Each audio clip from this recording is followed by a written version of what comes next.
You have to correct me if I'm wrong, but I think we started last time by standing in front of the alien spaceship from the Mind Flayers, right?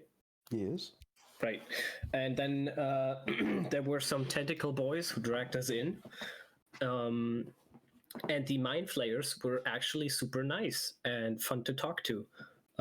Jack was really disturbed by everything that was going on. But we went in and we learned that they were looking for a mind crystal. Psi crystal. Psi crystal, yes. To power their ship. And after we talked a little bit, we revealed that we had one. And in return for the Psi crystal, they gave Onyx a, they repaired Onyx's gun that is in his arm. They, I think, improved it as well. It is a bit risky because it can blow up and then his arm blows up. They also gave, what did they give us aside from that? They gave you something else. Monocle. Gave him a new monocle with better sight, advantage on intelligence, and everything that relies on his side. And was it something else as well, or was it those two? No, it were those. Oh, and they improved the blueprints. Yeah. Ah, right. Yes, that was the third one. Perfect. And they improved the blueprints of the device that we found from the wizard. And then we went back to Bryn Shander with all of that. We gave the improved blueprints to the to Copper, who was working on the Morning Star. He forgot to get the stuff ready that I wanted to get for Onyx, which was a little sad. We then talked to the speaker, who said that, oh god, what was the name of that guy in the castle? I have to open my stuff. Huh? Sadorok Sunblight. Yeah, let me open my stuff here because I have written this down.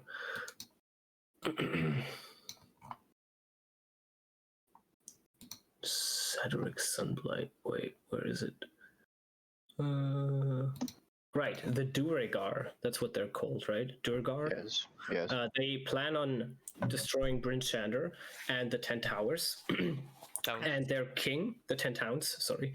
Their king, Sadorok Sunblight, aims to take control of the whole Icewind Dale.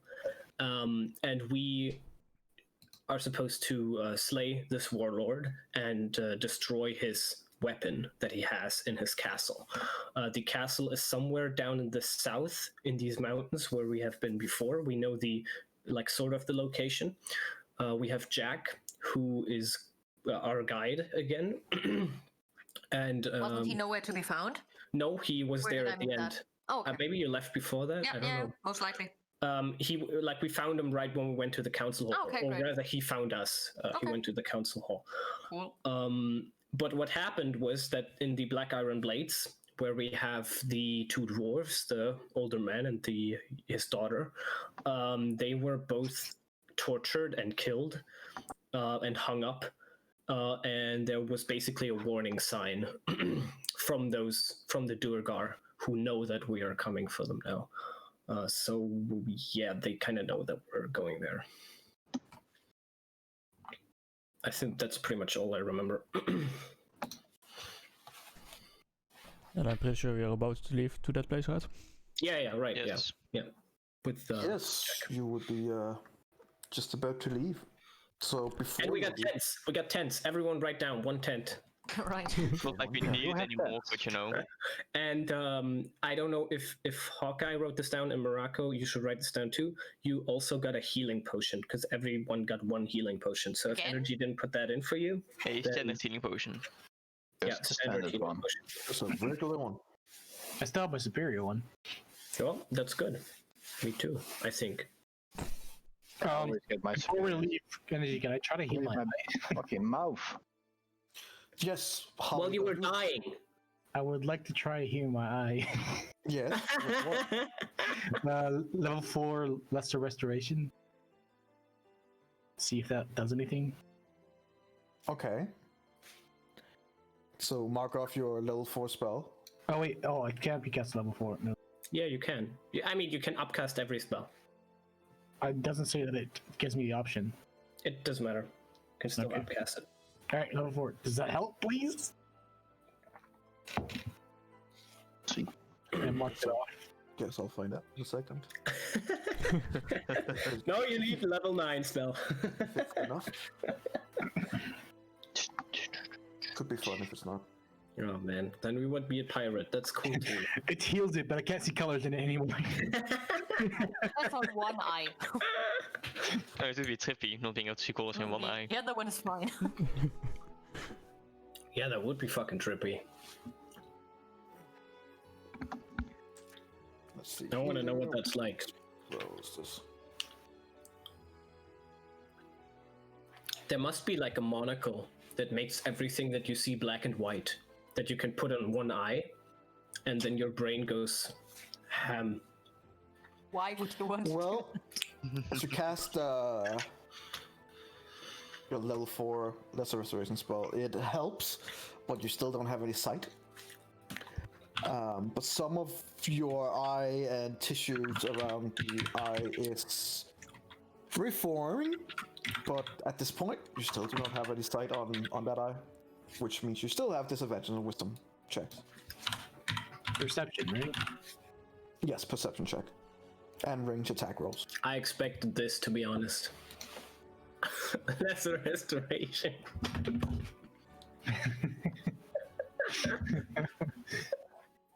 Alright, cool. Is there nothing Anything like... you guys want to do before leaving though? like... Is there like no doctor or anything? Your level 4 spell is way more than any doctor could do, probably like anywhere close here. I don't think we have anything else. You get the feeling that a couple of times with this will recreate it probably fully, hopefully fully. But if you wanted to do it in one swell swoop, it would have to be a more powerful spell. So I'll have to like use my level 4 every time I have it a bit. Well, if you want to see, yes. On both sides, yes. Alright. Wait, hang on. I think. Well, you're lucky you could have lost an arm. Probably harder to regrow. If there- he lost 2, he couldn't use... I can use my other arm to heal.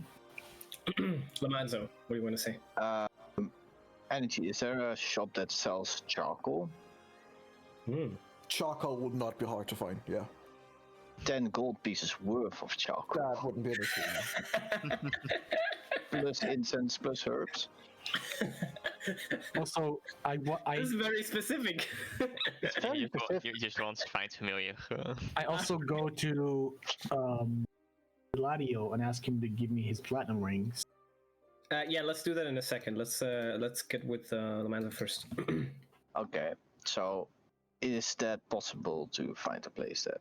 He already said yes. Yeah, he said yes, but level. That wouldn't be a problem at all. Okay, so I should then mark off 10 gold pieces, or shall we first have? Yes, just mark off the 10 gold pieces, and Okay, that would be an easy thing to gather. nice. Then I will recluse back to home and prepare a ritual for an entire hour. Oh, so we're leaving in 1 hour. Or do you guys want to leave right now? It doesn't matter where I do it. It's quite a pressing matter. Okay, sure, we'll go now. It's fine. While I'm asleep. Fine, we'll Yeah, go now. you can just do it while Ladio's still sleeping. Yes, because we have a brazier nearby. What? You don't need a patient nearby. Yes, you need it. It has to be consumed by fire in a brass brazier. Do we have a brass brazier nearby? Do you have a brass brazier in your home?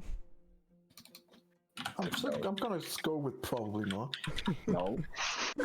Is there a way we can get one? Oh, no. A brass brazier out of nowhere. You get the feeling that. Hey, that what do you would be mean? Some kind of an order you should probably What? put in somewhere beforehand. What a fucking thing for a level 1 ritual. Jesus. I mean, no one Christ. actually pays attention to the brass brazier part. Yeah, that's true. Well, we do. Well, it depends on what the DM says about it. Does it have to be in a brass brazier, yes or no? What spell is it? Find It's familiar. Find familiar. Oh.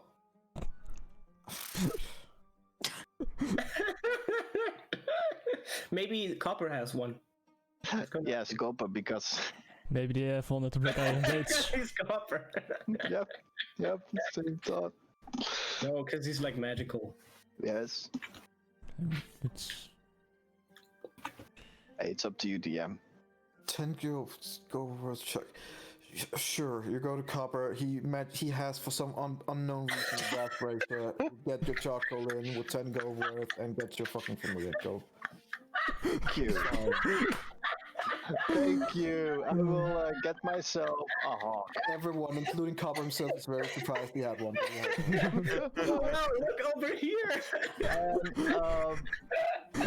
I mean, he is actually living at a temple, and I suppose they would have braces there. So sure. Sure. And certainly, it's for some reason it's brass. It's great. Thanks. They have all kinds of ones. So I will choose a hawk, and I want it to be, of course, a fae. That's automatically, that's just always. No. Yes, it is. no. Though it is a celestial fae or fiend, and it's my choice instead of a beast. Yeah. Fiends? It can be a celestial or a fiend as well, yeah. No. It did not know it could be a fiend. It's a mage spell normally, so yes. Mages be crazy. Wait, what? Hang on. What? Huh? It's a wizard class spell. Are you saying Yeah. you can make a fiend? Could. No, But he you doesn't can't. want to. No, you can have it. It is. It's like a fate type creature, basically. Yeah, it's a celestial fae or fiend. So It's a level 1 right. spell, isn't it? Right. That's because an imp, for example, is something that you can have as a familiar, Yes. and that is technically Yes. fiend. yes. It's a warlock. You can. It's nothing big in it. It's not like I can have a Not like lesser it's fiend fiend, in my What? as a level 1 spell. Bit As a fiend, level that's 1 furious. spell? Are you kidding me? Boy. It Never would be way mind, you too don't OP. find a brass brazier. Suddenly, it's not there. You find out it's actually a copper brazier. It's like a copper with a little bit of darker color. Alright, so you have a familiar, sure. Sure. Now I'm. Alright. Yep.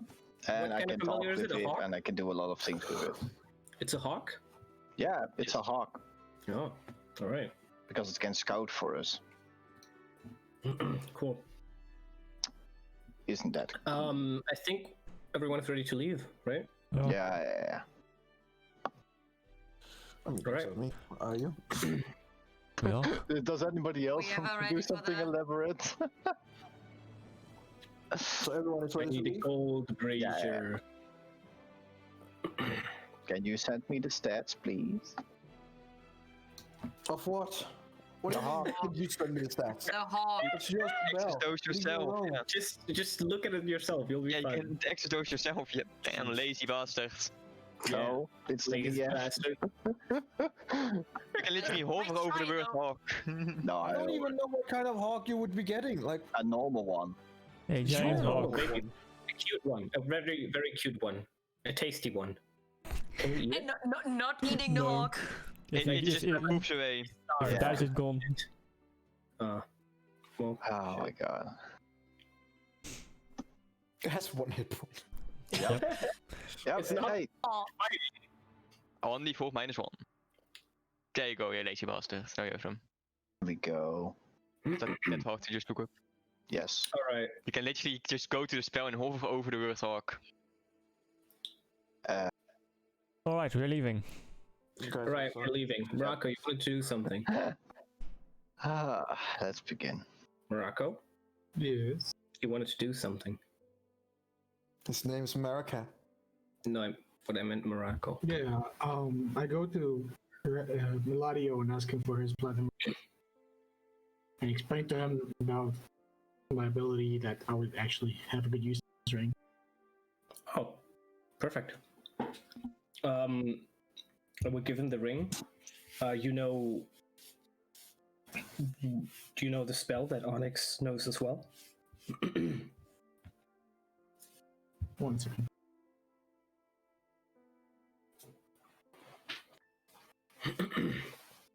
Oh, probably someone came in. Sorry. Do you know the same spell that Onyx knows? No, it's a different spell. I'll be assisting him he's who fights and he's taking a lot of damage. But both me and him need to have the same range. It's the same spell that It's I the know. same spell. Oh. Same spell. Yes, it is. I give him the ring. Okay. So the people who have the ring now are Onyx, Marakath, and Erendriel, I think, Yes. right? Yes. Then we should probably write that down. And I'm gonna remove the platinum ring from my inventory. I added it to mine. Yeah. All right, we go, right? Yeah. Mhm. Cool. All right. So as you meet at the gate, Jack is impatiently waiting for you guys. Yeah. And you're ready to head out towards Sunlight. What time is it? Right now, like midday, 12. Okay. So as you're about to leave, Jack looks over at you guys. So I need you guys to make me a decision. Are we gonna go east to East Haven and then south towards Sunblade? Or are we gonna go south with the 10 trails and then go east towards Sunblade? Can you put on the map for a second? True.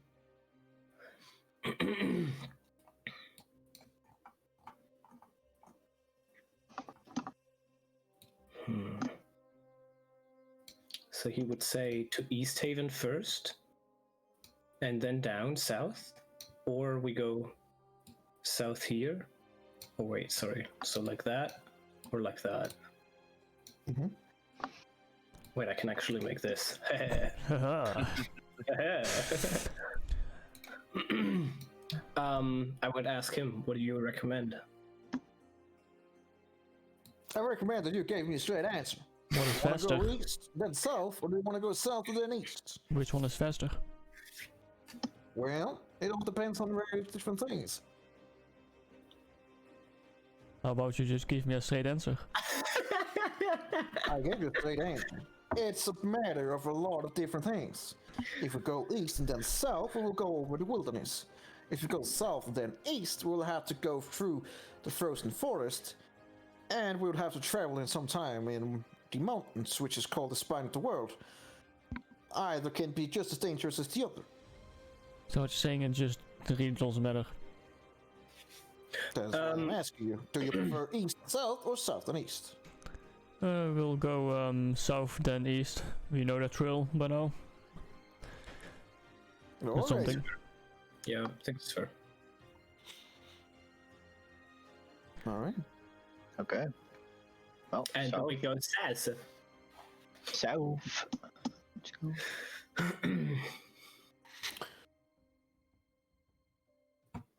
Alright, I need one of you to roll me a 1d20. I'll do it. God, oh no. Ooh.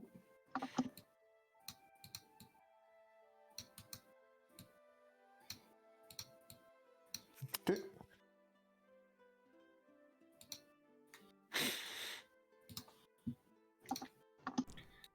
It's a clear day. As much as it can be up here.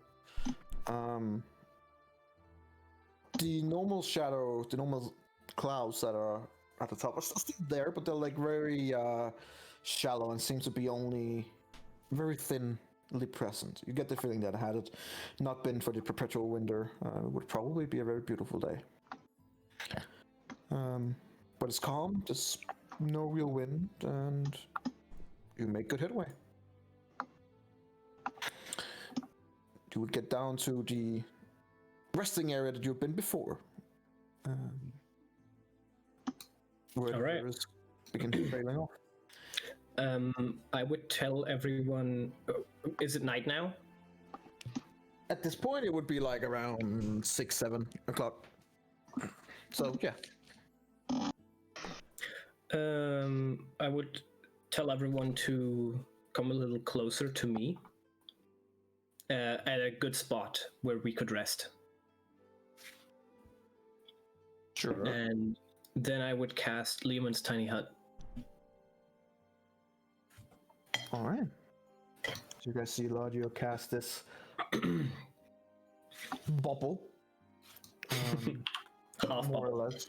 That he allowed each one of you in. And in there, it's even nicer. It's not nearly as cold. It is. Are you still sitting on snow? Well, at this point, in the beginning you would be sitting as snow, but it quickly has another feeling to it. So when you lie down on it doesn't feel cold like snow should do. Oh. It's pleasurable. It's nice, it's comfortable. Because it's like fake snow. Fake snow.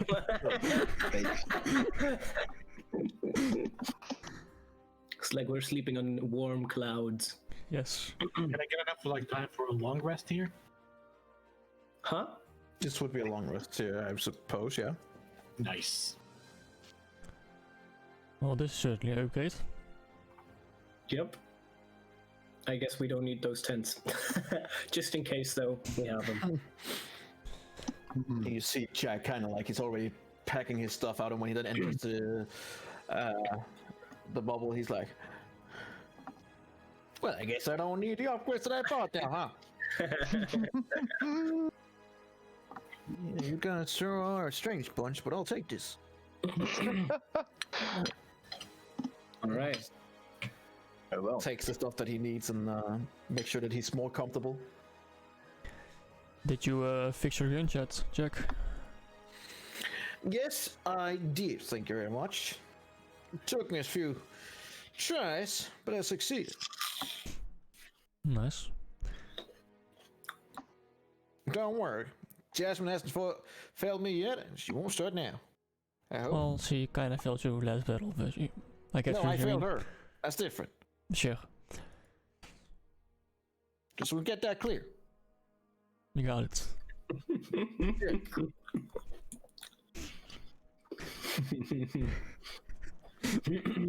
So, can any one of you tell me what the hell we are gonna do here at this castle place that I am supposed to be taking? I think we're gonna Kill them all? Take care of the issue. Yeah.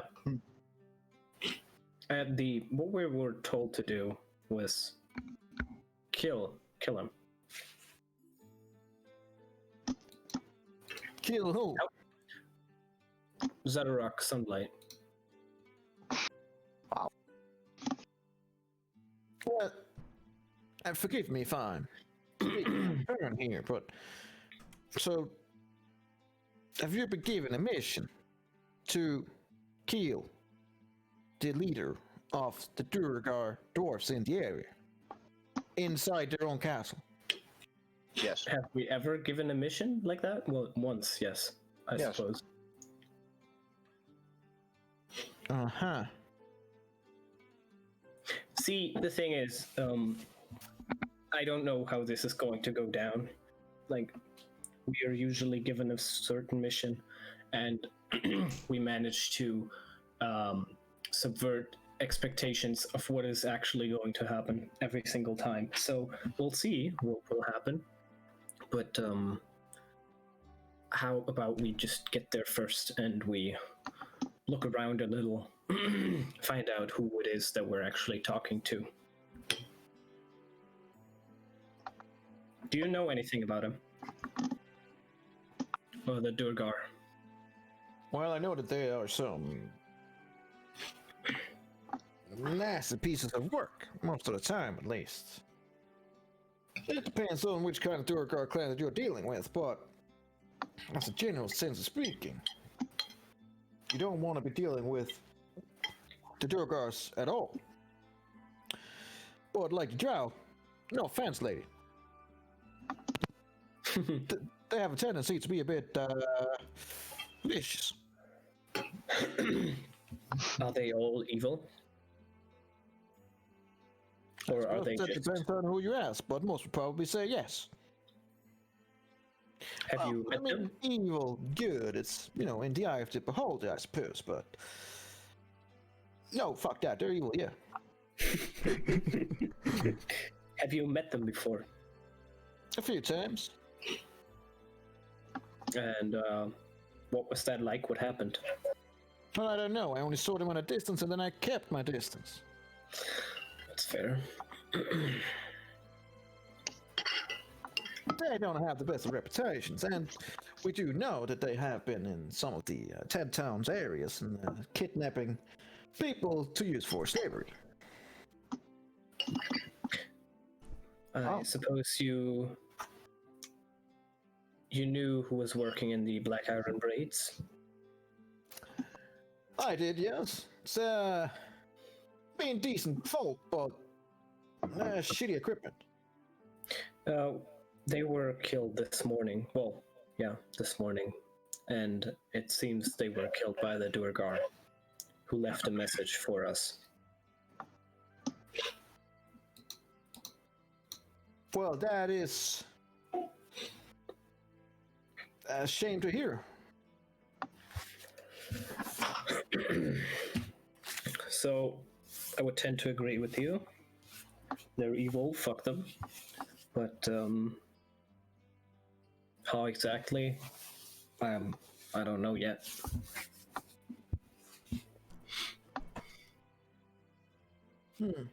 Is there a way that you can get us close to them without anyone noticing? On less obvious paths? Well,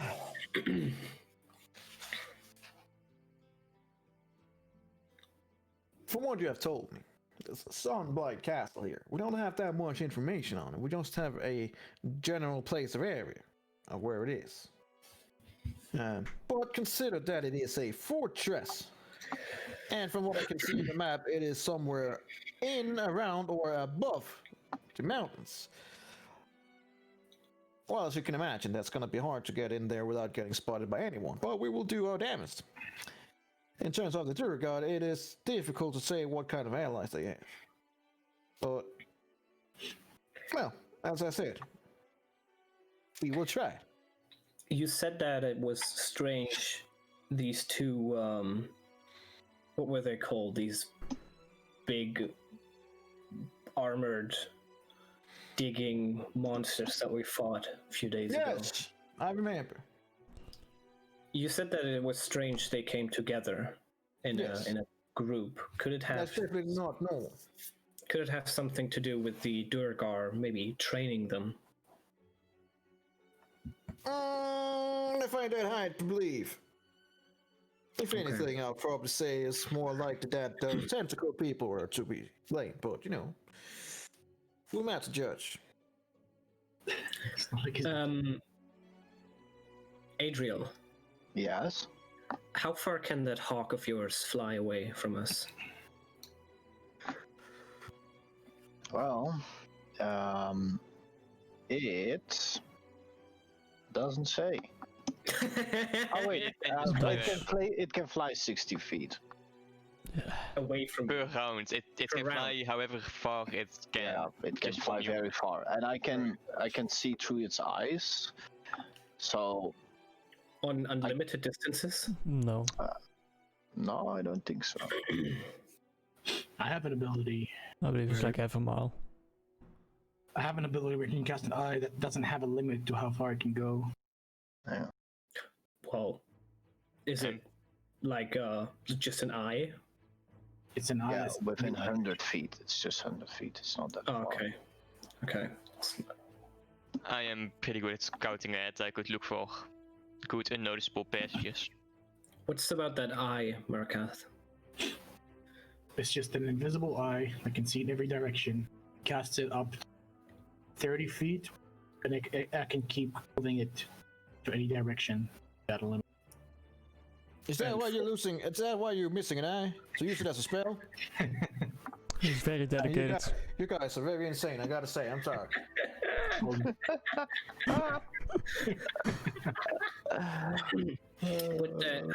How long does the spell last? Up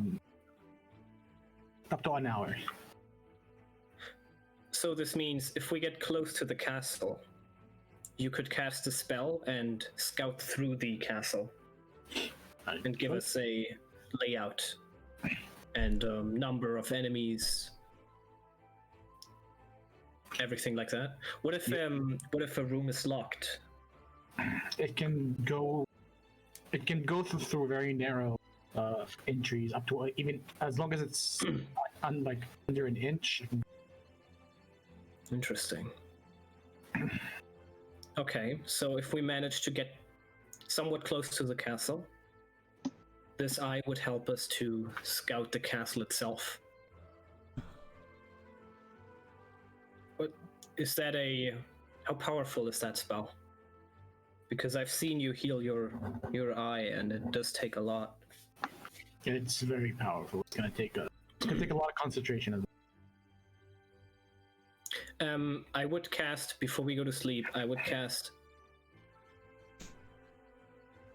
see if, I don't know if it does anything, but I would try and cast a 4th level healing word on his eye. It doesn't really have much on effect. Okay. And I will do before we sleep 4th level lesser restoration. Okay, that helps more. Yeah, there's a lot of healing being poured into his eye. It is like it's in this really weird state where it's a broken eye that is trying to heal. It's not pretty. Like it looks fucking horrifying. But from where it started, it is definitely getting better. Okay. If it is a very powerful spell, then you might need to hold on healing that eye for a while. You could keep the spell an eye for a couple more hours or days or how. Okay. In that case, about this dome, it is, as I just said, a dome, which means that these things we fought a few days ago, who bury, they come from underneath the ground. That would still be possible. Anything that comes from the top cannot pass the barrier, which means that we are somewhat safe. But do keep that in mind. I do think it would be a good idea if we still have a watch. Would it be possible to push the dome into the ground? I suppose we could dig a hole and then cast the dome in that hole, but anything could still come from underneath the ground. Yeah, it's more like if something heavy hits on it, we don't get squished. What do you mean squished? I know that the dome comes onto us. I don't know how the spells work. Say again, sorry. That we get squished under the dome. We can't, the dome itself cannot get squished. If anything happens from the outside and hits the dome will just hold the weight. The problem comes when the spell ends. So let's say there is suddenly hundreds of feet of snow on top of us because of an avalanche. If the spell then ends, the snow would collapse onto us. But that would be pretty bad. We would have a few hours to think of something, and maybe I can recast it fast enough, but I can't really say. Well, have to hope for the best, I guess. Yeah. Let's at least get some rest. Yep. I'd go sleep. Yep. Me too. I'll find you guys. I'll take the first watch. Watch. Oh yeah. Yeah. I mean, sleep finds you guys fairly easy. Especially under the dome. So whoever's taking the watch, make me a perception check.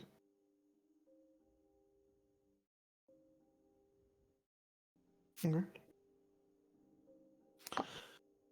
By the way, the color that I choose for the outside would depend on where we are. Are we like around a bunch of snow or inside a forest or? Right now you would be just on the other side of a small lake, partway going into the forest. Forest might be a big word for this area, but Yeah. just cross a small river area. I'm basically thinking what would hide us best. So if I make white as snow, would it look like just a snow hill from far away? Consider that it's opaque, the dome, and where like it's basically camouflaged, especially here when there's still heavy snowfall and stuff like that. So like having a dome right there in the snow would just look like a snow hill. Yeah, basically. And technically, snow can fall on top of it even. So like around it, cool. Okay, well, that's. I'm gonna make it white then, so it looks like a snow hill. Okay. Yeah. It's not that hard to do. All right. Is there anyone else on watch during the night, or is it just the one? I'll take next. Take the last. And I will take the third. Right. Whoever's next after Onyx, make me a perception check.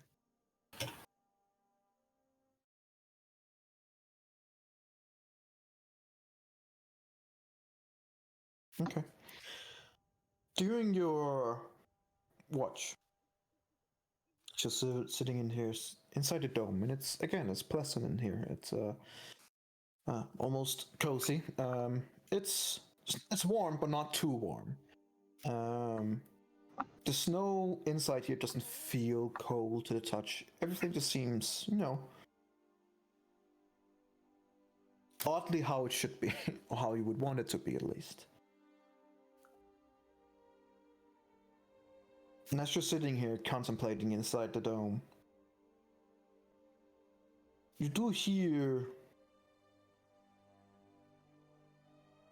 what can be described as flapping of wings. Not small wings, but it seems to be bigger wings, so to speak. Do I see anything around it? That is what you hear, like I don't see flapping anything. of wings, and it's, from what you can tell, it's not bird wings per se. Whatever it is fairly large. With your roll, though, you can't really get an eye on it. You can just hear that there's something large out there. Doesn't seem to know you guys are there, or at least it doesn't seem to be closing on you. It seems to be circling, not you in particular, just the area.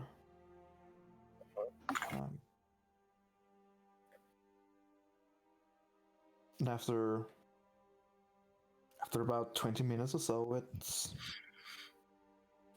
seems to be disappearing, those wings.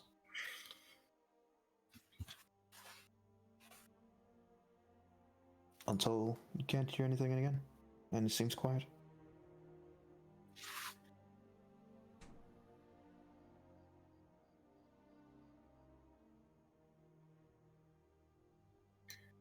There doesn't seem to be anything else coming to you this night. Okay. Also, the other two watches don't see anything? Or do you No, as in for Eberron at least. Oh, okay, right, okay. So whoever would be up next? Oh, yeah. Perception check. Hang on.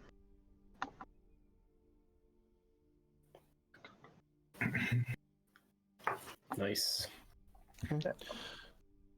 Seems to be a calm night. You guys went to bed fairly early, despite everything. Yeah, it's been a calm day, and seems to be a calm night too. You gather that had things been differently in this area, it would probably be both a beautiful day and a beautiful night. Right now, there's just this underlying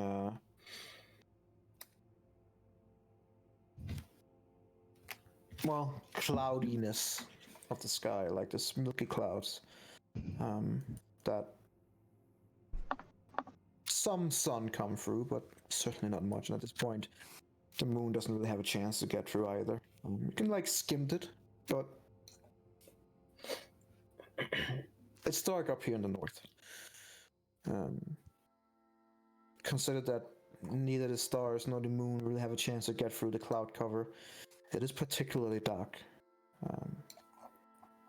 And even with your dark vision, you can see 60 feet ahead. There's just not much to see. Okay.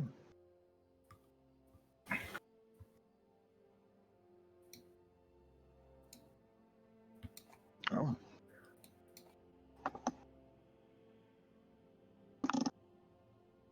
So it would be, I'm guessing, the last one.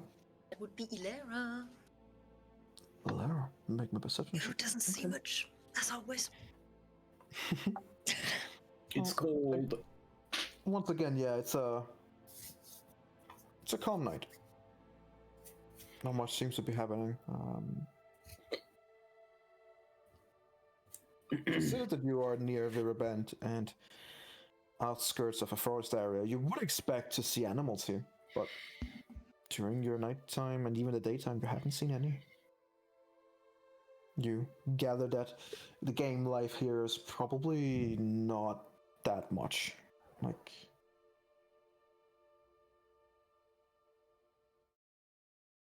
Okay. but even so, being near River Bend and the forest, you should have heard and seen something, but no, nothing. It's quiet. Eerily quiet. As the sun rises above this cloud cover, you guys also begin waking up. Some already woken up, but are just relaxing, and others are waking up in full, including Jack. Mm-hmm. The dome would disappear, and all of the snow that was on top of it, like accumulated overnight, is gonna fall down. Please wake up. Thanks for the warning. Luckily, it was a fairly clear night, so it's not that much that falls down. So what hits you more is the instant cold, just slapping you in the face, as it goes from comfortable to icy cold. Oh my god, I've been sleeping on this whole night, what the fuck? Yeah. Alright. Well, I guess we'll keep going. Alright. Alright. So you guys get your stuff ready. I would ask if there was anything on the watches that they saw. Nothing for me. Nothing for me. Didn't see anything, but sounded like a big creature flew in the area. You mean like a big bird? Something like that. Maybe with one of those. What do we fight? Griff? Grin? Gree? Elias just like half waking up and thinking. Grills? Grill?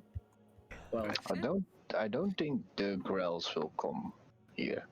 it could be something that's spying for the Duergar. Didn't seem to notice us.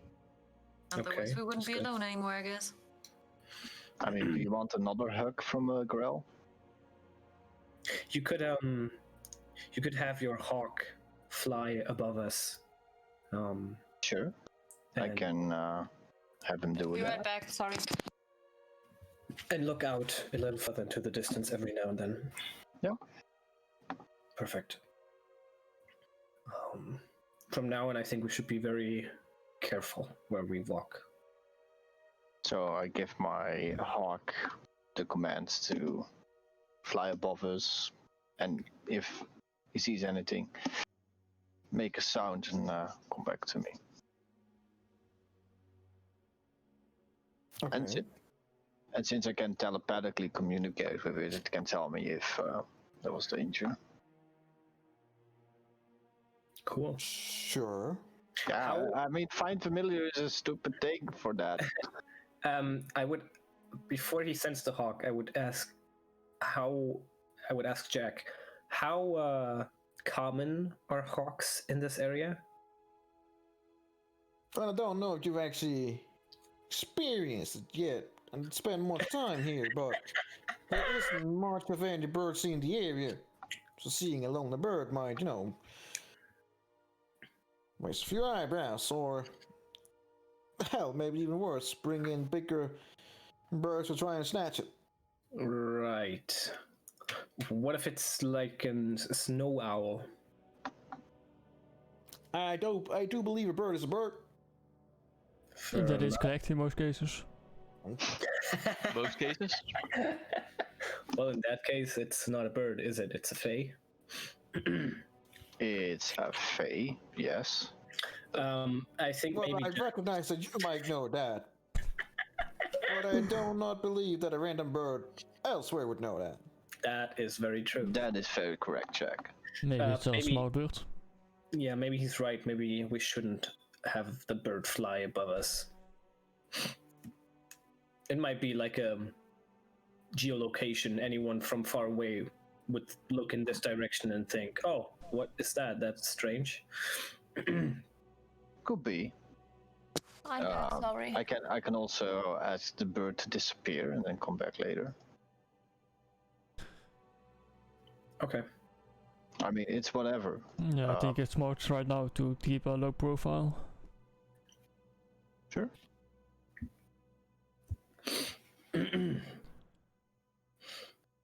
All right. That's fine. Then we don't fly the bird. Yep. And Jack, I'll let it move away. Would you suggest following the river or heading into the mountains?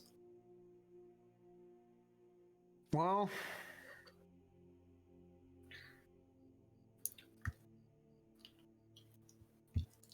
to be fair, it is a bit of a chance no matter what we choose to do. Heading into the mountains can be difficult. They are not the most hospitable of places, but there are fewer amount of potential enemies.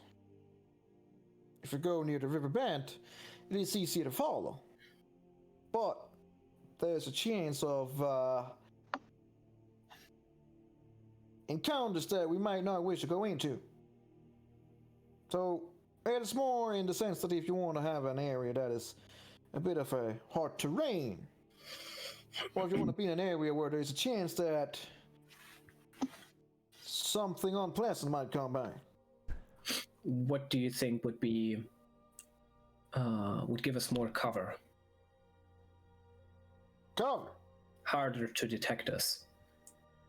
Especially we do know that there was a bird-like creature flying around at night, and maybe they are scouts for the enemy. Maybe they were just random monsters. Well, that dome of yours seems to be doing a trick. Sure, but it only works when we are resting and not when we are traveling. Well, I suppose that is quite situational. Well, I guess the best way to then not be detected is to keep your head down. You are correct, Jack. That is the best way. Stay behind the trees as possible. And, well, that's about it. I suppose that would mean follow the river. During the river, there will probably be a bit more cover, yes. The trees are still... It's not a forest per se, it's more like a collection of trees, for lack of better words. Had it been better weather up here in the north, it would probably be a beautiful forest, but it's not. So the trees can sometimes be quite sporadic. Sporadic how? As in, then there's one tree there, and then a few other meters there's a tree there. Sure. Right. I got you. No matter what, at some point we will have to leave the river bend and go in towards the mountains area. And that will be a completely open area if you go from the south and up north. If you go here directly into the east, we will be in cover up until the mountains, but it will have to travel for a longer time in the mountains. Either way, it's a bit of a crappy situation. So Definitely sounds like it. I think I would prefer this, going like this. What do you guys think? It's pretty open. I assume the mountains are crawling with Durgar. It's hard to say. The Durgard are mostly known to be underground. And yes, they also do use the mountain areas, but if they are crawling up onto mountains, I simply do not know, I'm afraid. I do know the wilderness, and following the river band with the trees, well, we should be very lucky if we don't run into some kind of creatures there, too. Okay. So either way, we have a high chance of running into something that will want to kill us, right? Correct. How long is the open area from the river to the castle? Several hours. That's quite a bit. Yes. You said there are tunnels. Do you know any of these tunnels? I do not, unfortunately. These tunnels are primarily used by, well, the Duergar and some of the more nasty creatures. What do you think made those tunnels? They aren't man-made. I see. I suppose they are an option. However, I would prefer not to be sleeping inside a worm. Sounds I think reasonable. I think we should head through the mountains. So that would mean east, you said, and then through the mountain ranges.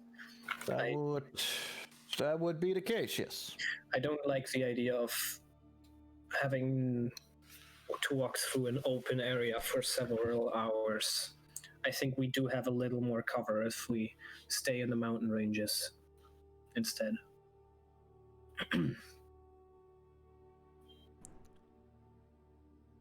How much longer would it take to go through the mountains? It just seemed like it would be more difficult.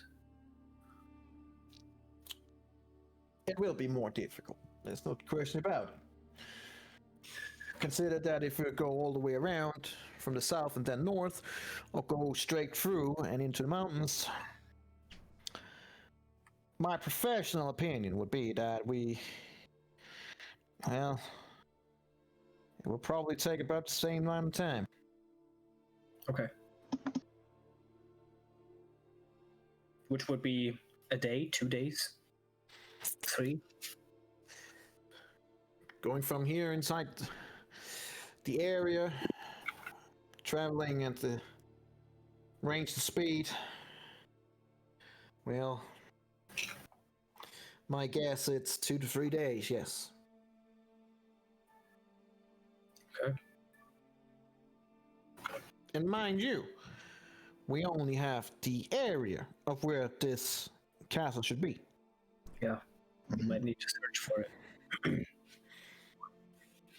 Which is also why I would probably recommend that we go through the mountains, because that would, after all, makes it easier to find something that's hidden up there, instead of walking around under the river bend. Yep, that is correct. Okay, so what do you guys think? Through the mountains? I think so. No. Okay, Jack, we're going through the mountains. All right, cool. That is just cool. I would also tell Marakath, it seems like we will need at least 2 days until we run into the castle. So in that case, I'm sure you should try to heal your eye for today again. You can decide yourself if you want to do it this morning or tonight. Yeah, I'm gonna do one now since I have it ready. Try to hit my eye again. All right. Take away another love. Yeah. You're beginning to actually see an actual eye form. You don't have any sight, but you're now able to blink and have something there. You're gathering that maybe a night more might be able to give you your sight back. All right, cool. You hope. I hope. And we head into the mountains. All right. Let me just get my stuff here. Adriel. Yes. I hand him my short bow. Oh yes, you had one. Still. Don't get it damaged. Oh shit! hey, no, the nature is. Get the Good natural nature. two out of the way. Thanks for the my nature trick. No, You thanks. break the bow. I will put it to good use. You can use a Don't bow. let it. Yes, I can. Can you apply wisdom modifier with shillelagh, Yes. or is it just on the staff? That's No, not how yeah, it works. that's not how shillelagh works. I don't know. That's why I asked. Okay. It's a No, club. you're absolutely right. If you would hit it use it as a melee weapon, maybe. Shillelagh, it uses wood from a club or a quarterstaff, and then it makes it hard, and then I can hit somebody with it. I mean, Okay. would you like me to test it out on you, or? No, it's fine. I understand how it works. I mean, you've seen the harpy, how that happened. Oh yeah, I remember that one. I remember. So, I mean, shit. Now I have to look up the short bow. I think after the harpy was that I always decided to wear a what is it called? A There we feather go. token with me, Got him. just in case. Do you have one with you? Huh? Do you have one? I do. I Interesting. bought one in Sharn. So much interesting Right. things that we have. So technically, Jack. I could have jumped down that hole. Well, I have feather fall anyway. We can do that nonetheless. One would be left behind or fall to his death, but you know. That's also interesting.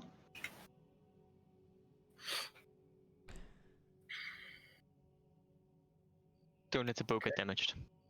Lenya once gave it to me. I will protect it as best as I can. Oh my god, I just realized. Oh no. I showed Morocco how necromancy spell works yesterday, and he was very, very intrigued.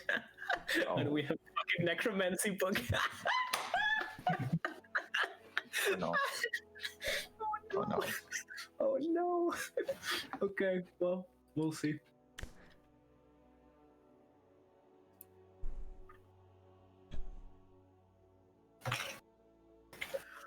All right. So as you pack up, move east towards the mountain areas. Yeah, let's go. Yeah. Who will be leading up front with Jack? I am. All right, roll me a 1d20.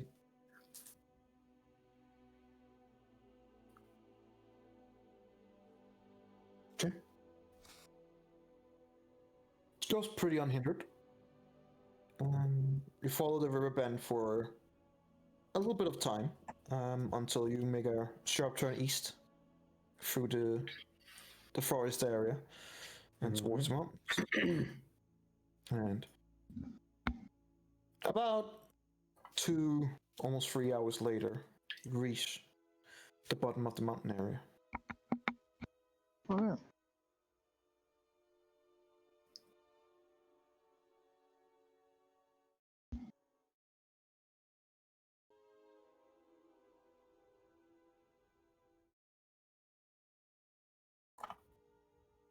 Alright, just get here.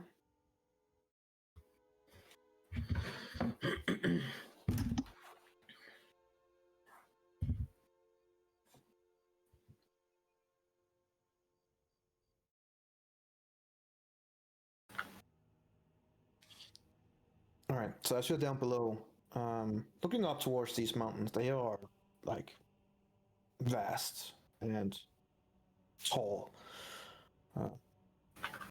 You've seen mountains per se in back in Eberron.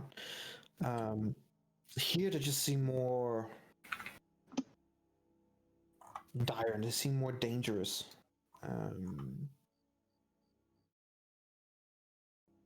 They seem like an incredibly unpleasant place to be and very hostile, just by looking up at these mountain peaks.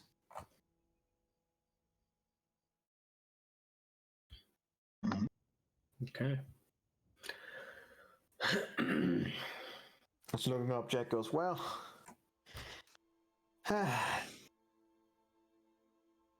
this will be the unforgiving mountain terrain.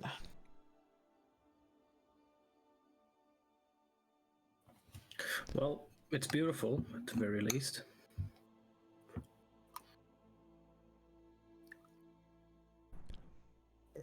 Sure.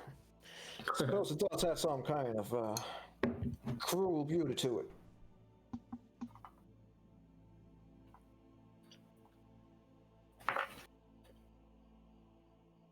Well, I'd say up we go. I do want to say one thing before we travel up tide. And that is?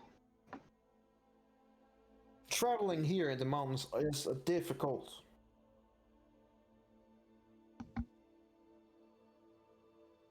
And our journey can be hindered in many ways.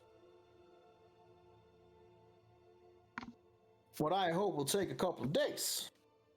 Well, if we're unlucky, it might take a lot more. So please, be careful from where you step. Be careful what kind of noises you make and what kind of attention you attract. Keep your eyes open. Let's see if we can't get to this, well, this castle somehow, without getting much of an attention to us. Deal? Well, I don't see how you would not want that, so yeah. Alrighty. Well, good luck to us all then.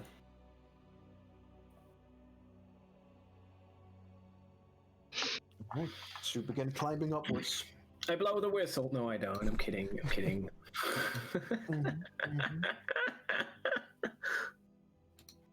I need whoever is leading with Jack to make me a survival check. Nice. Okay. The first hour, the first part of the climb, goes smoothly. Oh god, we're gonna die. There's no hindrance, no impasse and anything. You gather that with your snowshoes and with the gear that you have, you probably, in this hour, you probably travel about half a mile. Probably a little bit less than half a mile in this hour. Numbers, you see that you have a long way to go. I would. The question to you, Energy, would Marikat's spell Walk on Water help? Would it be able to walk on the snow, basically, like Legolas? In this case, no. We gathered that it wouldn't do anything. Like, you're going straight up. Okay. It's not so much snow that is a problem here, it's everything.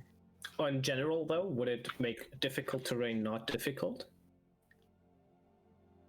Once again, since it is not directly water, probably not. Well, Walk on Water, they describe it like for water, for lava, for snow. What else? Acid. Do they write snow as well? Yes. Oh, okay, perfect. You can try and see if it will help. You get the feeling that moving up in a mountain area probably won't, but you can certainly try. You don't have it prepared, do you? Morocco? No, I don't. Okay, let's continue. Alright. Make me another survival check. Ooh. Okay, the next hour goes through without an issue too. You're gathering that you're close to been traveling a mile now. Mm-hmm. There hasn't been much of a problem so far, at least.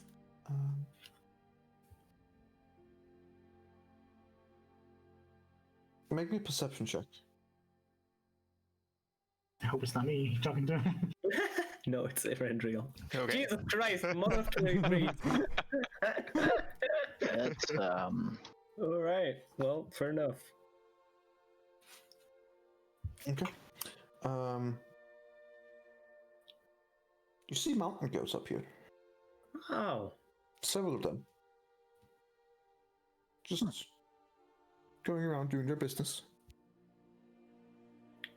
Do they have collars or anything of the sort?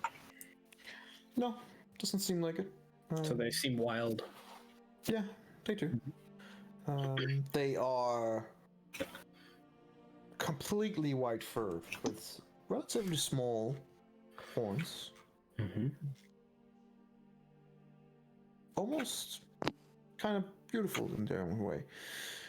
They have thick fur, it seems, and they also seem to be expert climbers.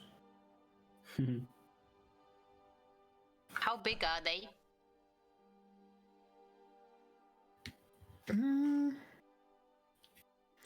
Bigger than a normal goat, for sure. They're probably more at the size of a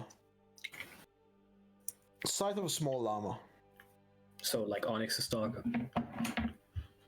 Or little. Yeah, probably around the size, maybe a little bit bigger. Oh damn. Like They in are size that we could sit on them? Probably. You can certainly try. I don't think it's a good idea to ride a mountain goat. Well, I mean, we have someone who can speak to animals. I mean, he can ask politely. Lara. Still, I it's, mean, it would be faster, wouldn't it? I don't think so. Lara, you can certainly try. These creatures, I don't know them. Well, I mean, I'm not speak gonna to them, that's how I you can get to know them. understand them. Well, you yes? can try. You didn't try yet, did you? I mean, if God. anyone tries, it should be you. Okay, fine. You know what? it's just an Because- idea. What no. can go wrong? What can Oh, go no. wrong? Nah, I mean, we We're will be trying to fine, be, right? we're trying to be sneaky. What are we gonna do? Jump? You know what? I like your idea. Sure, great. Oh my god. But maybe not now. It's aroused. Mostly Get because Not the right moment. Let's just continue. if you would ride the mountain goats, they would get off balanced. Aww. Well, Wait. gonna How do ask you them. know so much about mountain goats, Onyx? I don't know anything about mountain goats, I know about physics. But Onyx, how do you know so much about physics? I'm a smart boy. he Are is. you Just go and ask the goats if, because Lara won't. Let's just continue. We'll try time. I mean, we can split up, and some of us just take the goats. and We will should keep- not split up. Yes, splitting up in the middle of nowhere on a mountain. But So Adriel, if you're able to have the goats help you go a little further, or maybe they can show us a path that is easier to climb, you could ask them. do you want me to do something? Yes. Okay. Well. Yeah, you don't have to ask. Okay, them if I you will can try. I will ask try. them for passages where we could walk safely. They're not that smart. Yep. You Maybe should they try, are. That's all I'm saying. They might not be that smart. That's right, but maybe They they know are. the area. Fine. I will. Fuck you. I will try to make the goats understand. If they can help us. Make the goats understand. By all means necessary. Take out the book on it. That's my I part. will walk up to the goats. Can you guys help us find? Sure. As you're getting closer to the goats, they turn and look at you with their horns Oh no. pointed Oh. towards you, and you get the feeling that you are probably encroaching on their territory. They're not Wait. charging you, but they are giving a sense of "don't come any closer." All right. They at least from my innate ability, that is great to understand. Guys, I don't think they want to talk. No? No, I think they want to talk. no. Maybe don't So- shout over the mountain range when we're trying to be sneaky. Well, don't be don't put me in this situation then. Okay, I would just raise up my hand so everyone's quiet and then let's just continue. I think best. All right. Alright, I need one of you to just roll me a 1d20. Not you, Randall, you did it last.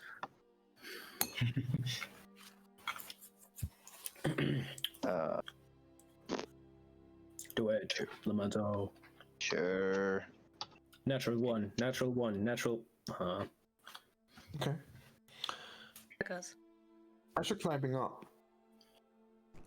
the skies are getting thicker. Wind is beginning to pick up.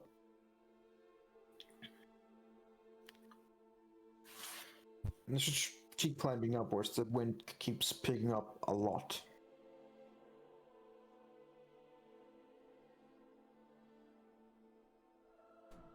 And in the far distance, you begin hearing vague echoes of crackling sounds.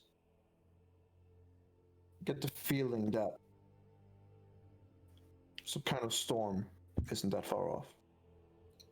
What you're hearing is probably lightning. Jack, maybe it's a good idea to find some area where we can shelter. Well, unfortunately, we're in an area right now where we're about the middle, halfway. There wouldn't be any caves here. We'd have to get up higher. So either we make our own place here, or we keep going until we find one of those goddamn caves. Do you think we can make that in time? It's gonna be one hell of a chance. But I don't see what else possibilities that we do have, unless you have an extra idea. Well, I do have that dome I can cast. Does that protect against avalanches, falling snow? It would fall on top of the dome, and then we would have to figure out what to do next. Getting out. But yes, it would protect us for a while, for 8 hours. So if there's a lightning that actually hits on the top, forces down an avalanche onto the dome, it would protect us until the dome disappears, and then the rest of the avalanche will fall upon us. Correct? Correct. But we would have 8 hours to figure out what to do. Yeah, well, that sounds fantastic. Well, all right, I'll keep it for the worst case scenario. And we continue climbing. All right. Arendro, make me a survival check with disadvantage. Come on. Ooh, boy.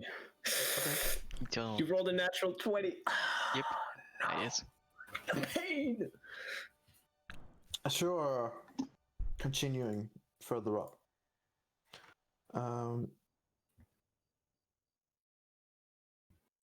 you come at an impasse, a place where it just seems like it's not possible to actually go further. It seems like this has probably been a place where you were intended to go, but it has been, the road here, the way up, has been disturbed some way, shape, or form, either by an avalanche or maybe by design. But you realize pretty quickly that you'll have to backtrack and find a different way up, and you lose an hour of travel time. Oh my god. Oh no. During this hour of travel time, you also hear that the rumblings and the you gather that since you are in the mountains, that these echoes of lightning and thunder is echoing throughout. It makes it hard to really ascertain how far away the actual storm is. But the wind is picking up a lot. But at this point right now, it is just wind. I would ask Adriel if he can use his hawk to fly him up once, see if he can see how far away the storm is, and then get him back down. Sure. Or Maladio, I can do that. So, with a snap of my finger, I can whisk my hawk back into existence. It's a cool thing. And I will ask him to fly up and look at how far the storm reaches. Okay. It has to go up quite a far way. How many feet? Because I can't communicate with him at some point. What is that point? That point is 100 feet. Yeah, you quickly come get the back feeling that, but after that, you would not be able to communicate with it when it's up on the top. Okay. Mhm. Yeah, that's So you lose communication with it at some point. okay. And a long time after, it feels like it does come back. Giving you the impression that the storm is about 2, maybe 3 hours away. Okay. Which direction? East. All right. And so I tell them. Cool. We are heading right into the storm. Nice. But we're so slow that I'm not sure it matters. We're going up more than straight. Well, All right. Well, let's continue. All right, Eberron, make me a survival check. Everyone. No, Eventrill, make me a survival check. Just a normal one this time. No, with disadvantage. To win. Why did you ask? Okay, that's better. Okay. You travel up further.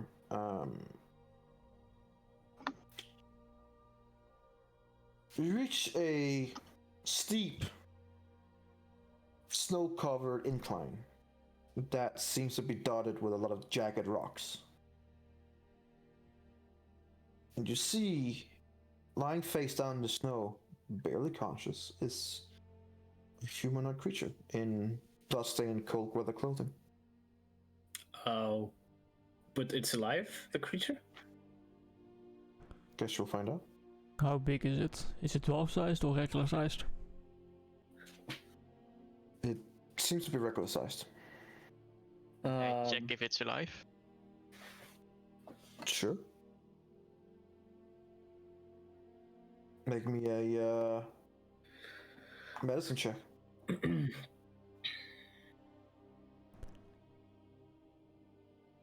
Okay.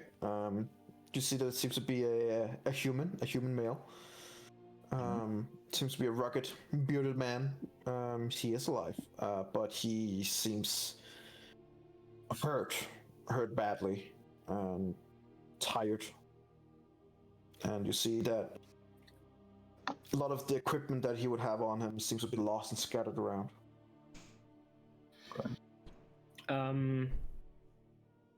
I would use a healing word on him. 2nd level. Let me roll that, and I would ask Onyx if he can look around, maybe gather up what he can find from what the dude had. I guess detect magic. Does anything of its belongings glow? They do not.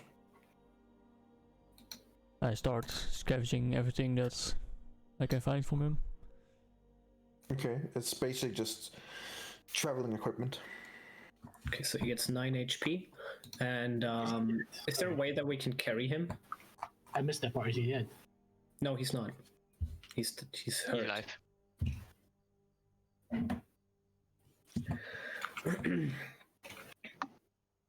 I mean, would you want to do it? I could put a rope behind my dog, drag him behind. Would that hurt him? Why do we want to drag a hurt person No, into I think a we should fortress carry we him. don't know? Well, let's at least get him out of here, right? And if necessary, then Jack can get him back to Bryn Shander. Okay. Do you want to leave him here?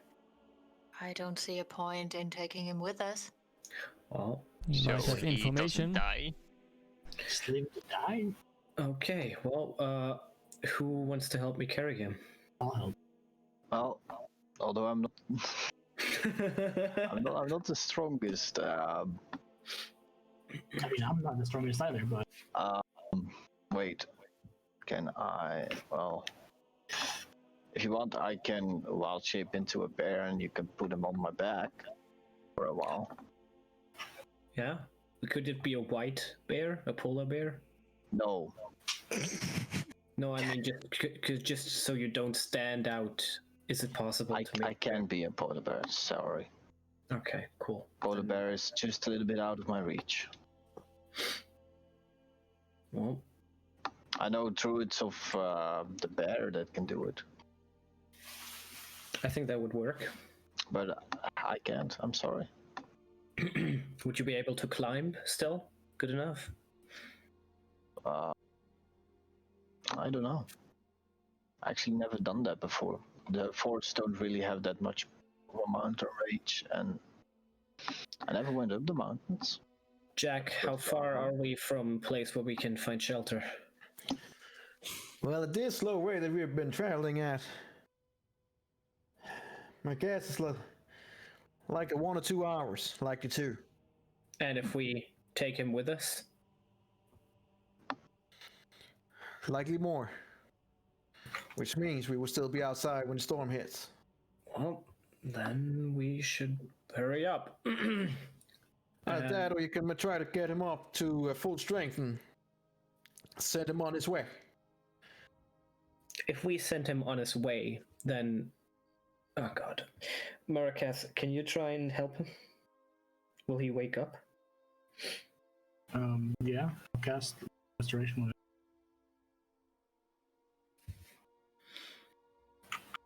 Lesser restoration?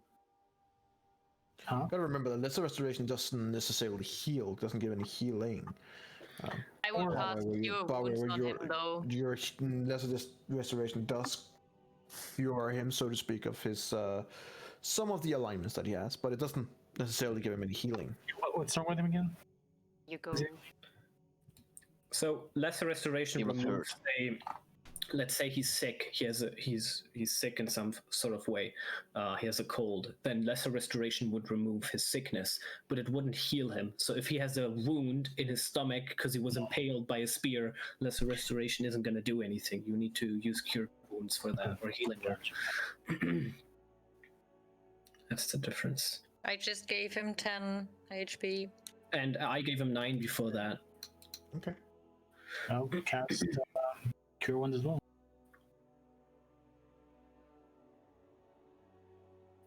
Roll it. Thing not showing. Oh, there. Sorry. All right. All right. He seems to be fully healed up, and as you guys are pouring the healing into him, he does seems to wake up. Doesn't or does? He does seem to wake up. Yeah. He seems confused. As he wakes up and kind of looks at you guys, he's like, "Where the hell am I?" Can you walk? I suppose I can try. Yeah. Seems to be fine. Where the hell did you guys come from? We're heading to find some shelter. There's a storm coming, and I don't think if you head down the mountain, you'll make it in time. So I recommend that you come with us for now and wait out the storm. It's probably not a bad idea. I was here with others. Has there been anyone else down here? Didn't find anyone. Seen anyone? How many others? 3 others. Didn't see anyone, but we will keep an eye open, I guess. We don't have time, but you can tell us on the way, and I would start walking. All right. While we're walking, I would ask him about it. So I would ask him who he was with, and what he was doing in the area. And I want to insight check what he's saying. Sure.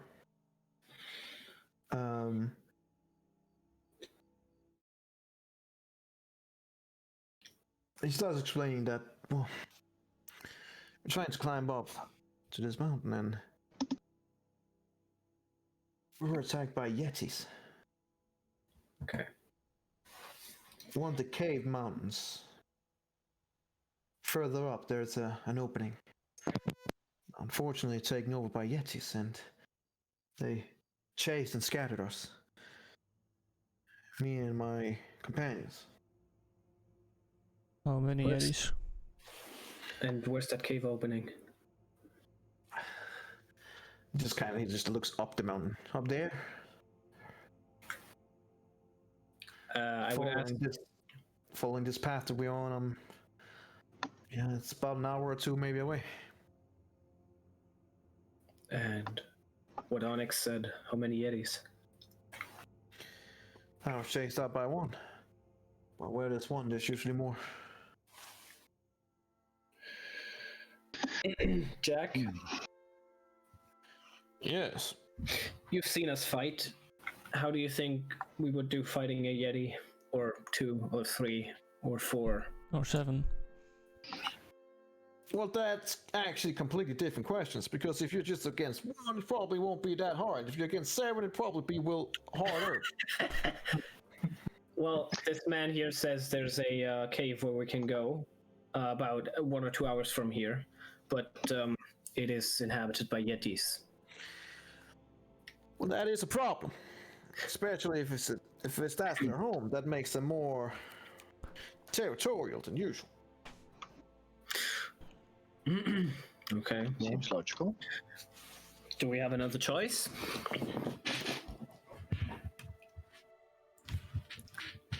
No. I don't know. Then the Yeti cave it is. All right then. All right. Okay. I would scan the mountain range for any other bodies lying in the snow. Sure, make me a perception check. Not as far as you can see. Does he not have advantage because of his No, goggles? that's only investigation. So if he's like close But to something. wasn't it everything that relies on eyesight? No. Within a feet. It has 1 feet in him. Ah, okay. Yeah, well, that's an issue. Not very far. No, it's pretty good. Not in that case. No, not if you want to scout the distance. Then it's not. Okay. Well, we continue. we continue towards the Yeti cave. It's an interesting turn. Roll me a survival check. Oh no, amount of Yetis in the cave. Here it is. Disadvantage. Oh, that's You need good. to find the cave first. Less Yetis. Oh 15 no. Yetis. Oh, More Yetis. God damn. One Mama Yeti. No. It's a lot of Yetis. Don't want that many. You don't seem to be hindered Alright. in this case. You make good progress for about an hour. You can actually kind of see the frozen cave. But you also pretty quickly see that this is going to be a perilous climb towards it. You see that the way it is here with the rocks in the mountain itself, you'll have to kind of zigzag your way up to it while scaling these icy cliffs. There seems to be several obstacles up towards the frozen cave, and what makes it worse is there seems to be like an opening in the mountain, making the wind howling and hitting you even stronger than before, and it is getting stronger.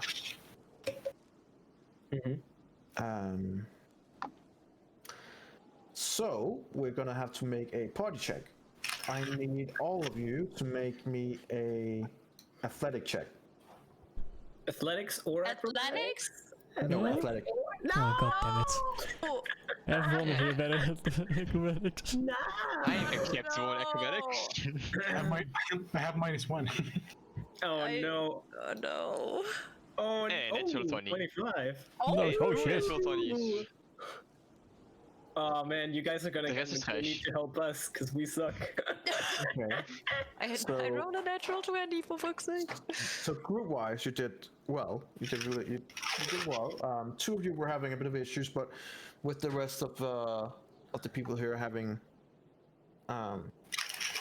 good tracking, you're able to help each other. So you find yourself that you're about 1/3 the way from the climb to the frozen cave. I need you all to make me another athletic check. All right. Oh boy. God. Still good. That's better. Hey, Zero. 0. Natural one. No. How athletic are we? Not at all. Oh no. Oh god. Well, my dog is decent. The dog's I'm decent too. I'm for 24 this time. Yeah, Hey, the dog help. the only thing rogues are good at. Give me a few minutes, I'll be right back. Oh god. No, Oh, we're gonna kill them. don't leave us. Oh god. Oh, wait. This will be fun.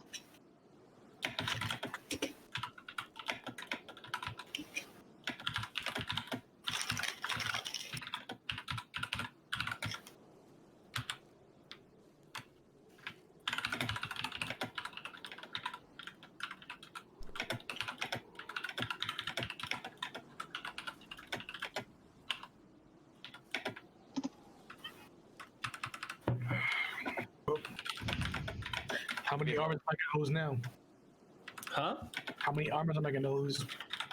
All of them. Oh god, yeah. Maybe your eye goes back to shit. Alara's fucked because she rolled a natural 1. No, I no, will be no. fine. You're so We'll be fucked. fine. I will be Our fine. body is so not physically athletic. No, all of us have good acrobatics, but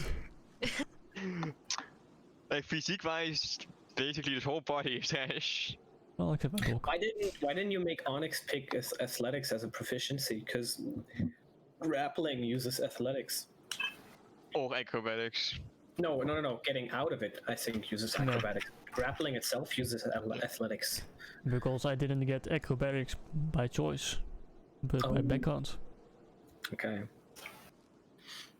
Well, sucks to be you. No, I don't care. Yeah, acrobatics is better for all of us.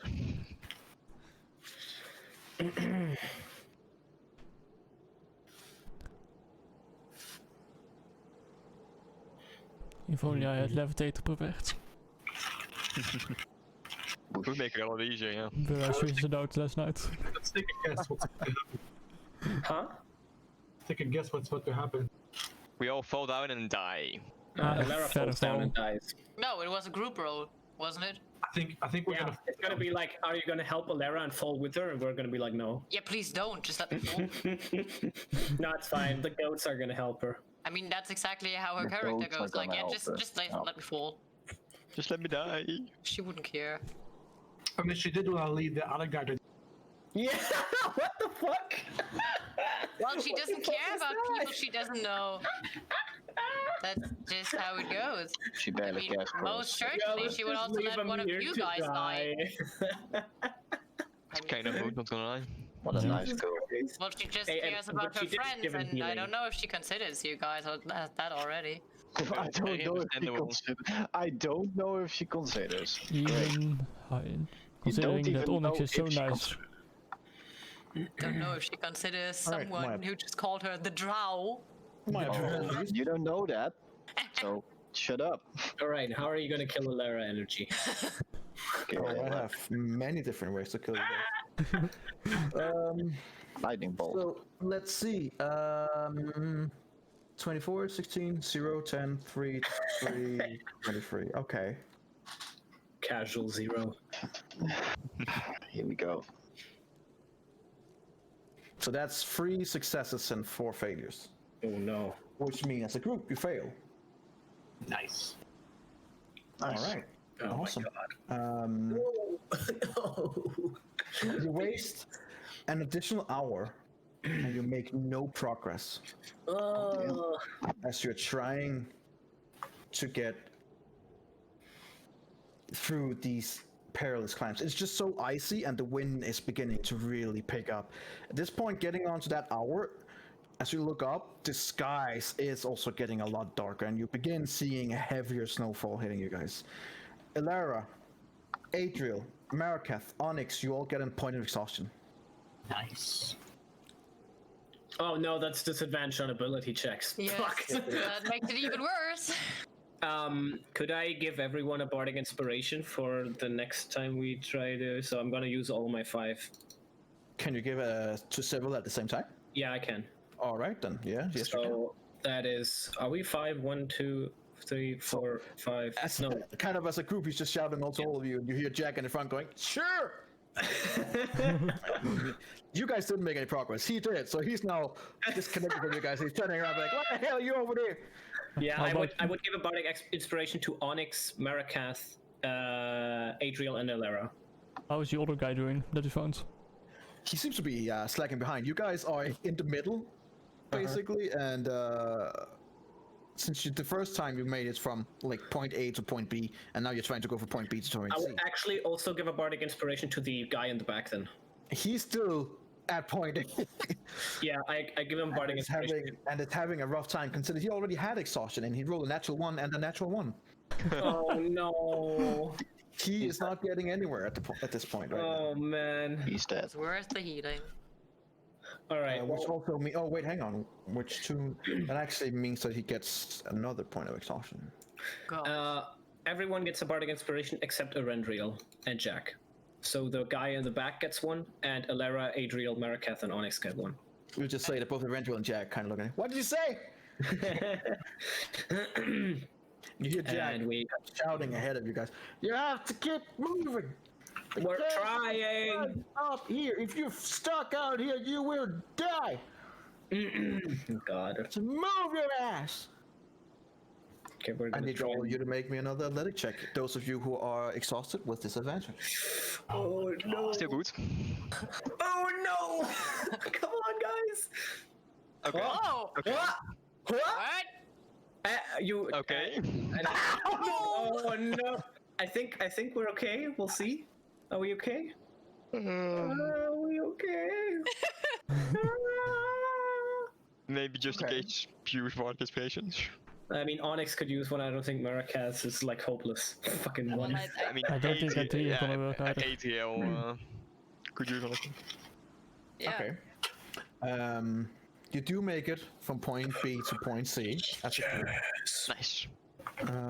You're now. The guy in the back? As you move ahead as a group, helping each other, you lose sight of him. Oh no.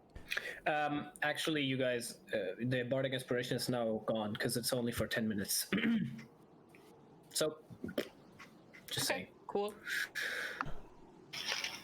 Marakath, Onyx, Eladio, you get another point of exhaustion. No! Please. Which means Marakath and Onyx, I believe you have 2 points of exhaustion. Explain to me what is exhaustion. What is the second two again? An exhaustion point, you can see it as a game-wise, it is that you are going through so much stress and you're using so much energy that your body is simply like getting really fucking tired. That's basically how it is. But points of exhaustion gives you certain disabilities, so to say. So, with 1 point of exhaustion, you have disadvantage on ability checks. That's why you rolled athletics with disadvantage. Okay. With 2 points of exhaustion, your speed is half as well. So you're gonna walk up there a little slower than the others.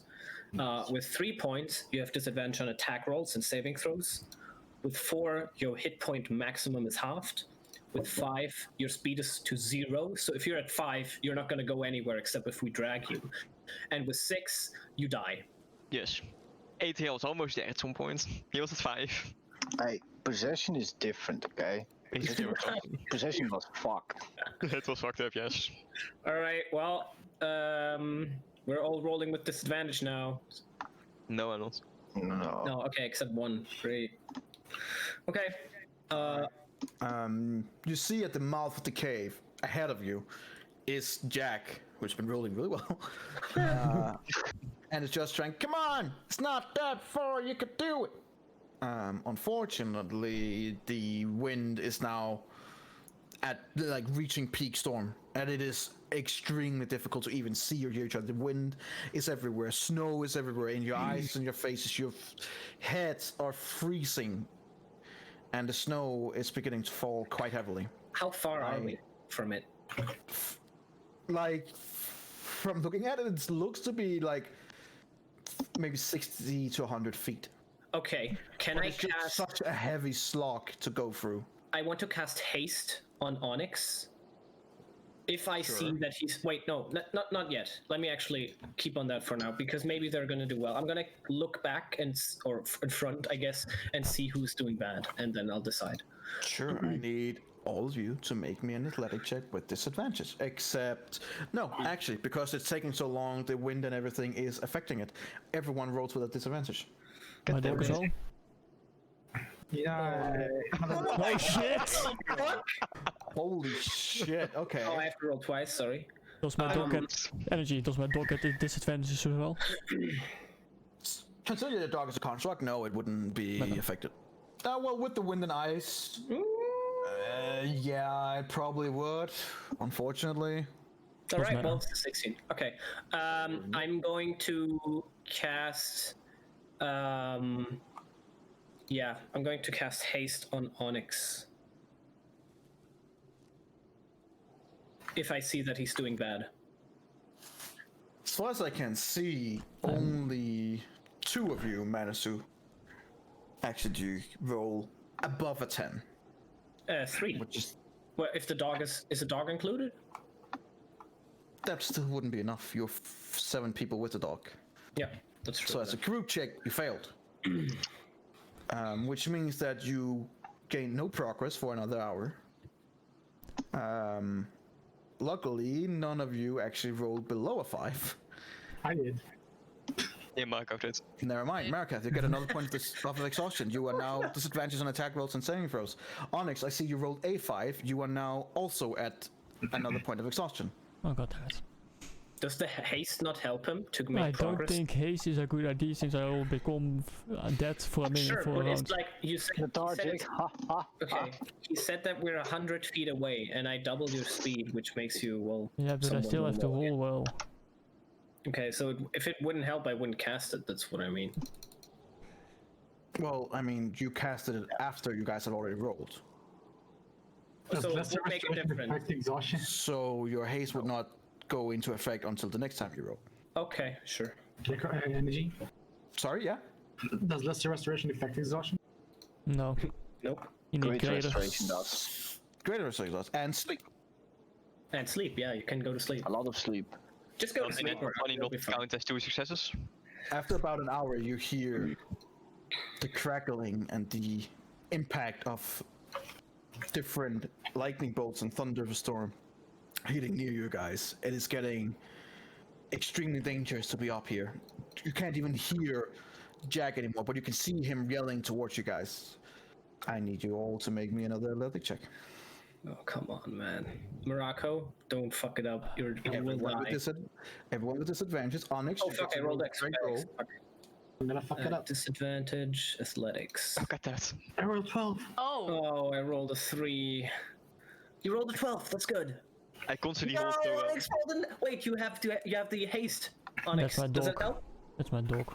Oh, that's your dog. I rolled with regular. Oh, you rolled a 9. You got no. I rolled a 1. Oh no. Even with a 1, you have 6. Like what? Yes. That's insane. But a 1 instead of 1, eventually you get a point of exhaustion. Eladio, you get a point of exhaustion. I got 1 too. As yet 1 more hour, and now the snow is beginning to get above you guys. The lightning is in your faces, basically. Which means I need all of you to roll me a 1d20. All of us. Yeah, I need all of you to roll me a 1d20. One for my dog as well. Oh no! No, yeah, it's not important. Time to die, guys. This is going great. All right, Eladio. You take... Oh no. 1 point of damage. 1 point of damage. You take 9 lightning damage as a lightning bolt strikes right next to you. And you can feel the electricity going through the current and going into you. And you realize that the storm is right above you, and if you don't get inside quickly, it might mean your death. However, as you guys are trying to get on, everyone make me a now wait, which of you have a high? Some of you have pretty high passive perception. I have 19. 17. 16. My dog has 15. Your dog would not be able to do much in this situation. I need Eladio, Eventual, Adriel to make me a perception check. If disadvantage, because exhaustion. Right. Oh shit. They're in roll. I've been rolling so good today. What the? Oh my god! Yeah, I'm getting lightning striked. I don't know. What's going Eladio on. doesn't see anything because he's getting struck by lightning. That's fair. Yeah, that's pretty fair. Eventual and Adriel, you do see it and you do react fast enough that and like a metal tip with a long rope behind it is shot towards you guys. Consider that it seems to be that you can't see Jack anymore. Like the storm and the wind and the snow, right, makes it almost impossible. So you gather that he probably shot that in blind. Luckily, two of you managed to recognize it before it hit anyone and actually grab it. But it seems to be that he has shot out what kind of be like a rope to you from. You don't know how he shot it out to you, maybe from a harpoon or something like that. But it seems to be that if no one had reacted to it, someone might have been speared. That would have been great. Hey, maybe the guy in the back. With the rope to you guys, you make the next athletic check as a straight roll. All right. My dog can climb a rope. I'm going to cast I haste. still have to do it at disadvantage because I'm going to it cast. doesn't understand what a rope is. If I cast haste on Onyx again, would that give him advantage? To help you a little bit, you gather probably not. Okay. This is more like a strength thing to actually get it, not as much of a speed thing. Okay. Well, then never mind. Then I'll. Yeah. God damn it. Oh my god! In this case, Please, Onyx guys. is just, Oh no! Oh my god! We're all gonna die. Oh, one more. I'm not. Oh, You're the deciding straight roll, one. Malakath. Straight roll. Not disadvantage, just a straight You're roll. the deciding one. straight roll of athletics. Roll above a 10. Athletics, yes. 10 or Oh, more. no. 10 or more. Oh, no. 10 or more. Go on. No. I haven't even rolled at them. Damn it! 11 or more. I'm at 11 or more. Jinx the gecko. Jinx. In this case, luckily I'll for you, use my you are getting- to give yeah. Marikev +4 on his ability check. If that's a genius. Yes. Yeah, so genius. Why didn't you do that before? Because he forgot. Yes. I forgot that it was also on ability checks. Onyx, make me a 1d20.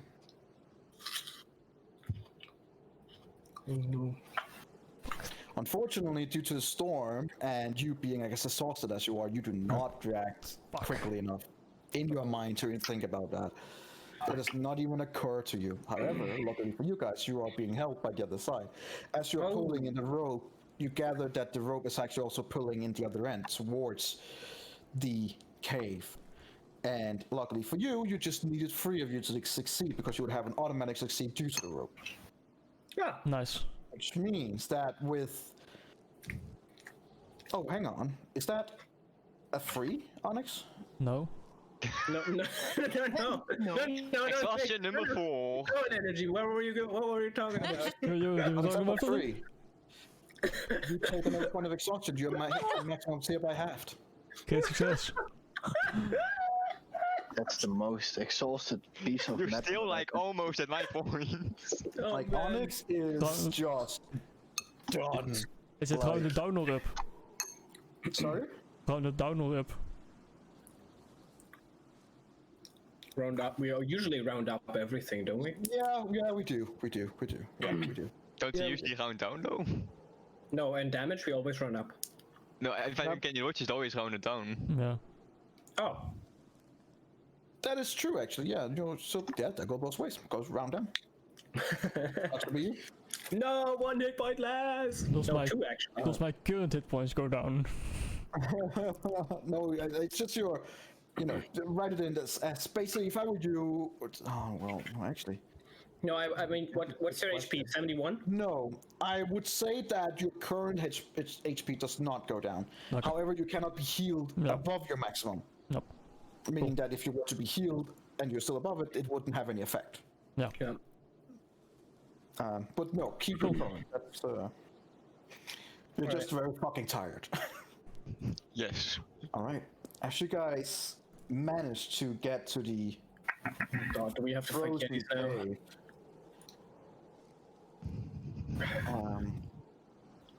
you see Jack, who's just with all his might pulling in the rope, trying to get you guys in, and as you all get into the frozen cave, you're kind of looking outside, and outside there's just lightning bolts after lightning bolts hitting the mountainside. The wind is picking up. Right now, thankfully, you're inside, and as you're getting inside, you immediately get the reprieve of the wind, and your noses, ears, and everything that is just a little bit not covered in some kind of cloth is just freezing. How far down is the other guy? I don't think You cannot. You have no idea. You cannot see him. You can only assume that if you guys barely made that, if he's still out in it, Did. you wouldn't give him much of a chance of survival. I want to ask Jack, is it deep enough into the cave, or do we need to go a little further in case of an avalanche? Well, right now we're right at the opening of this goddamn cave. And why did it take you so long? Jesus, I've been waiting here for hours. Maybe you should have put the rope down faster. Thank you. But I didn't want to hit anyone with the rope. I couldn't see you. Well, it worked out. To be fair, so far you have shown me to be very capable at fighting, at least. But I guess the cold, well, it just seems to bother you anyway, huh? I see what you did there. Oh, I see what you did there. Okay, so you're saying we should get a little further into the cave. Probably. Okay. I don't really have much of a choice. You do know that there's Yetis in here? I do know that there are Yetis in here. Yes, thank you very much for enlightening me again. Okay.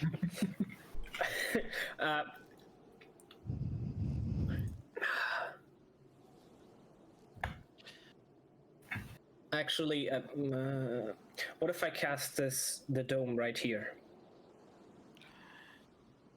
Well, I mean, we're not getting anywhere with this fucking storm out there right now. It's just not gonna happen. What I mean is, it I might- don't want to walk further into the cave. I don't think we're that capable of fighting right now.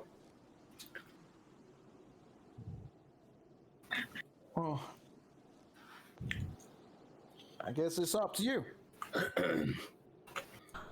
We are just the mouth of the cave. And, it's not that big of a cave either. As you begin looking around, as he mentions that, you see that it's about 15 foot high, 10 foot wide cave mouth. Mm-hmm. You also see now, after catching your breath and stuff like that, that there's blood on the snow. A little bit further inside the cave. Fresh blood?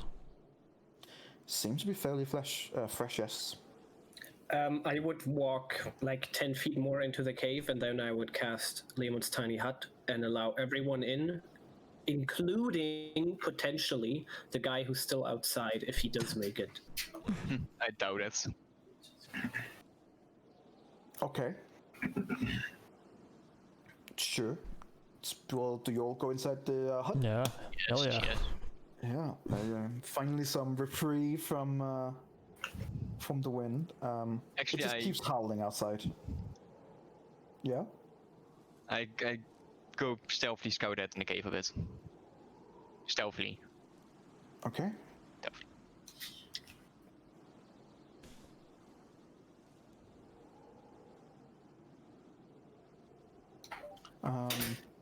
You're going in stealthily. Make me a stealth check, and I believe since you are exhausted, it's. I have 1 point exhaustion, yes. But you have your boots. I do have Oh, a yeah, boots, you it would do have been a have your straight home. So So it's a that's a 29. 29. Make me another roll. Straight roll. Hey! Holy shit! It's like my Oh, there you fourth go. of this one today. Jesus Christ. You feel pretty stealthily. Um, So much that the others are like, Where the fuck did the Renville go? Who's in the middle?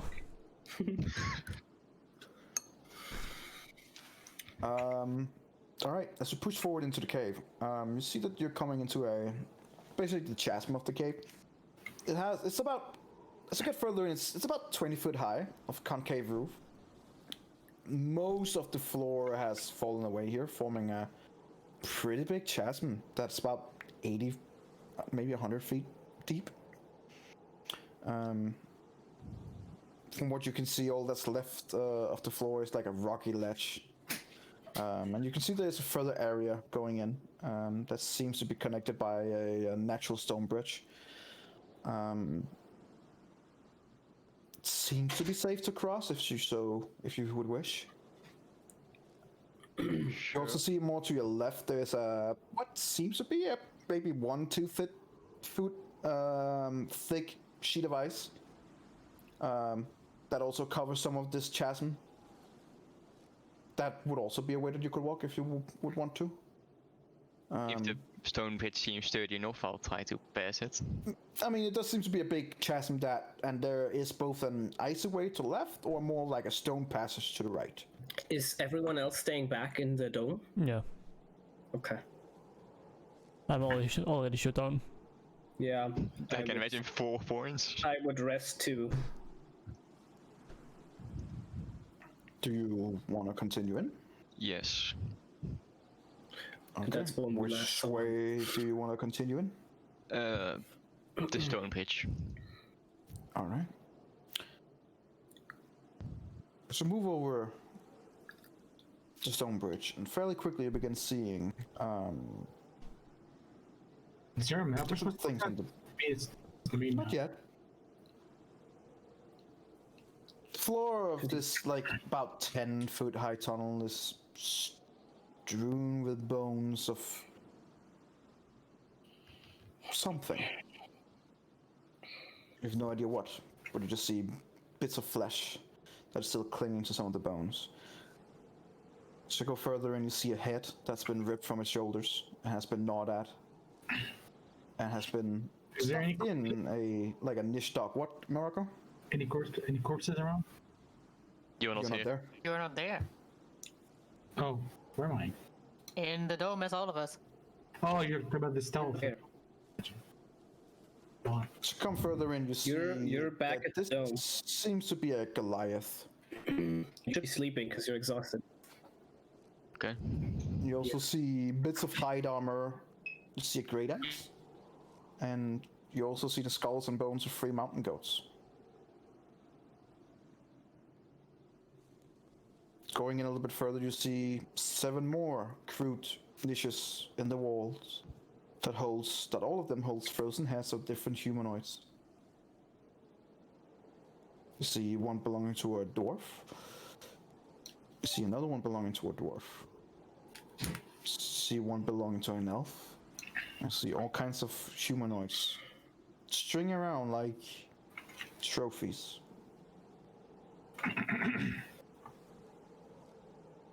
It makes a sharp turn to the left and into a grander opening. Are you gonna continue?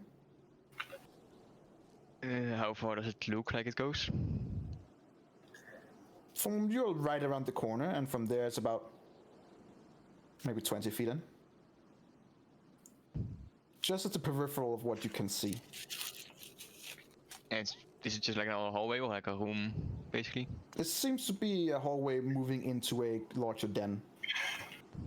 Like a larger open area. Do I hear any activity in that open area? Make me a perception check. With disadvantage. No, not really. Seems quiet. Except from the wind outside. I quietly go to the beginning of the opening. Okay. Seems to be a large den. Seems to be taller. But more uneven.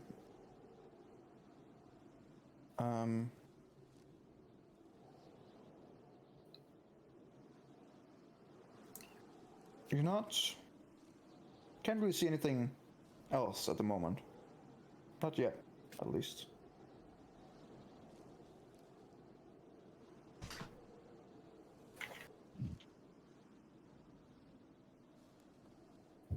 Want to continue further in?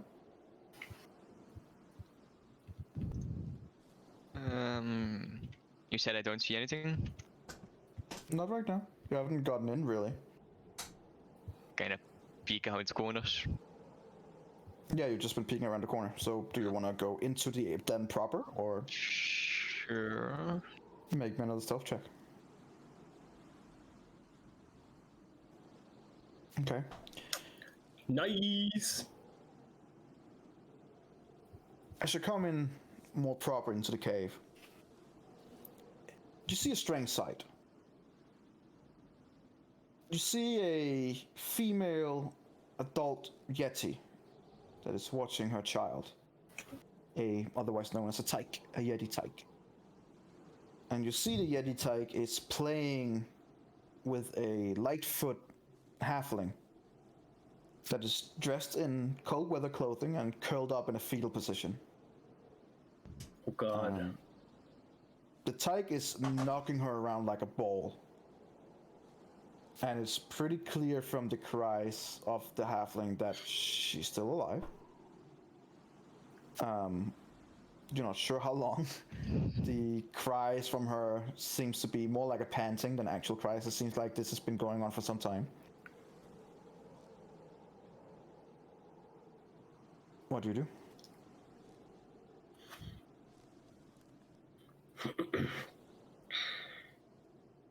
Only the one adult in the chart. Don't see any others.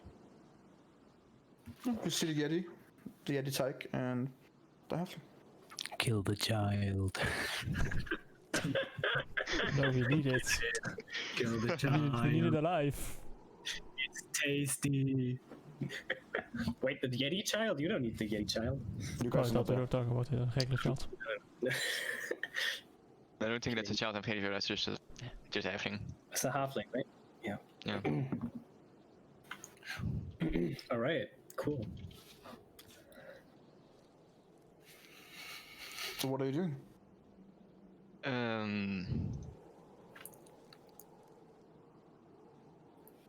I go back to the pages. Okay.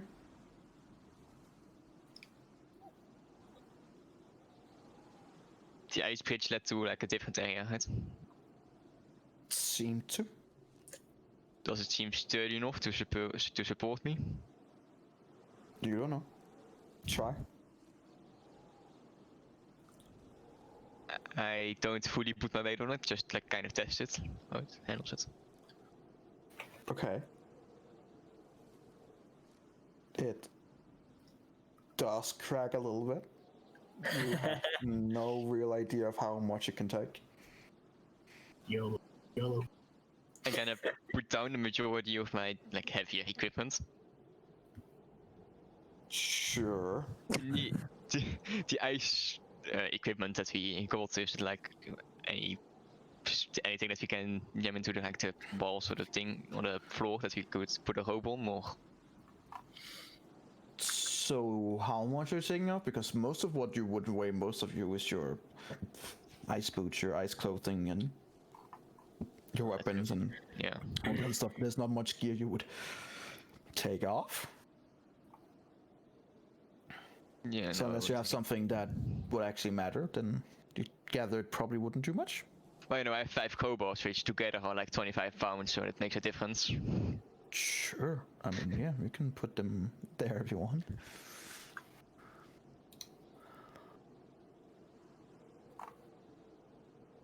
But in the equipment, was there something I could like? No, that would make too much noise anyway. I tried to put my other foot on it. Okay. It's cracking a bit, but I mean, nothing that indicates that it's gonna crash immediately. How long is the ridge? To here with ice? About 15 feet.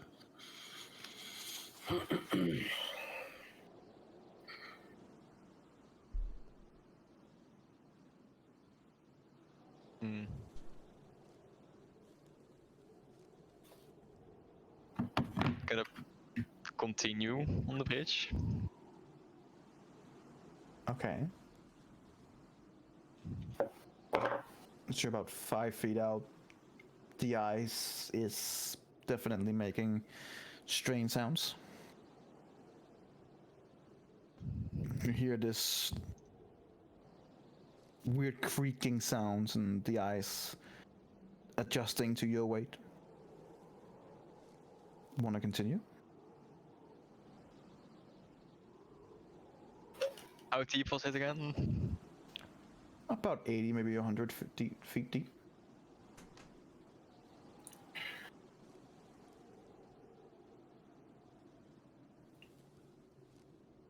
Probably smart to keep it for tomorrow, just in case I fall. Just go back. Sure. Go back to the dome. Okay. Well, you come back to the dome. The dome would, by the way, be like colored like the rock around us. All right. From the outside.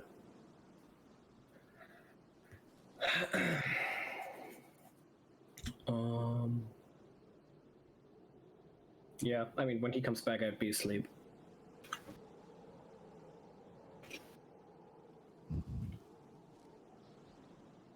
Basically what? Yeah, I'll just go rest as well.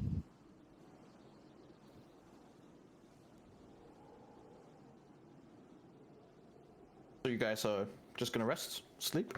Yeah. No one? The Manza, are you here? All right then. The Manza isn't here, that's why I would careful. I would take the first watch. No, Okay. I'm not watching. I'm the least tired of everyone, so. Okay.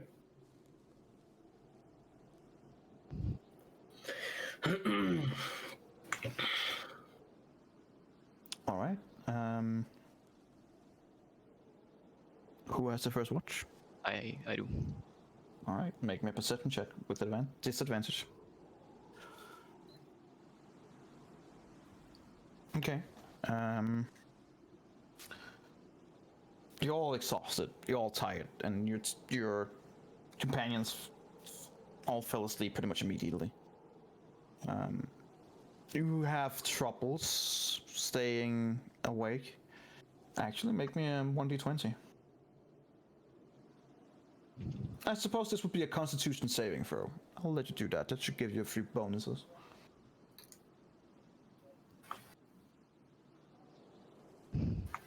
Okay. Rip. You stay awake for most of your watch. You have one of those, one of those feeling of a very long blink. Like, where it feels like you were just blinking, but you realize that you might have dozed off for at least a few minutes. But as you kind of blink and open your eyes again, you see a Yeti at the entrance.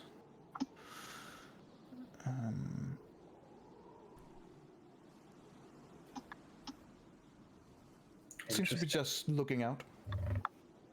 Wait, at the entrance where we came in, you mean? Or at the other side? Okay. That's the entrance of where you came in. Seems to be peering out. And as it's been peering out for about 5-10 minutes, it goes back further into the cave. Goes out of sight. Can it walk past the dome? Right here where you are, the dome would be like, what, 10 feet up? Yeah, well, it's 10 feet. You said it's 15 feet up the cave and 10 feet across, or like... Because the dome is, I think... That was a very mouth opening of it. Oh, okay, right. So from where you guys are... 10-foot radius, that's the sphere, so it's... Well, yeah, and from where you guys are, you would be able to be all the way up to the wall, and then there would still be like 10 feet of entrance in. depends on how far in you would get, but consider that if you were trying to do it the best way without trying to disturb anyone, it would be possible without paying much attention if you're staying up to the right side of the wall. Okay. Yeah. The Yeti doesn't seem to know you're there. As far as I read the dome, none of your scents and smells would be out. It seems to have gotten some kind of scent, but it also seems to be unsure of whether that might be of these other groups that has been here, or if it's you guys or whatever. It just seems to be on the lookout and watching out, but didn't see you guys in your dome. Does it seem like it's a second Yeti or the same one? Make me a history check. Disadvantage. Yeti seems to be a Yeti in your eyes. It's just you're not sure. Dit is wel de 3 dingen die daar zeggen in. De rest wel, at least higher. So, you're not sure? Okay. Don't even fancy, just go. The rest is well. Is anyone else gonna be on guard, or are you just gonna sleep? I will take the second watch. Okay. And you still have disadvantage on your stuff. How many points of exhaustion did you have? 1. Alright, roll me a Constitution saving throw. With disadvantage? No, just straight roll. Okay. Okay, yeah. You stay up throughout the night. You are able to keep up and not often fall asleep. So make me a perception check. Just a straight roll, no disadvantage.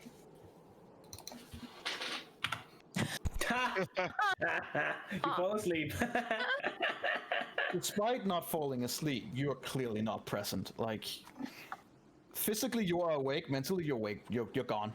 Like, she's just leaving her eyes open. It's like having a math lesson at 8 o'clock, and you just physically you are there, but mentally you are so not there. If my dog notices she is being a terrible watch, she'll kind of. Yeah, I just want to say, I think I'm not taking any watches anymore.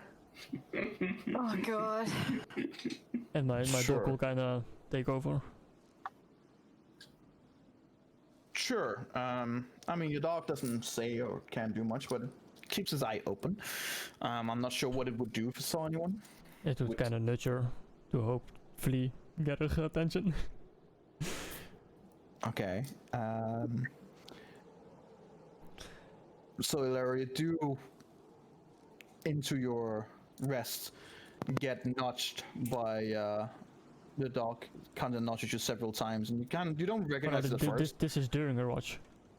Yeah, that's what I'm saying. Oh, so she during her watch. Right? It goes over and nudges her. Yeah. Several times, and at first you don't really recognize it, and then you're like recognizing that that it's trying to get your attention. Okay. And as you look down at it, it kind of just looks to the side, further into the cave, and as you do the same, you don't necessarily see the whole Yeti, but you see the red eyes, and they seem to be staring straight at you. Okay. That's not creepy. That's not creepy at all. I love some pairs of red eyes staring at me at night. While you were sleeping. Yeah, well, more or less. And sleeping. I think I would wake up Onyx because it's his dog. Okay. No, I don't. When I shut down, I pretty much instantly fell asleep. Can I not push some buttons? I don't think he has buttons. So you go over. No. Pretty racist. I mean, God. Why I always forget that Onyx is not humanoid. He is humanoid. Yeah, I don't know what the fuck. Okay, so I see eyes staring at me, and my night vision does not help me to see if it actually sees me. Like I'm way too exhausted and out of my mind right now, right? As far as you can tell, it's looking straight at you. Okay. Maybe you're hallucinating because you rolled so low. Yeah, that could be, but I mean, My I don't dog want noticed to it be the though. one. Fair point. God. I will wake Adriel up. Oh, for fuck's sake. You wake up Adriel. At the end of your watch or during? Well, when I see it. Like I don't wait for it to approach, so he just has to live with it. Great. That's it. Well, you don't get a long rest. Yet at least. Lara, what a surprise that you have to wake me up. Just a quick question. If you look into that mine there, do you also see some red eyes staring at you, or is it just me and my brain is not functioning as it should right now? I look at the direction. Okay, make me a perception check. Normal. Disadvantage. Disadvantage. With disadvantage. Oh, great. This will be fun. See, shit. He's Die horen net wat Tanja net verwacht. looking at you with just one eye open. The other one is just closed. And then he kind of like half-assed look over there and he doesn't see shit. It's nothing, and I fall back asleep. Great. Okay, I guess I will just try and sit as close to the dome border as I can into that direction, and already place my bow into my lap and hoping that it stays looking at us like that for now. I would mention energy. Sound does pass through the barrier. There's no specification that it doesn't, so that's why I would assume that it does. I guess. It's Fucking kidding me? Meaning if one of you farts, then... Yeah, then the Yeti would be like, what the fuck? Why did this rock just fart? You see, and smells, I mean, it should be your decision. I don't know, the spell doesn't specify, so I guess we can make that clear now, if it does or if it doesn't. Well, if it doesn't specify, then sound does pass through. Mm-hmm. You would And know that, I would right? say that smell probably doesn't, because it's like a wall, right? So Sure. if it's a wall, I can hear someone if they're loud enough behind a wall, but I won't smell them because it's a wall. Sure, depends on the smell. Looks, Yeah. And it looks like an addition to the wall, basically. Yeah. Like a round. So if you're really loud behind it, just don't.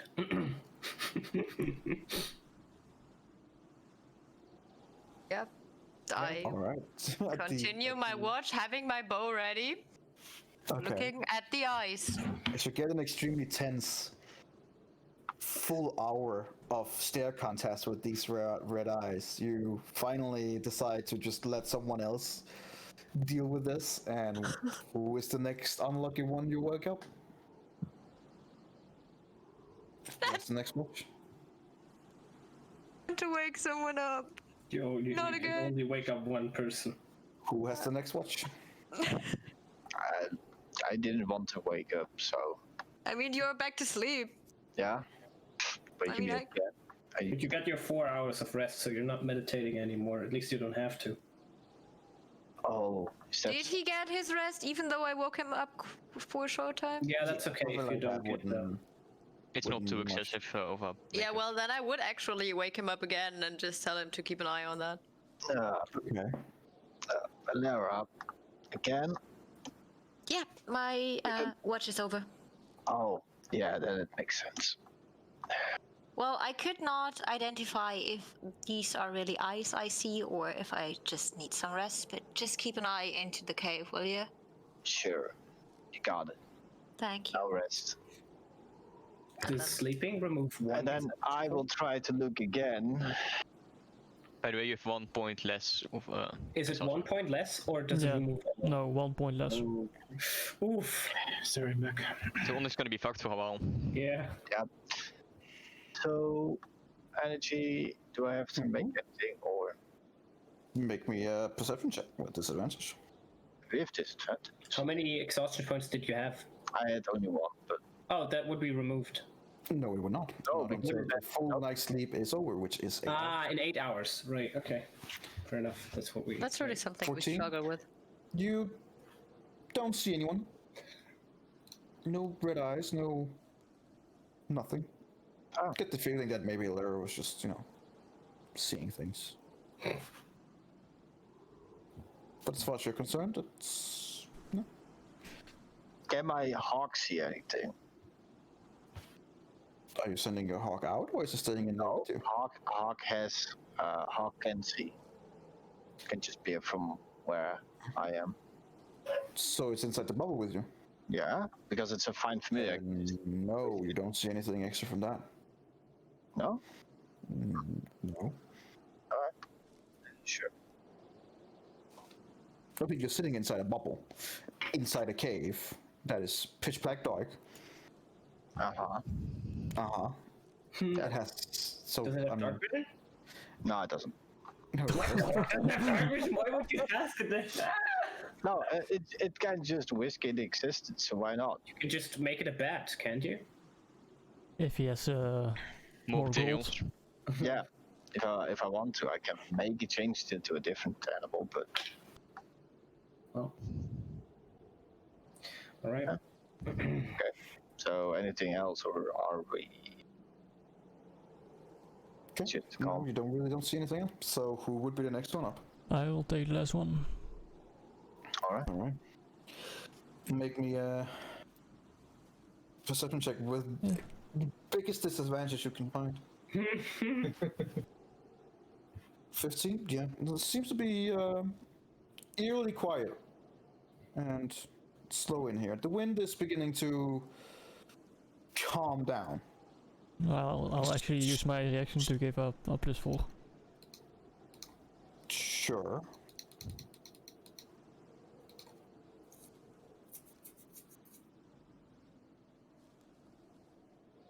It's like, is it just a +4? Is it a 1d4? Yeah, it's equal to my intel.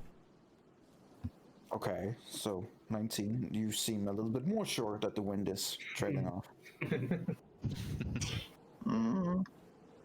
It's basically like a bardic inspiration, but it's straight. So it's just 4 + 4.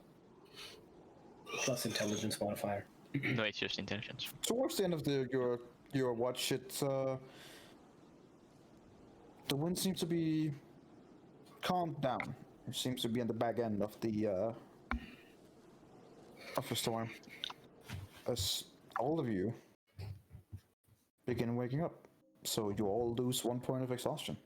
Yeah, boy. I put my armor on cold resistance. So that means that still have 1 point left. If you had 2, you will have 1 now, yeah. Yeah. Disadvantage on ability checks is still there, so you need to rest 1 more time to get that down to 0. Yeah, at least you're not Onyx, who's... Yeah. 3 Did points. you have 3? I had 4, now I have 3. Oh god. Alright. You did not roll good. Exceptionally bad on your... Yeah. I hold very well.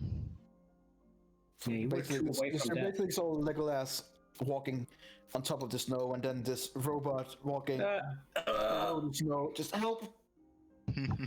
Help. Disadvantage on attack rolls and saving throws. Oof.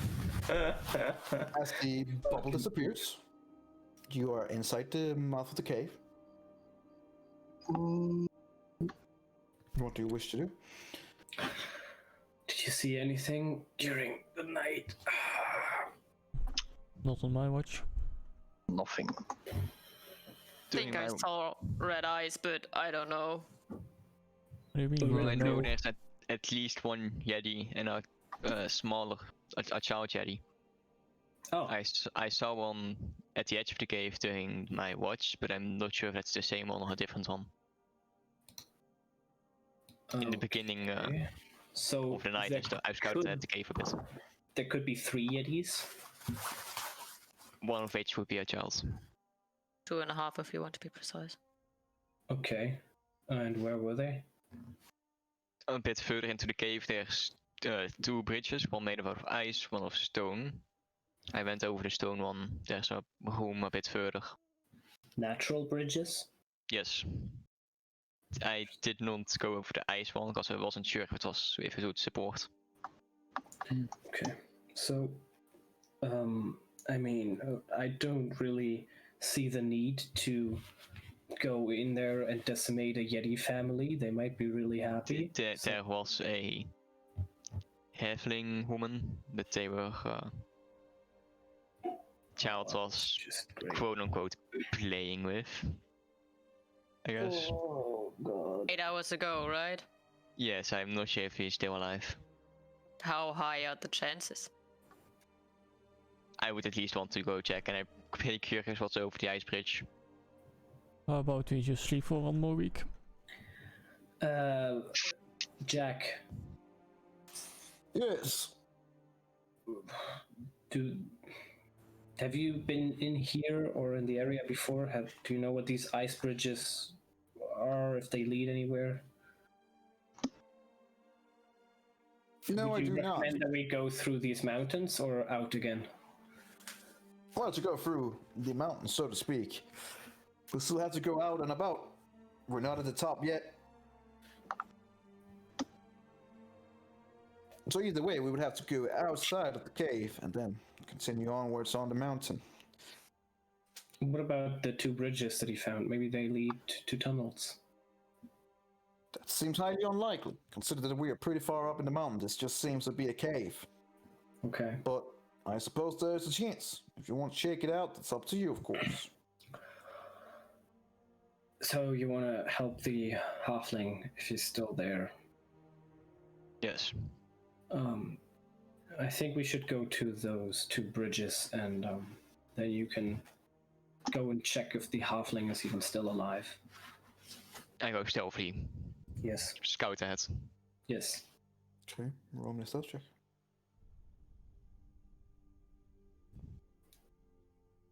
Nice.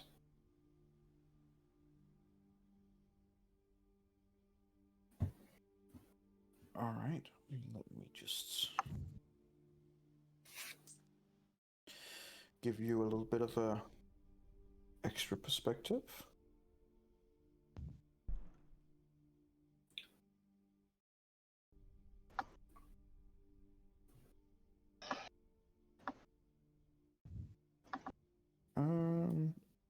Onyx is dead as always when you take him in. I mean, at this point, he practically is.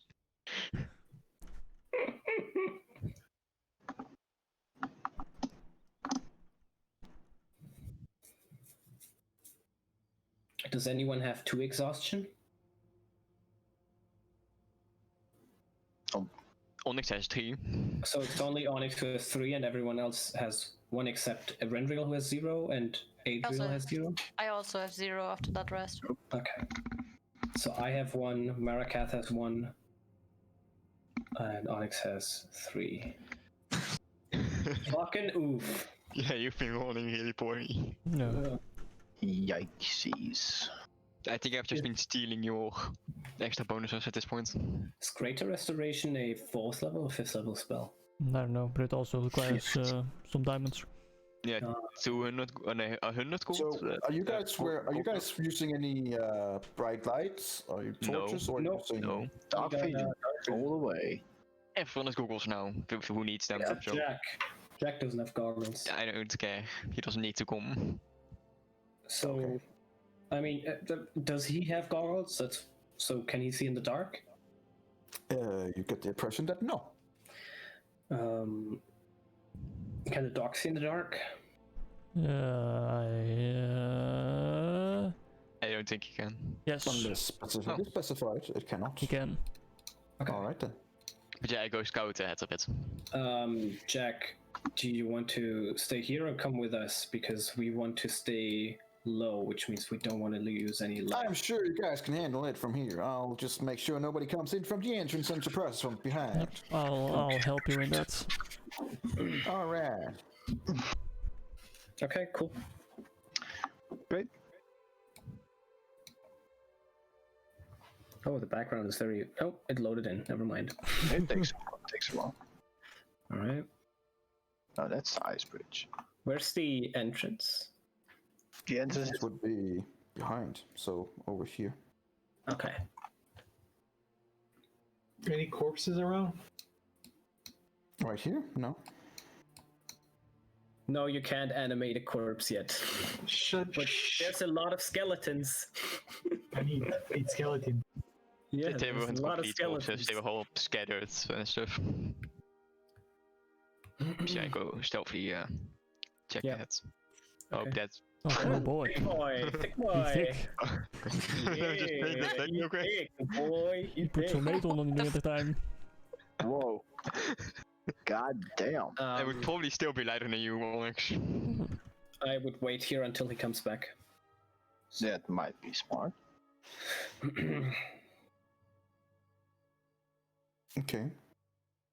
As you come to the same area as the other trophies that you found during the night, where you are now, you see... Just moving while I'm fucking talking to you. Boy. Jesus. You see before you're going into the area that a new trophy has been added. Fresh one.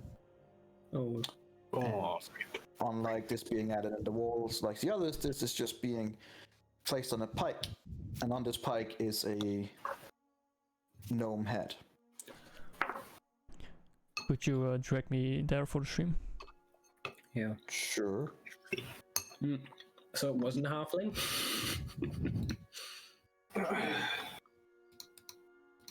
I peek out corner again. Okay. Go for it.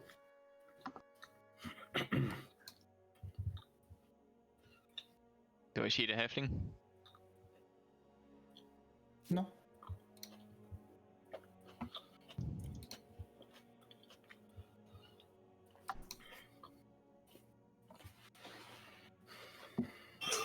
Just only the whom. I guess I can You don't really see anything there. slowly go a bit, peek a bit further. Okay. Thor, can you put Onyx on top of him so we see the same thing? Or like below him, I guess.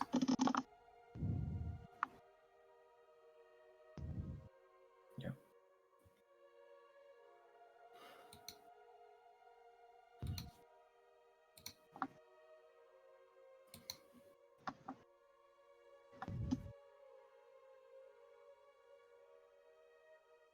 Okay. You come into what should be the Yeti then, but seems to be fairly empty. Is this like a lower area? It's a higher. Higher area.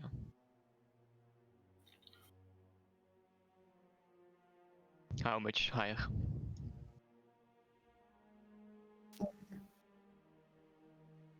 About 10-15 feet.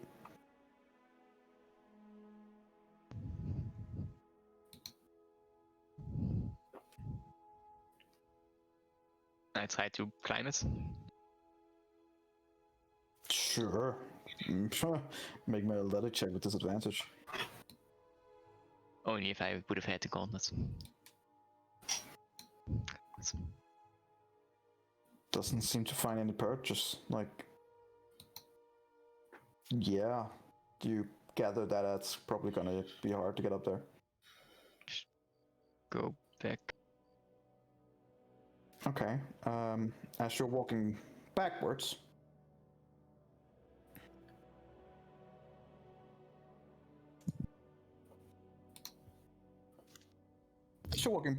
you get the feeling that you are definitely not alone.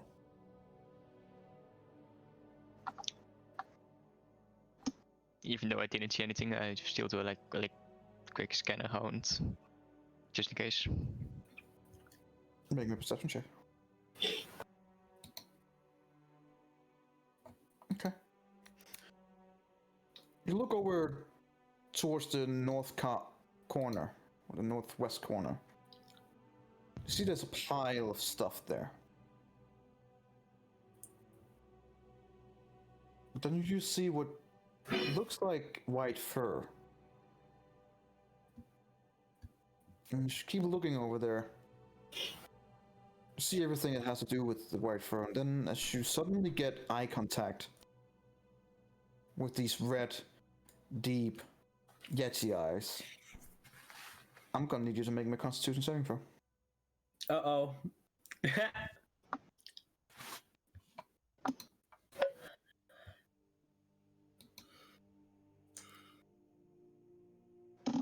16. Okay, so you resist the paralyzation. That's Oh, a thank good thing. To be very bad. If everyone's just waiting for me to get back and I just don't come back.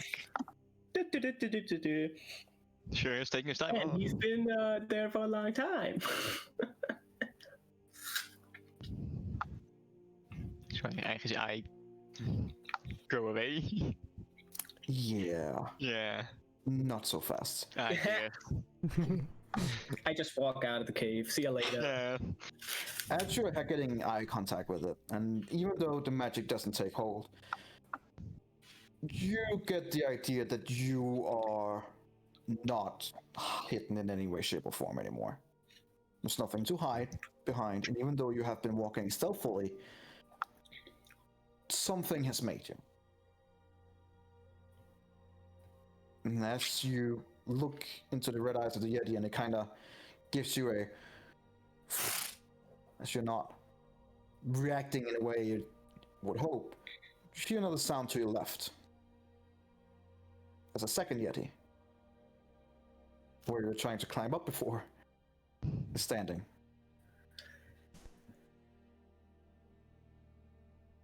I need you to make me roll me initiative. You better roll high on this one. Oh no.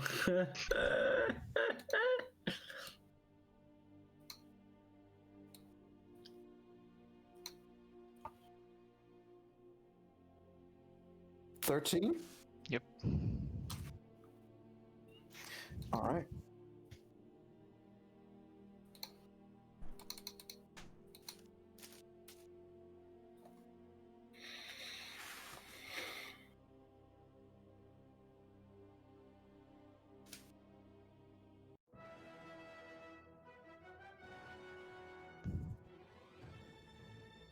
All right, as both Yetis seems keen to attack the one who has been disturbing them.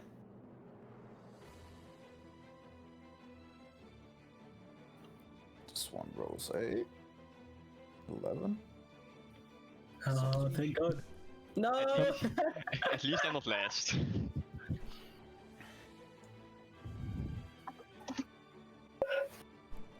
All right. If we hear anything or can hear anything, just, let us know.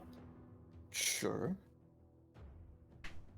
Like if they make a war cry. Probably. Nice sound effect. Yeah. Okay. This Yeti will jump from where it is with an additional range, which means it will jump over here in one swell jump. And then So he's loud been in jump? Atlantic What as the we are. fuck? we'll then move in close. That's actually to you. I'm gonna need you to make me another Constitution saving throw, as you are now staring at another Yeti with his chilling gaze. 15, save again. And annoyed, it will use its multi-attack and claw you twice. Oh no. Well, at least you're not paralyzed. No, Yes. that would have been bad. Would Very. have been heal breath.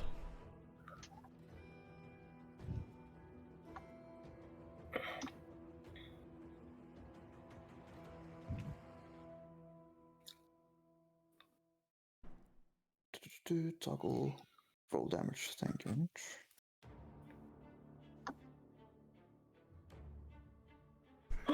Natural one! Oh, thank God. Alright, there you go. So the first one definitely doesn't hit. Second one, I believe hits. Yes. Alright, well, you 12 take 12 damage. As, Okay. as it strikes into you twice with both claws, it is your turn. Well, as he ends his turn, I use my reaction to use Skirmisher, which allows me to use half of my movements without provoking opportunity attacks. So that's 1, 2, 3. when it's my turn, I use my speed. Is it difficult terrain here? Yes, it is. Okay. That would have been then 1 for going here, I guess. Half my movement. Half. You have 15 feet of movement in total, right? Yeah, if it is, I have a normal speed of 35, which I have. That would be. Which is half the 15 since we're rounding down. Yeah. Yep. And you started here, so it would have been 5, so 10, 15, so you could be up here. Yeah, but with my reaction, I would have half of my movement. Right, so half of half. Yeah, exactly. Well, so that would have been 5. Then you would be here. Yes. Then, now it's your turn. 1, 2, 3. A bonus action dash. 1, 2, 3. Action dash. 1, 2, 3. And I'm Rope time. You consider that you actually got 10 feet up there. You should only gotten 5, but there you go. That's fine. Are you okay? Can I al running scheme? Yetis!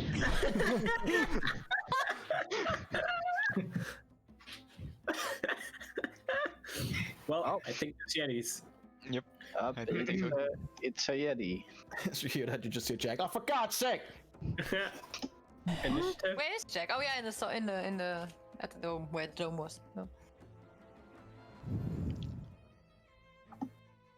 All right. Well, I'm gonna need all of you to make a Click on character, boys.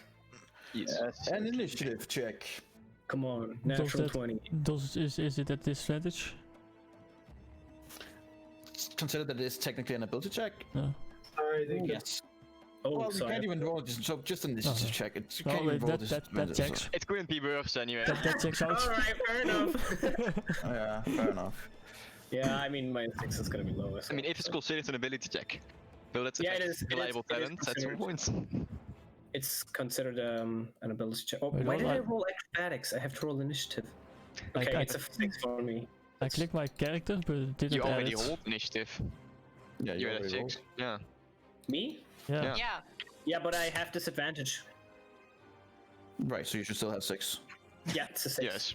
Yeah, that's why I had to change it again. Right. But before you guys get to your turn, the other Yeti will get its turn. Consider this is technically a surprise Yep. round for you guys. And it will goes 5, 10, 15, 20. You have to add me in manually because for some reason it didn't add it, even though I clicked on my character. Oh, fair enough. How much? It's a natural 1, so Yep, for so it's 4. good. What does Jack have? Yetis! He will be added in a second. Just need to find poor Jack, who always seems to be forgotten.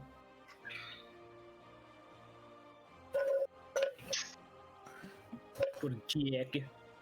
Jackety.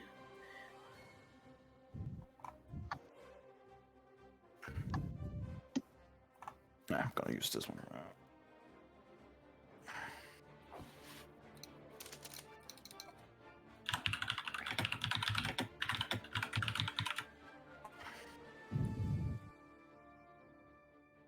He will be just covered in snow gear.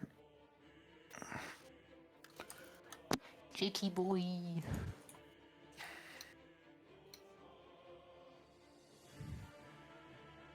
$19.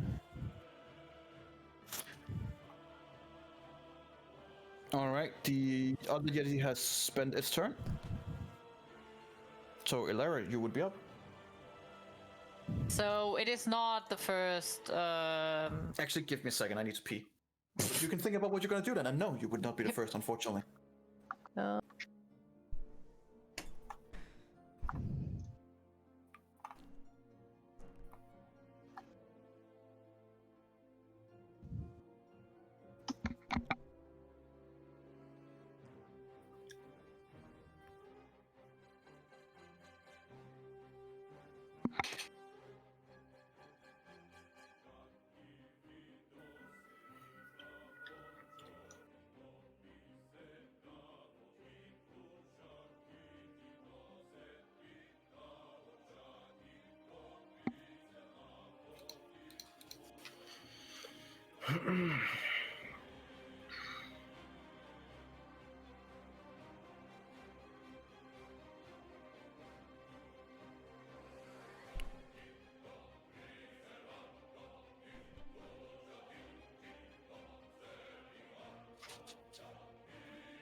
What is considered within range when I would stay here?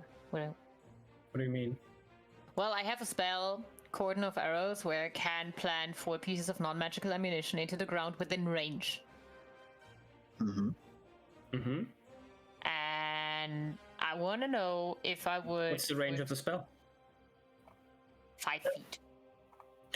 There you go. So that's the range, because I was confused about that. I thought that means that the arrows must be in 5 feet. Okay. So you can only place them around yourself. Yeah, kind of. Interesting, Morocco. That could work. Also, Morocco, what you have is, like, with the 15 feet sphere around you that damages everything, that gets a... what is that called again, that spell? Spiritual Guardians. Spirit Guardian. Yeah, that one is a great spell right now, because it's fucking tiny here. Yeah, I know. Alright, so what are you gonna do, Alara?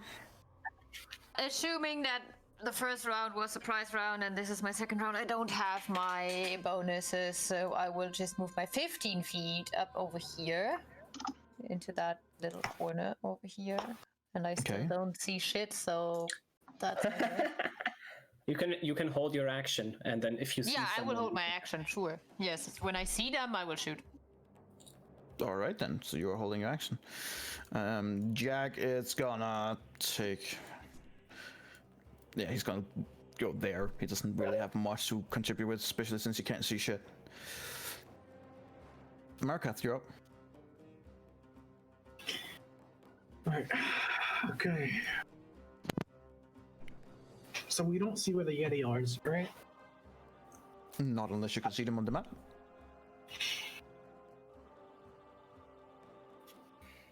Thing is, I want to stay in the back. I don't get too close.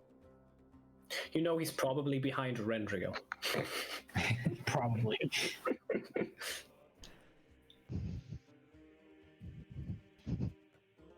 Is Rendil hurt? Nope. A little bit, but not really. Okay. He has a few claw marks. A little bit of blood, but not much. You know what? I'm gonna start with casting spiritual weapon. Okay. Right. So you cast your spiritual weapon. Well, you can't hit anything yet. No, I'm not gonna hit it. You just materialize it, so you don't have your spiritual weapon in front of you. Can you ready the weapon? Does that work? We have to cast it and have it around me. Technically, it's an action to... It's a bonus action to cast it, and an action to have it, or is it a reverse? An action to have it, and then a bonus action to attack with it? It's a bonus action to summon it and attack. Yeah, so technically you can, as an action, you can ready the weapon, and then when the Yeti comes in, you can... No, you can't, because it's a bonus action. Not. Oh, he can't? Never mind, ignore what I said. I'll put it here, like right here. Sure.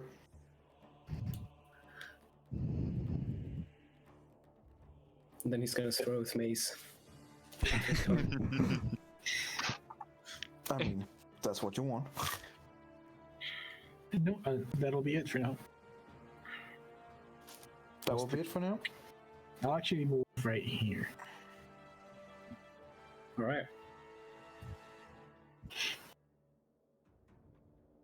Can you put something here? Put up a... Oh, I need to select the shape, don't I? Sure, just remember for now while I find that stupid weapon. Alright, what's good for Yetis? Mouse? No, it's just we'll just an axe. An axe, okay. Sure, there's an axe there.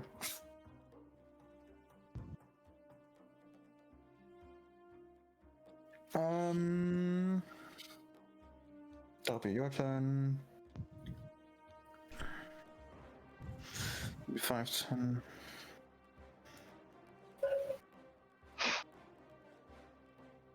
Oh boy.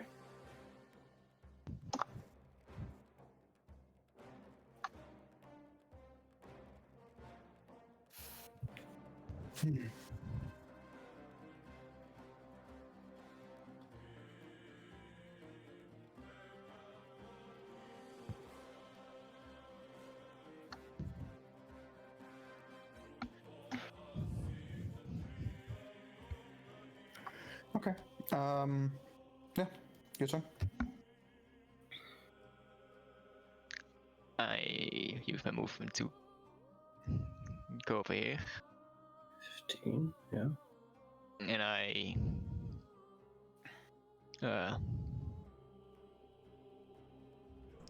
just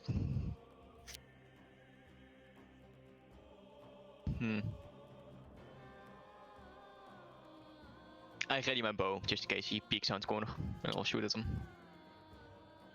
Sure. You are standing on top, or right above you. There is a floating sword, which in this case is now a fucking. Like, it's now a sword for the viewers, but it's an axe in the game, I guess. Yep. But it's there. Oh, whoops, sorry. He's gone. Eat above the bridge. All right, so is that your turn? Yep. All right. I am going to step. Oh, this is the stone bridge, right? So it goes down really deep here. Yes. And Okay. I want to spike grove. Well, now it's your turn, but sure, go. Yeah. The Yeti has just been finished. 20-foot radius. 20 foot. Make it one further up top. Yeah. Yeah. Thanks. No change to see values. Yeah, I guess. Yeah. I can see it. So I will put it here. So that entire radius will now be covered with spikes. How much damage is it if they walk on it again? 2d4 for every 5 feet it travels. And it's difficult terrain height. Yes, but it's already difficult terrain. Not Not for them. But now it is. Bonus action. I'm gonna mark it like here, like this, right? That's where it ends, right? Yeah, about there. Yeah. Healing word on. You can't. No, okay, thanks. You already cast a spell. Thanks. 20. Hang on. I'll do my spirit totem. Which one shall we do? The spirit totem unicorn spirit, which will be placed at this centerpiece, covering all of us since it's 30-foot radius. Right, nice. All right. And that was my turn. Okay, let it go. I'm going to cast haste on Erendrio. Sure. No, wait. Am I gonna cast? Yeah, I'm gonna cast haste on Erendrio. Let's see. And then I'll take 1, 2. What is over here? Because it ends here, right? The map ends here. At least looks like that, because it just. It seems to be what might have been connecting caves, but in this case, it's shut off. Like you're not sure if it's avalanche or if it's by design, but it doesn't go anywhere. Okay, so I'm going up here. Okay. Onyx, you're up.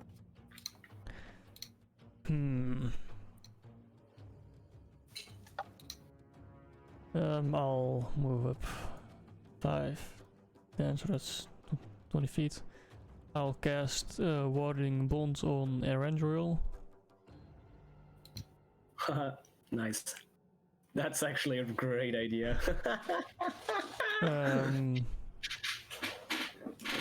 then I'll back up one more. That's it. Is it touch? It is touch. It is. Yeah. And my dog Right. moves up. That's it. Okay. All right. Elara, you're up. Even though you had your bow ready, that didn't send the target. Nothing inside. Can I walk in here without getting hurt? No, you would get hurt as well. I would get hurt as well. Yeah, that's shit. You can stand here without getting hurt. Huh? But I'm so confused with this new spell.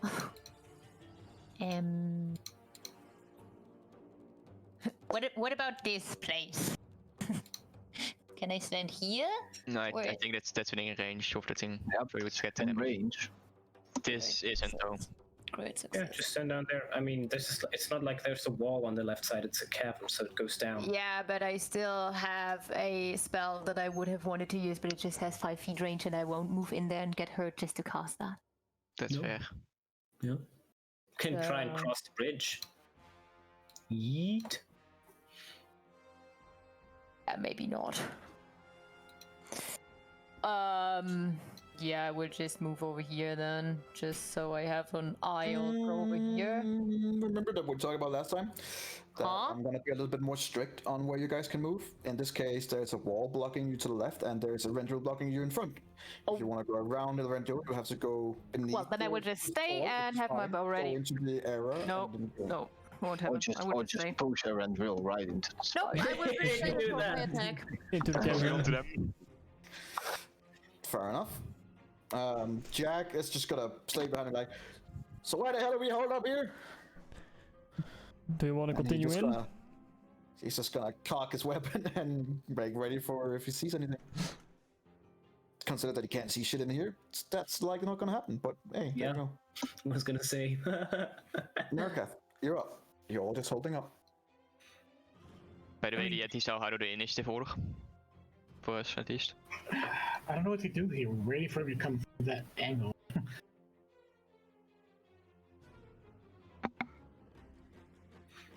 Wait, how far can I move the spiritual weapon?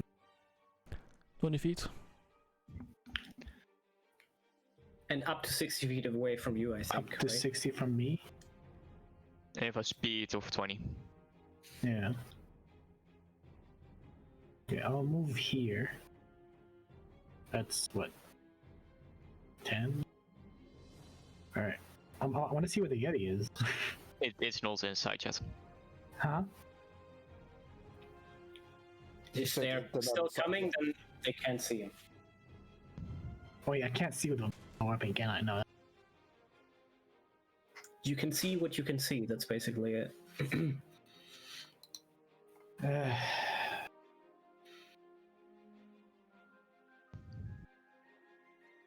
Nah, I'll just end my turn here. There's not much we can do. I'm actually gonna go back to my spot here. I'll end my turn. We're just waiting. You can't go back there. That's 20 feet of movement. No, I didn't move at all. I just want to Oh, okay. just Well, cancel. All right. Eventually.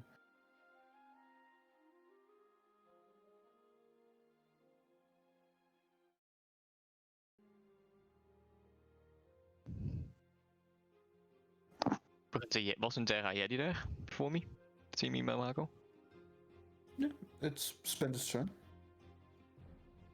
Okay.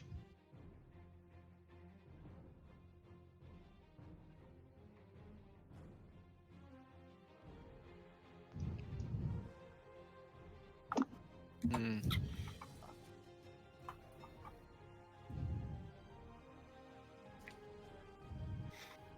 What are you gonna do?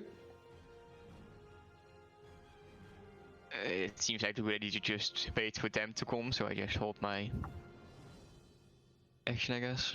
Is it even coming? Hold your action. All right. April, you're up. Yeah, doesn't seem to be any Yeti showing at this point. Can I see if there, from the walls up, if there are ways that they might have skilled, or that you can go up the walls? Sure, make me a perception check. Alright. Hang on. Give you one. You seem fairly certain that seems extremely unlikely. Okay. Well,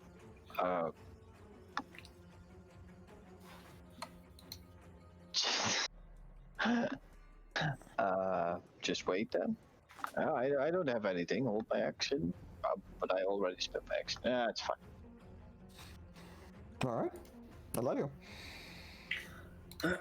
I would take a step forward. Adriel, if it doesn't seem like they're coming, either we head in and you remove your spell, or we just head out and leave this cave. And I would turn towards the Rendriel. Is the halfling alive? Didn't see it. Probably not. Then there's no need for us to fight these Yetis, is there? Not really. Then I think we should go. I look at the others. I agree. I agree. Okay, well, I stop concentrating on haste. And a wave of lethargy sweeps over Rendriel. Alright, so right now you lose a round because you are lethargic. Mm-hmm. Yes.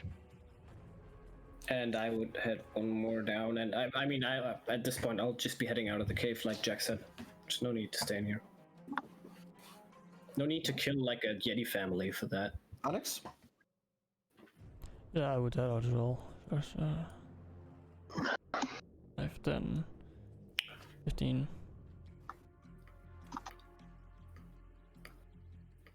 Then that's my turn. Lara? Can I move anywhere? Are you also just leaving the cave? I assume. Well, are you or are you not? That's why I'm asking you. Well, can I? Sure.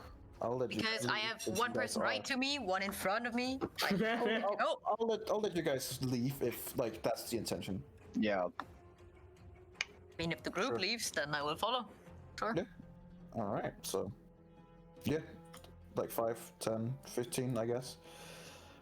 I'll let you just walk past Adriel. Consider that he's also gonna leave as well, so. You can dash as an action if you want, but I mean... It's fine. Jack is gonna... 15, 10, American? Yep, I'll fall. Alright, are you gonna drop your concentration on your spiritual weapon, or are you just gonna stay? No, I want to drop it and leave. Alright, you should mark off your spells that you guys used. Yeah. Doesn't need.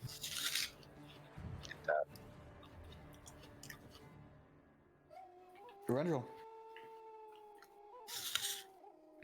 Yeah, I'll just wait until anyone is already at the entrance before I leave.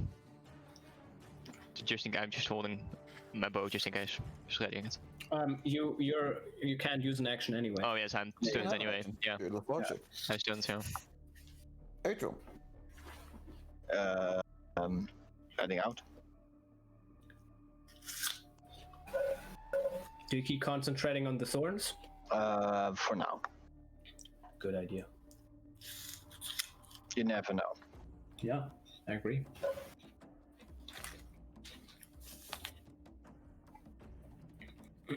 Alright. Can I drag him with me? Sure, that would be half your movement, which means you would have 5 feet of movement. I'm gonna dash. So that would... You will now if have it, 10 feet of movement. well, I mean, technically, if I have 15 and I dash, it's doubled, and then halved, it would be 15? Because we're rounding down, that's why it's always, like, super low. Sure. Here. So we would be here, and he would be here. We'll be here, and we'll be here.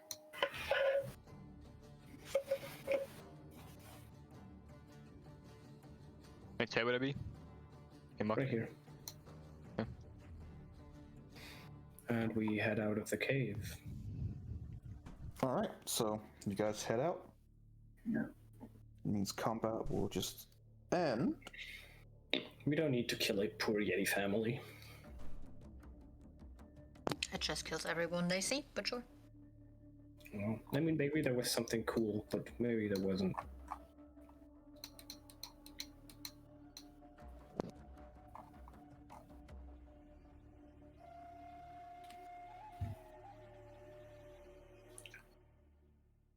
Okay, so we head out and continue walking, right?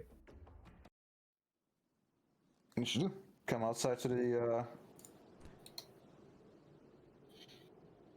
That lasts for an hour. The warding bond. Sure, we'll see if it matters anything. Just in case, you know. Yep, Yeah. fair enough.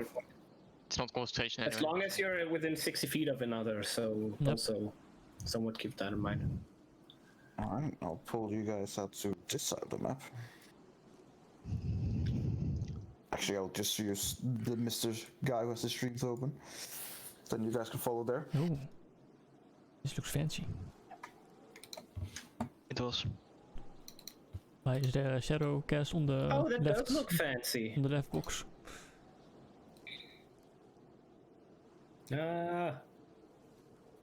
While climbing, I would keep an eye out on the cave entrance.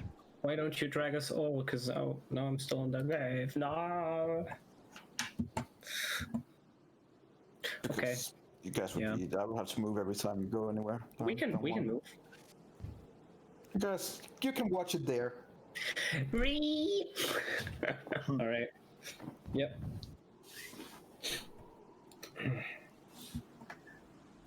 That you guys are not gonna go in there anyway. It wouldn't matter, so I can just do this. Boom. Don't let that help. Oh, it's probably because you guys are in that little area. Oh, now I can walk out of it. Yeah, cool. Yeah, perfect. Yeah, now I can just stand here at the bottom. Is this where we started, or? That's basically where you started, yeah. Ah, I see. So we're going like blah blah blip blip blip blip. That feet counter would not be accurate in this case. I know. 125 feet, wow. Wow, we made 125 feet progress. Is that when the difficult counter started with the storm? Like, or was that absolute bottom from the... When you rolled what was needed for the storm to kick in, you were about here. Oh, okay. And the perilous area was about from here to here, which is a mile of the cave. Alright, well, we continue. This is where you found the fallen climber. That is still not anywhere to be seen. Yeah. Oh, at least we tried. Kind of. Yeah. Yep. Sure.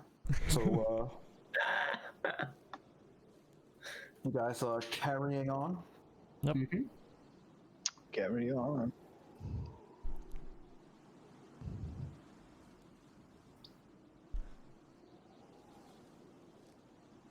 Alright. That would be... I'm guessing Eberron. Make me a survival check. With, oh no, you don't have disadvantage, never mind. Nope.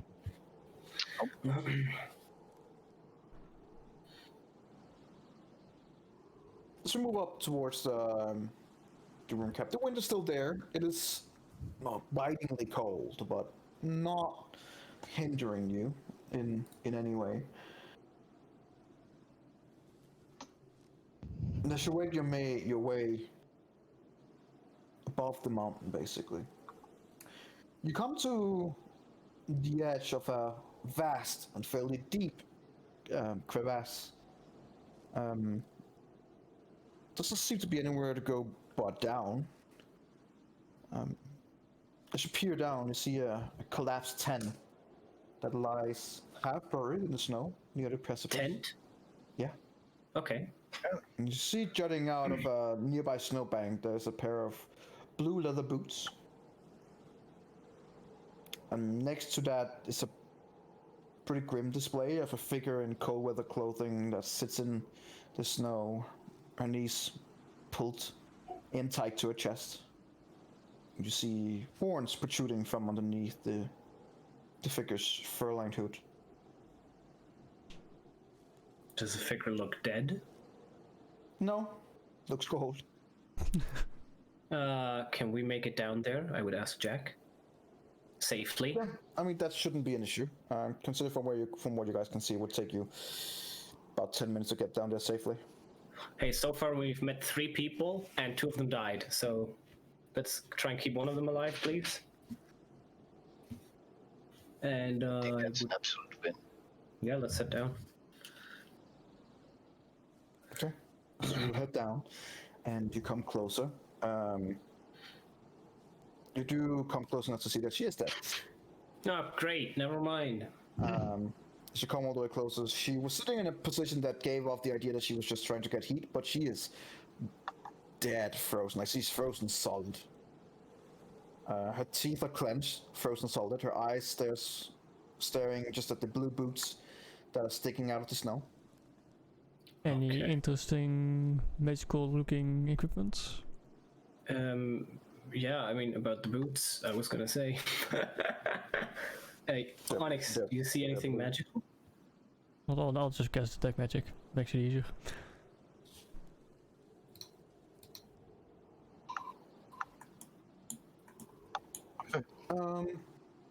They shine blue. They're not magical? They don't seem magical. Okay. No. Making a perception check.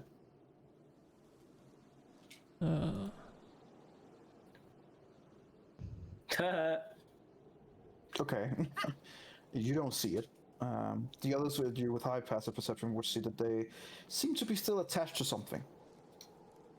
Attached to what? I don't know. I'm assuming a person. A what? A person, probably. Oh. Are they upside down? The shoes? Or are they like halfway sticking out of the snow, like someone is lying there? They're upside down. Oh. Right. Let's drag out that person. If it's a person. It is a person. Okay. As you pull, and you get this carriage out with the blue leather boots. It's a dwarf body, missing a head. So he's not alive? Pretty dead. Good. You find an empty wineskin and a half-eaten block of goat cheese and a miner's pick.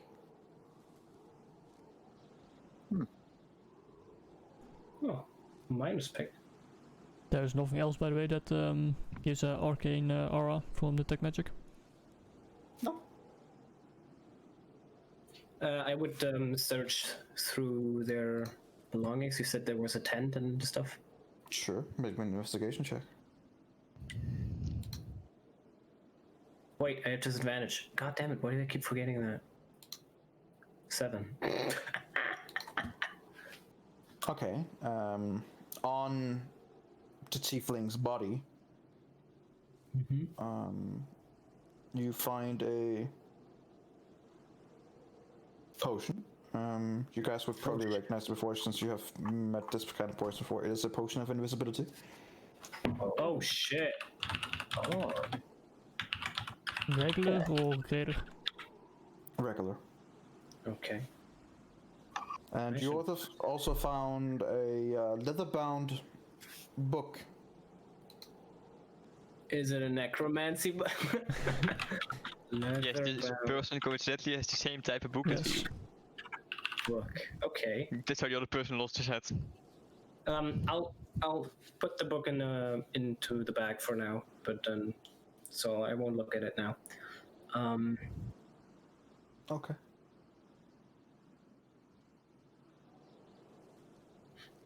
Yeah. Was there something in the tent or? No. Okay.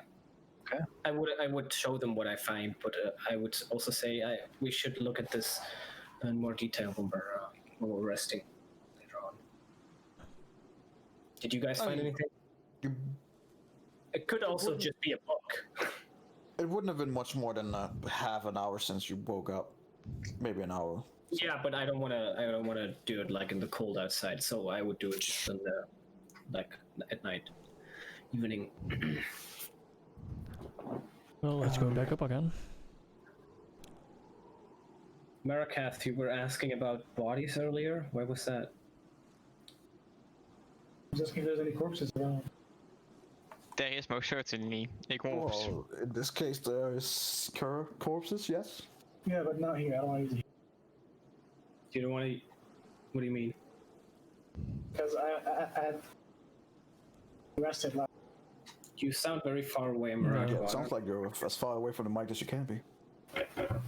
I swapped the ability for another last time. Oh, okay. Well, let's continue then. Yeah, let's carry on.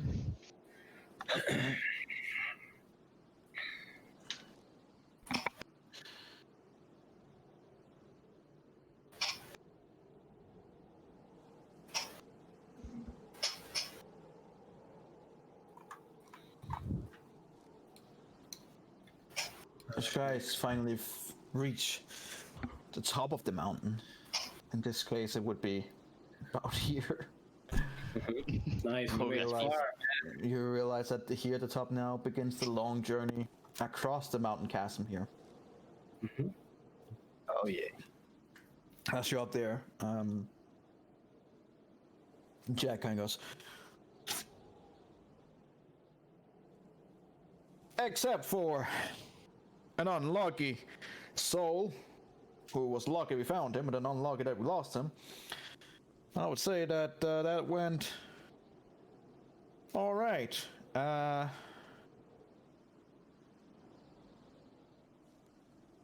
I sure hope that if I'm about to be eaten by Yetis, that I do get fined by other people than you, if you don't mind me saying. But I suppose that's none of your concern, or mine. So let's carry on. And he kind of like just moves away. It's a fair point. Continue.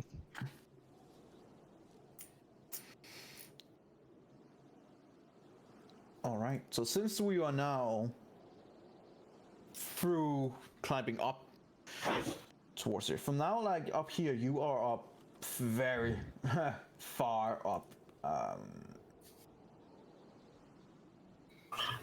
Let's see here how much.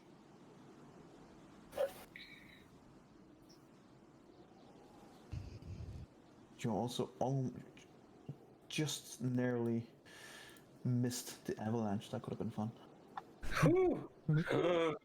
Yikes. Boy.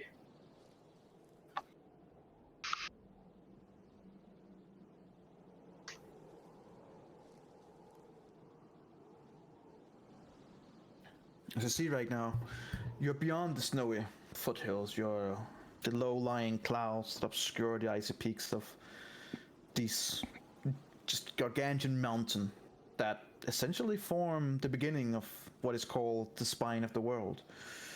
As you're right now above the clouds, you behold like a sheer mountain wall just stretching out into the horizon, many miles wide.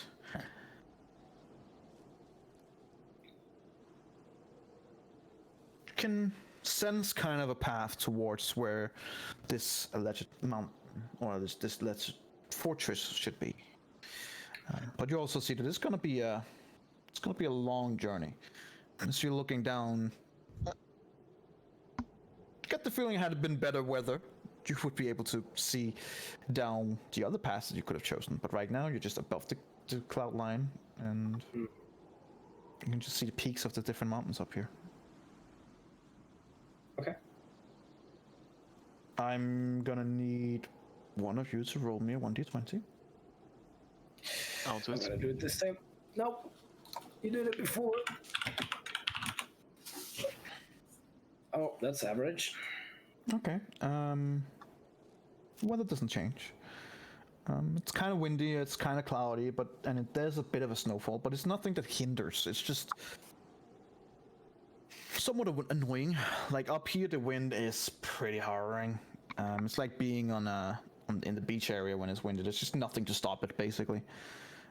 Sometimes when there's a dips here and there, walking through the mountain, walking up on the side of it, that gives you some reprise for the wind and the snow. But much like the Fellowship, it is it's a tough journey.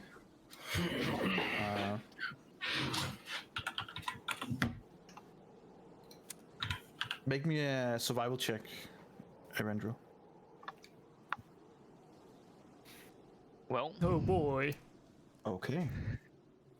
Nice. It had to happen at some point, man. So- It had to happen. As you're about to leave property, here Jack saying, I expect that with moving on toward, like, up here in the mountains and going in the directions we're supposed to be going, we will probably be doing fairly well. But these are still the mountains. It is tricky territory. You gotta remember that. That's why we have these ice pick boots. That's why we have all this kind of gear with us to help us. I reckon that to get to this fortress from here would take between 2 to 5 days, depending on a lot of different factors.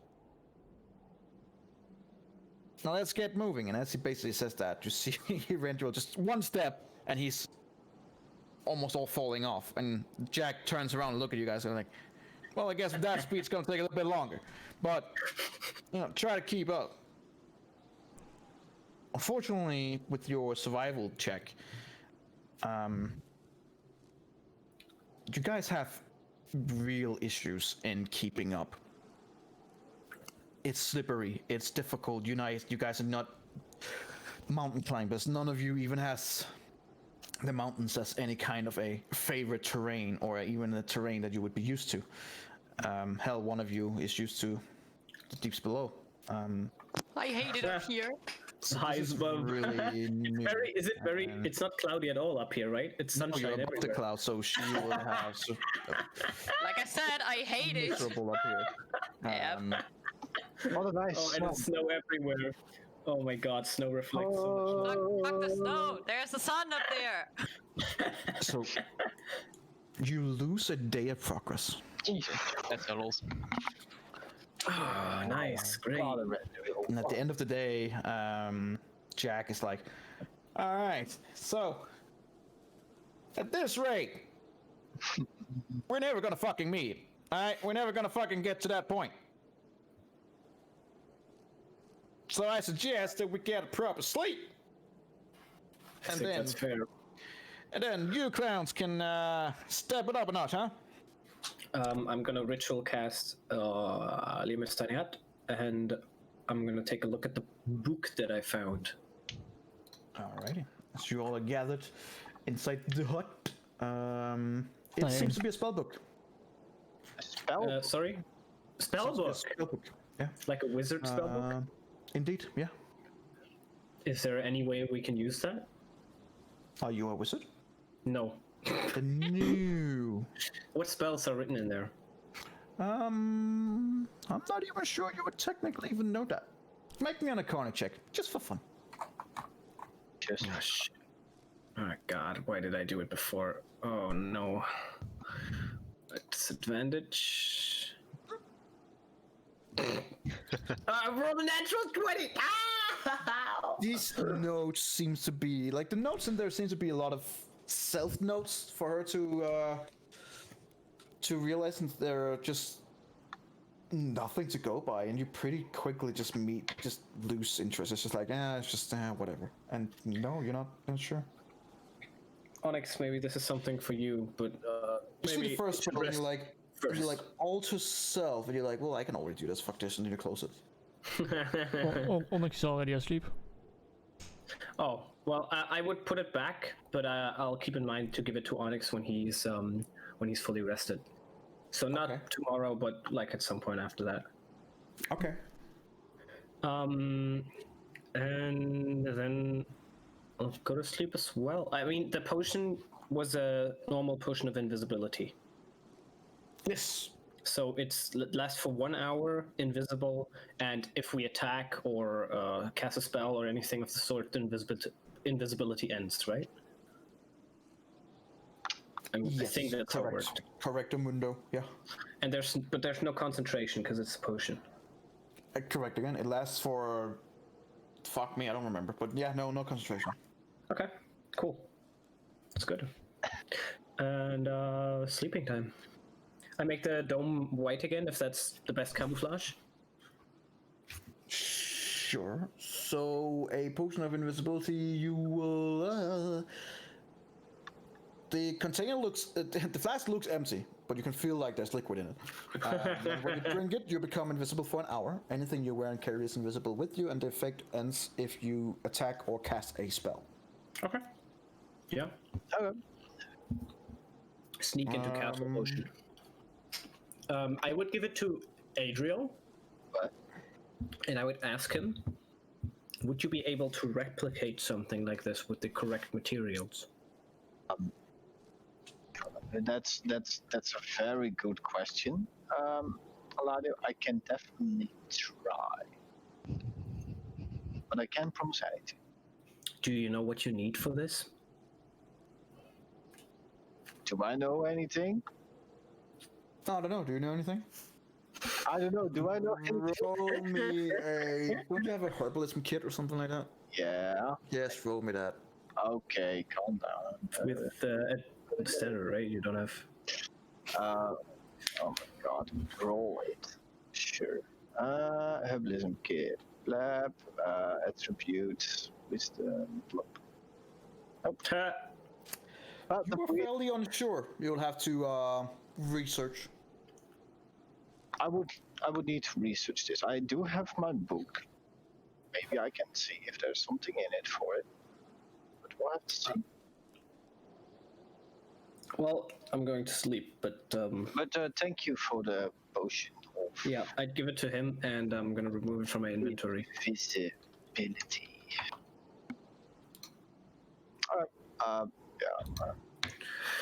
And that's it. I'm going to sleep. All right. Onyx has 2 points of exhaustion. No, not yet, not yet. We'll see.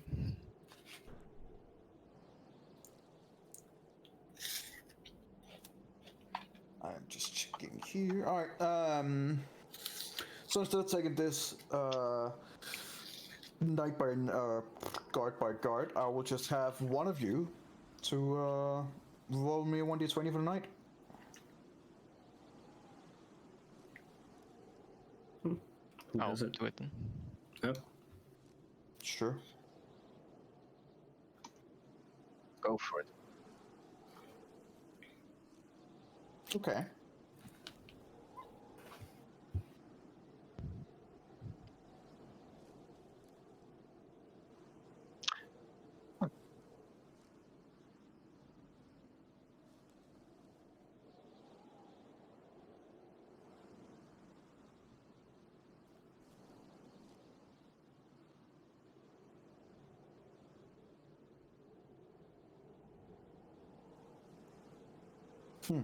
Of course. Okay, who would have the first watch? I would. Right, roll me a perception check. Ooh. Nice. I'm not even sure why I'm asking you. You should just get the roll natural at this point. Before they are close enough to have an effect on you, you do recognize and see several pair of red eyes coming from, seemingly following your tracks, but you spot them at a fair good distance. I would just say no magical effects can pass through Leomund's tiny hut. I know. That's why it didn't have an effect on Elara last time. Okay. It seemed last time like the eyes could see her, but even true sight can't see through. Maybe true sight can, but normal spells who would see through, what is it, divination magic? Maybe she was just too tired and felt like they were staring at her. To look at that.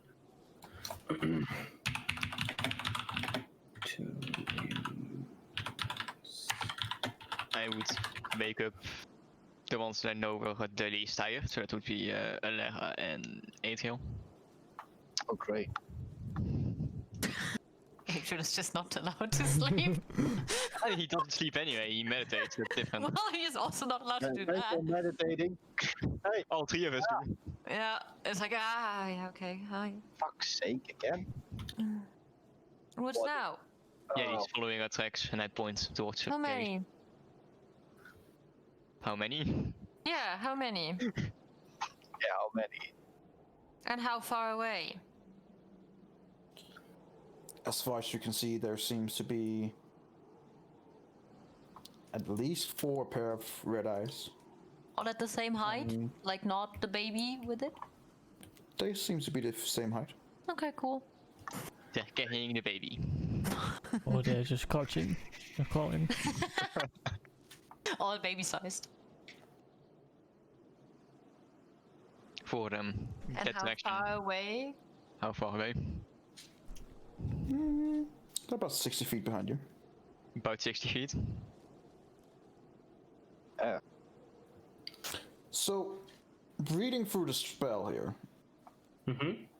it doesn't stop anyone from seeing you guys. It's opaque. It's opaque from the outside. Yeah, So yeah. they can see it's a dome, but basically, but not us.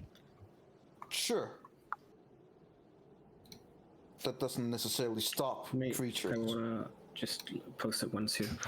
I know. I have the spell. Yeah, no, that was for myself.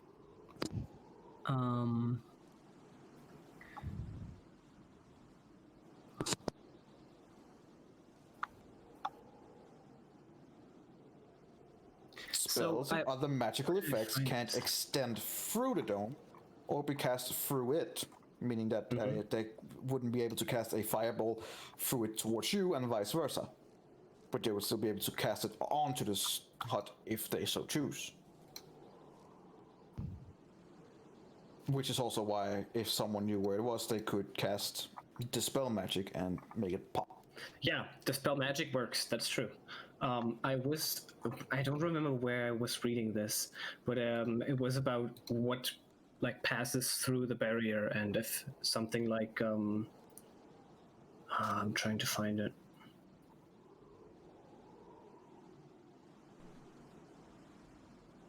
Not to say normal magical.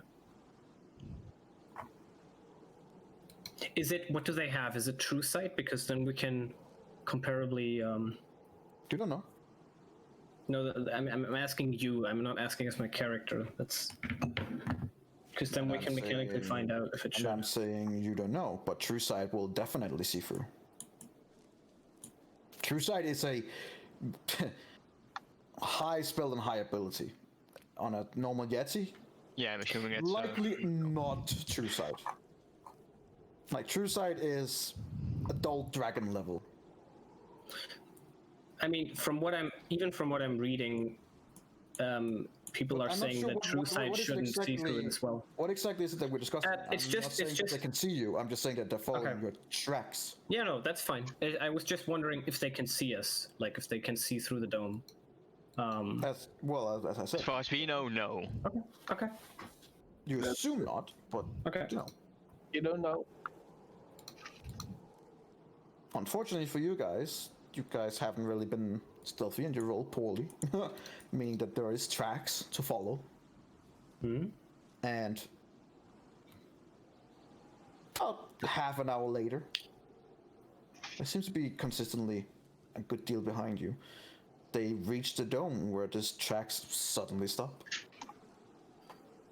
And you can see... Wait, so we got woken up and didn't do anything? For half an hour? Or you can just go back. Unless you want to do something for half an hour. I'm asking the person that woke us up what his intents were when we are just staring there with 3 people now. Because he could have done that alone. Or not. You don't have to stay awake for 30 minutes. You can go back to sleep. It was just, Because he woke you people up knew doesn't mean you have that to they're stay definitely awake. being hunted. Yeah. By Yetis right now. At like 50 feet away from us. Oh, just like a newspaper. Okay, fine. Okay. Are you staying awake or are you going back to sleep? I'm staying awake. Okay. So what do you want to do, brother? Do you want us to fight them now then?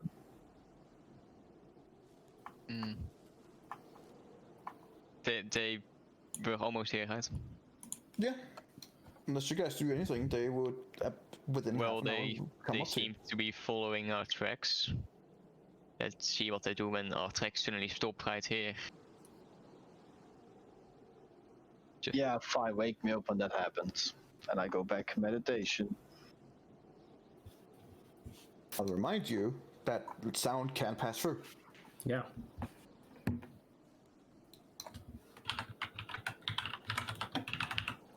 That is.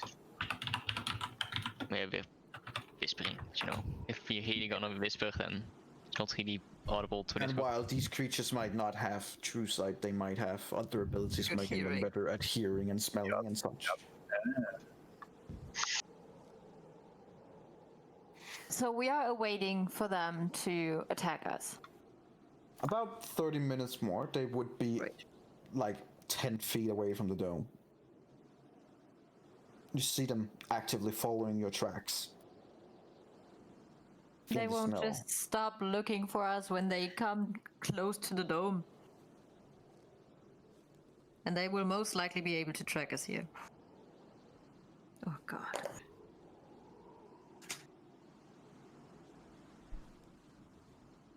As you guys are just waiting there, you see one pair of eyes, 2, 3, 4, 5, 6 Yeti pair of eyes. All right outside the dome, about 10 feet away. Sniffing in the air, trying to ascertain where these tracks suddenly disappeared off to.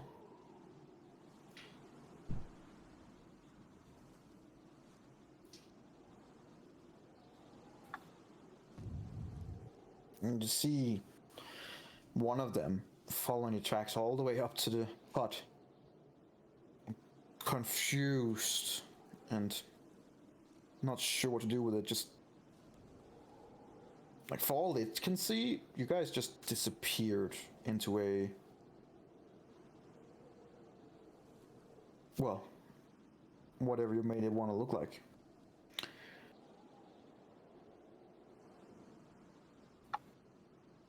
And you also see that it begins touching the dome, confused as to what it is that is trying to figure out. They're not necessarily the most intelligent bunch. Stupid, but not necessarily intelligent. At this point right now, they are thoroughly confused, it seems. But you are having 6 Yetis all around the dome. One of them actively investigating the dome. One is investigating the dome. I will, with one foot, just slightly kick Adriel awake and show him to be quiet and just hand my head over to the one that's at the dome because he wanted to be woken up if that happens. Okay. He did ask for that, yes. Okay. You what? I think he just said that he asked for it. Okay. Yeah, sure. So I wake But like, up. I wouldn't say anything and would try to be as calm as possible. Okay.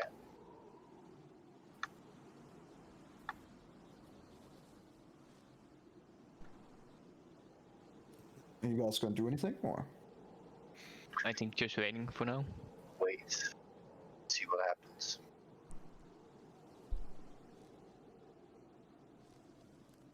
Okay. After about 10 minutes time, trying to investigate and trying to figure out what it is, and one of them even kind of trying to crawl up on the dome without much of a success. They move on. They seems to have your scent and trail, but are also seem fairly confused as to how you just disappeared out of fucking nowhere. And they carry on ahead of you. And you see them just moving ahead 10 feet, 30, 60, 100, and slowly you can't see them anymore.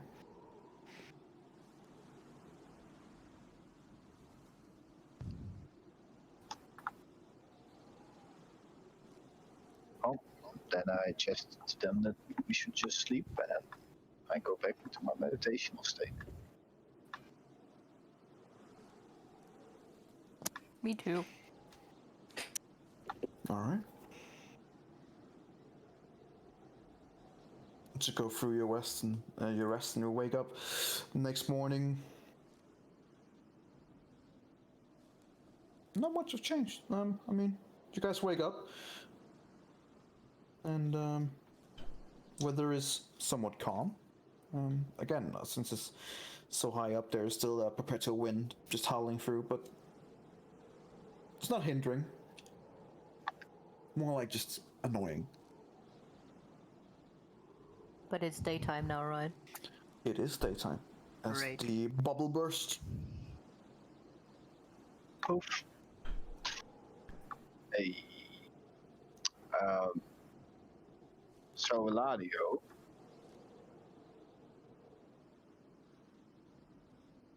Eladio. He's still asleep. Check Sorry. out. No, all good. Back. Yeah. Yeah, do you seem to have our trail? Yep. Oh. So what happened? They were investigating the dome for a while, then moved on in the direction we were going.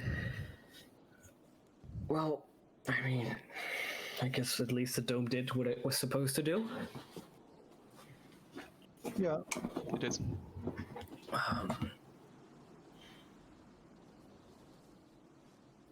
Before I forget this again, because I have been quite tired the past days, you and Marikath, before you go to sleep, could use your spells to heal his eye. Oh yeah. That's true. Just maybe for tonight to keep in mind. Yeah.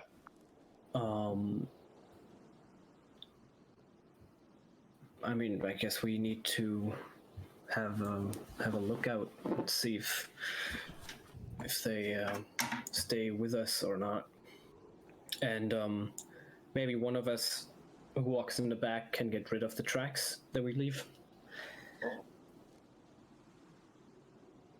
I think they're more attuned to our scent, even though they see our trail. They already have our scent. Sure, but we can do Just in something case. about the tracks, but we can't do anything about the scent. So I mean, we can try to get at least rid of one of them.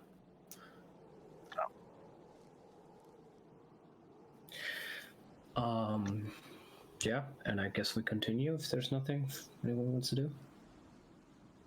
Well, I I'd guess like to sleep, but you know. Oh, tonight.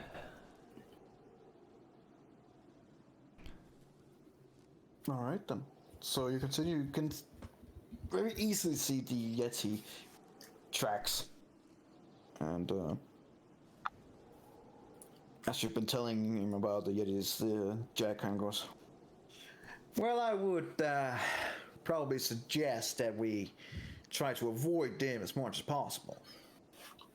But since they have been out hunting the whole night, they're probably resting during the day as well, which means that if we can get around them, we should be able to also get away from them permanently. No, at least hope so." Okay. Alright. All right, Eberron, we'll make your survival check.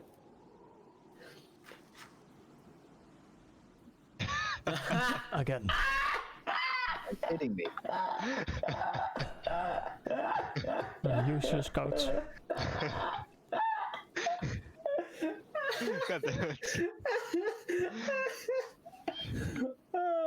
Yes. Yes. All right. You managed to travel for about 30 minutes when a storm is brewing and it's increasing extremely fast. Like very, very fast, almost unnaturally fast. And Jack, as the wind begins howling even harder, is going, "We're not going to be able to continue through that. You need to get up that bubble once again. There's no way other ways that we can get shelter. We're not getting anywhere today." I cast it again. We will say it. I use the spell slot this time, so it only takes 1 minute instead of 10. All right, so you cast a bubble, and you guys lose yet another day of travel. Great. Fuck. Heal, Maripeth. And during the night, what about the Yetis? Yeah, I will do the lesser restoration on 4th level then. Right. Okay. That's good. Morocco, are you here? Yeah. Okay. Have you guys, how much supplies do you have? Rations and stuff like that? Do you have that written down? I still Yeah, have 20. that's a good point. I do have like a lot because I bought like 28. I have like 17. I have 10. Okay. Alright. So we find this good without any problems there. Cool. Oh, should we remove, I forgot to remove them, so I'm gonna remove, we've been traveling for 5 days? In this case, you would have been, yeah, 5 pieces of rations. Yeah, okay, I'm gonna remove 5. It's 12 now. Alright. 0. Okay, let's keep going. Alright. Jack says, well, I know we just basically wake up like an hour ago. But we can't do the good old switcheroo, where we just sleep now again and then we travel during the nighttime. I don't mind some more sleep. I do guess that the storm is at least gonna remove our tracks. Well, that we can be pretty sure of, and every other goddamn track that is up here. Alright, well, there's that. That is true. And for the first time in my entire life, I'm gonna take a watch. In the beginning, for a little bit, because then I have to sleep. Alright, you take 2 hours watch. Yeah. I try to heal my eye again. Alright. Good idea. Yeah, with another heal throughout the day. Remember to remove your 4th level slot. You do manage to get a eyesight back. It's not fully. You gather maybe 1 more, then it would have a full eyesight again. But at least you can see something now.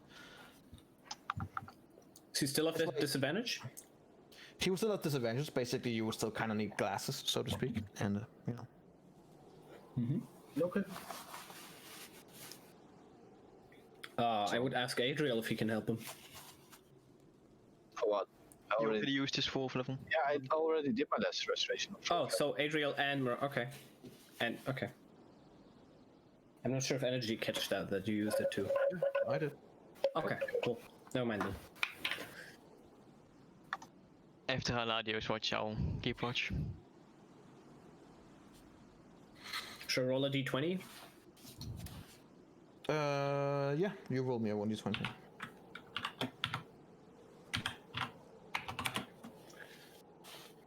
Okay. Okay. Nothing really happens. Like the storm. You gather that if there is Yetis in the area or something like it, they're not interested in going out in the storm either. You do see like all kinds of like just bad weather here, and a lightning strike. Several places as well. Some close, some further away, but you gather pretty quickly that what Jack said was true. Like this would have been a really bad idea to go through this storm. Yeah. That would likely have ended up fatally.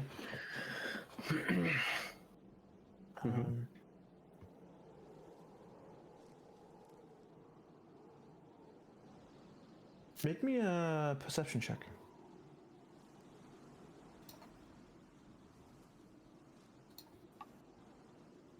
Okay. Even though it is windy and there's a lot of things going on, you do see something in the snow. Okay. Like the snow is behaving weird. It's like it's moving. Is it like those things we saw that dig underneath it? Does it look similar to that? Yeah, it does. A little bit. Yeah, it does. And you see it moving around in the snow in several places. You see several of them. These, whatever it is.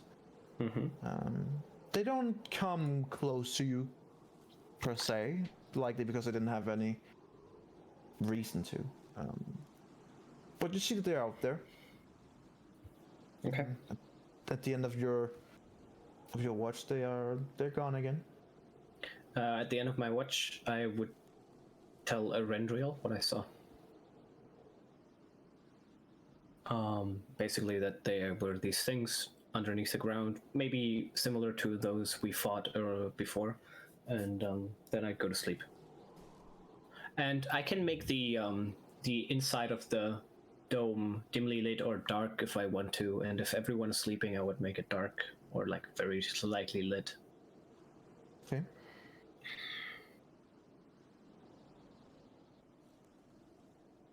Yeah. Other than that, the rest of the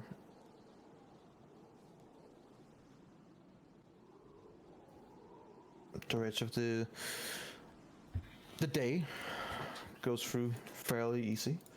And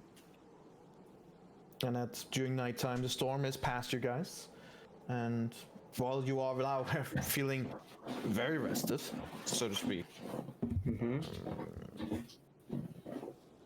and most of you would probably only sleep a little bit, and then just relax for the time. No, I'm enjoying this weird spectacle of being in the middle of a storm at the top peak of the mountain. I'm not being affected by it. You were saying, Onyx? That I'm dead throughout the entire day. All in the dome. How much is your? Are you at 1 now? At the end of this rest, it would be a 1. Okay. All right. So. All right. So as you are now at the very end of the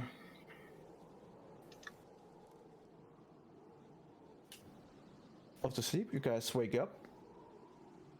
If already woken up, you kind of like get ready. The dome collapses, the storm is gone, and yeah, Erendriel, make me a survival check, please. Come on! A good one. There we go. Thanks. Right. Jesus Make good progress. Jesus. Someone new, make me a 1d20. Roll on yet. Oh yeah, Hawkeye, you haven't done it. Ooh. Right. You guys have clear skies. Basically, no to Beautiful Hawkeye, the sun is out. It's a sunny, And you managed to bright find an abandoned camp that seems to have been abandoned a long time ago. Half of it is buried in snow. There's much to find here. But there's a few sleds that you can use. Nothing to track it, but there's something like where you can put up equipment on it and help you truck along, which cuts off a day of your travel. Ooh. Nice. In the good way, so to speak, instead of adding to it. Okay, success. Where are we along like the? Yeah. Okay, cool. You moved us. Right. Well, that was the first time you succeeded, so now you're. Yeah, I was gonna say yeah. So you haven't really gotten that far, but hey.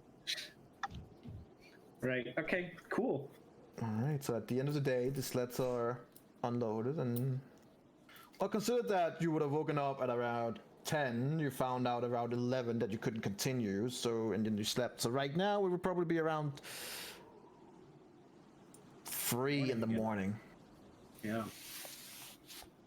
And your day rhythm is completely fucked. Well, I mean, if we go to sleep now, we'll wake up at like 11, right? Should be fine. No. Because you woke up at around 8. Yeah. That's you guys would probably do. Then you worked for it, and then you tried to go through an hour, and you found out you couldn't continue due to the storm. Went to sleep again. Woke up about 5. Trucked on for what would be 8 days of travel. Mm-hmm. Which would mean it's like midnight. If we go to sleep now, that's our rest. Right? No, that wouldn't even be midnight. It would be 6. It would be 5, 6, 7, 8. About 2 in the middle of the night. Yeah. Right. So if you go to And sleep that's now, the you end of can- our travel, basically. If we continue, then we would push through. Then you would push through, yeah. Okay, I cast the dome again. This time as ritual, so it takes a little longer, but... Yeah, okay. But no issue. Okay. Alright, who'll take the watch tonight then? I'll take first watch. Alright. Roll me a 1d20. Would I have been able to destroy some tracks that we leave while we walk, like with the sleds? So is there a way that you can like fix plants to the back of the sleds that they wipe away the tracks? Sure, make me a survival check. Yes. Are we about to sleep again? Yes. Yeah. Then I'll use lesser restoration one more. Okay. You seem fairly confident, Eladio, that you deleted a lot of your tracks. Nice. Or at least made it very difficult to follow. Uh-huh. Yeah, and with another night of restoring your eyesight, you do get your full eyesight back. Finally.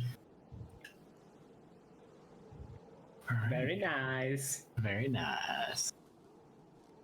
Okay. With the additional help of removing your tracks, the DC would have been lowered, and 9 would be enough. You have a calm night.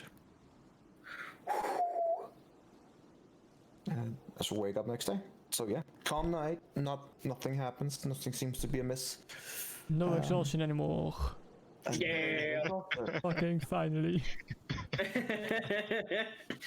Are you feeling better, Onyx? Oh, that's I'm feeling good now. I do have something that you can take a look at. Maybe it makes sense to you, and I would show him the leather books that I found a few days ago. Okay. Well, you see, it's the same thing as he says, like it's a spell book. Any For a interest? wizard spell book. Any high level spells, or it's like a beginner spellbook? Make me on a con check. Plus a 4 for my extra Flash of Genius. I think 25 was probably enough. Yeah, Not any chances, man. That's plenty. So it's a 29. Yeah. You get the feeling from what you can understand that there's no like high-end spells in there. Seems to be about level 1, level 2 spells. Maybe yes, 1 level 3 spell.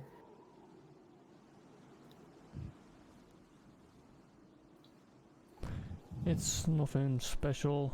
Seems like he wasn't that greatly in his journey to become a great wizard. Oh, But maybe it's something we could trade in the future. That's at least worth something. Okay. I'd put it back in my inventory.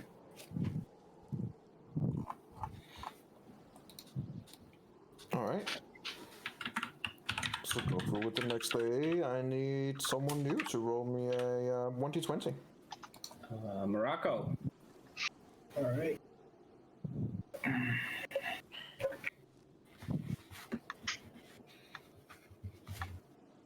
Alright. Erangel, roll me a survival check. Don't. Oh my god. Oh, use another Flash of Genius. Does that work for like, I mean, Not for this. long-term stuff? I No? was gonna Okay. say, doesn't really make sense. That's why I don't use my bardic inspiration for these, because it's like, yeah. Better than a well, 1. You're That is inspired correct. for 8 hours of travel. I don't know. A3, but it's still better than a 1. It's not a natural one. Of some. It's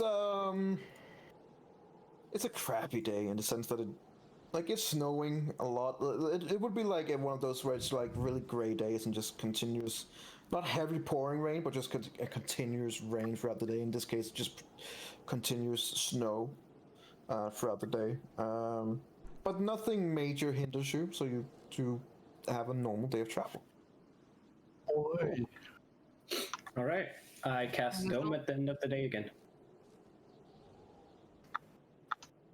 I'll take first watch. Right, you're now at the 7th day of travel. Jesus. Took a little longer than expected. It did. Oh, wait, I have to remove rations. I keep forgetting. Roll me a 1d20 for the night. Onyx, can I eat your rations? No, they're mine. I want 2 rations, please. You guys are welcome. Okay.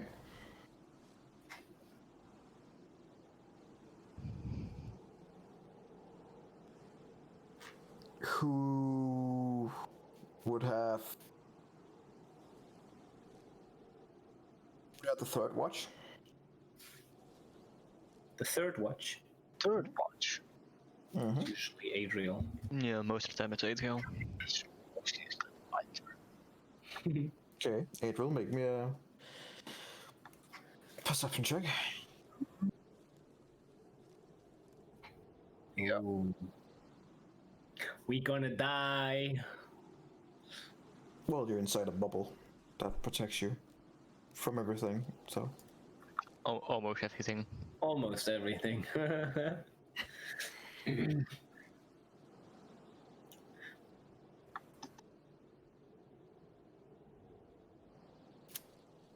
It's just sitting there.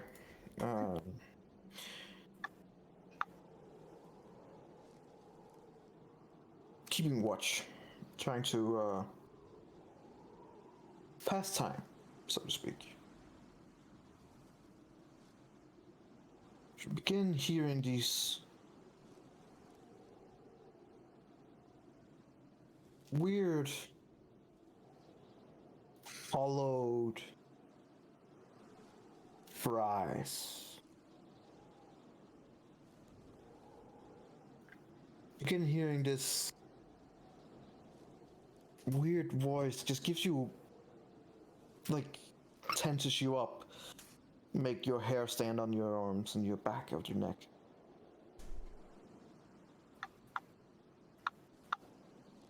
And you have an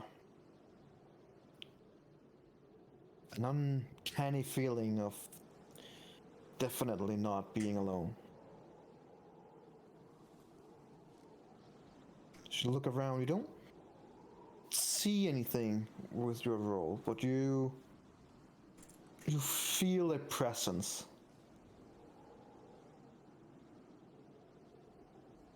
You keep hearing, like in the background, just hear.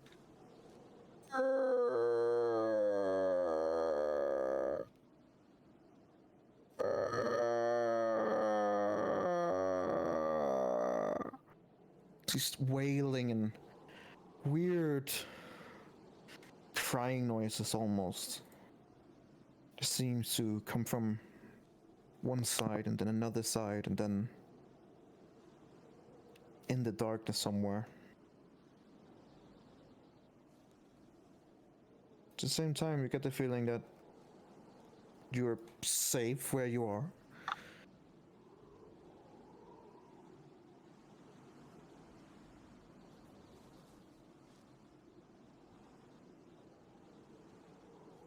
Let me just check this ability here to see if it is actually a magical effect or if it's just if you can hear the sound.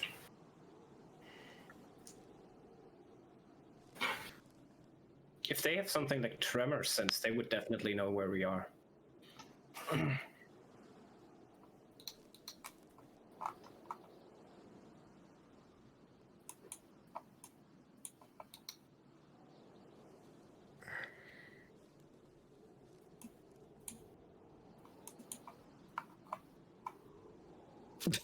Well, I mean, yeah. See, because this is kind of interesting. Because this creature would have what is considered incorporeal movement. Okay. Which means that the wraith can move through other creatures and objects as if they were difficult terrain. However, Interesting. your hut. It could move through the ground. That's what would work. Mm-hmm. Because as far as I know, it doesn't have a bottom, It does. I mean, I can Google what does it say? Sphere? No, it doesn't say sphere. It says hemisphere. Hemisphere. Let me Google if a hemisphere is mathematically speaking part of ground 2, like hemisphere. A hemisphere, that's like the Earth. The Earth is a hemisphere. No. That's, the hemisphere is like a half of it, basically. But the hemisphere itself, the question would be: is the bottom, the area on the bottom, is that part of a hemisphere or not? Should be, because hemispheres are calculated by cutting, like for example, the Earth in the middle. So you would have the bottom part in it as well. But I don't know how it should work in but if you have regards like to a D&D. if you have like a football to go down, then there's no inside. I can just Google Lehman's tiny hut bottom. Can someone enter Lehman's tiny hut from below?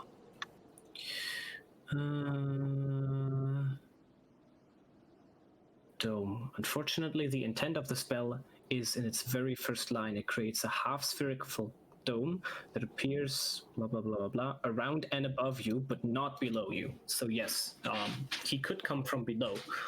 So if he somehow senses that we're in there, he could go underneath into the ground and then come up. I guess that would work. Yeah. Just see it like surprise. Yeah. I mean, okay, never mind. One says Jeremy Crawford says something else. This is weird.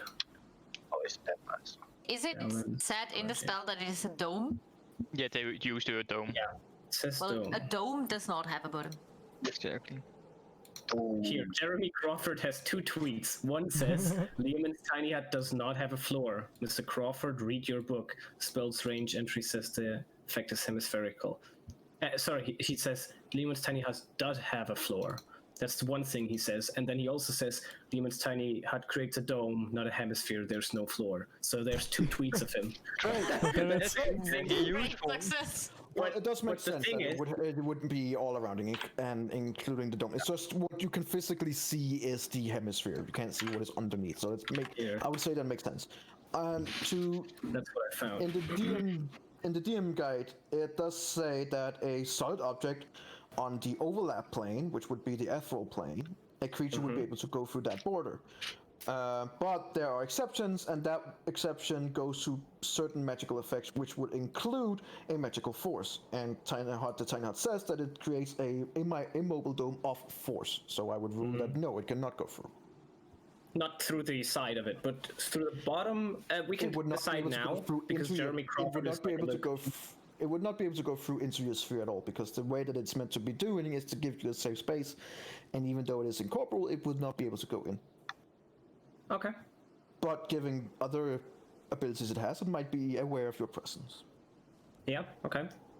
Great. Alright, so that would be it. You'll just hear that throughout the night coming from different directions. And it will give you all a mile to sail, those that are on the watch. You will have a restless sleep. Actually, consider them. Yeah, this is a link. He's so confused about it himself.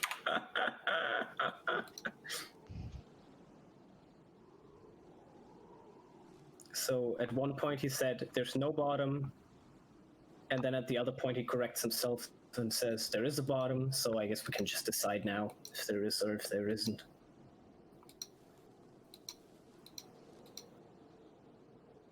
It wouldn't make a difference for sure. I would say it would be a monumentally weird thing to have it as a fucking dome. Meaning that if you're somewhere in the bottom, like then you would basically be in a hamster ball.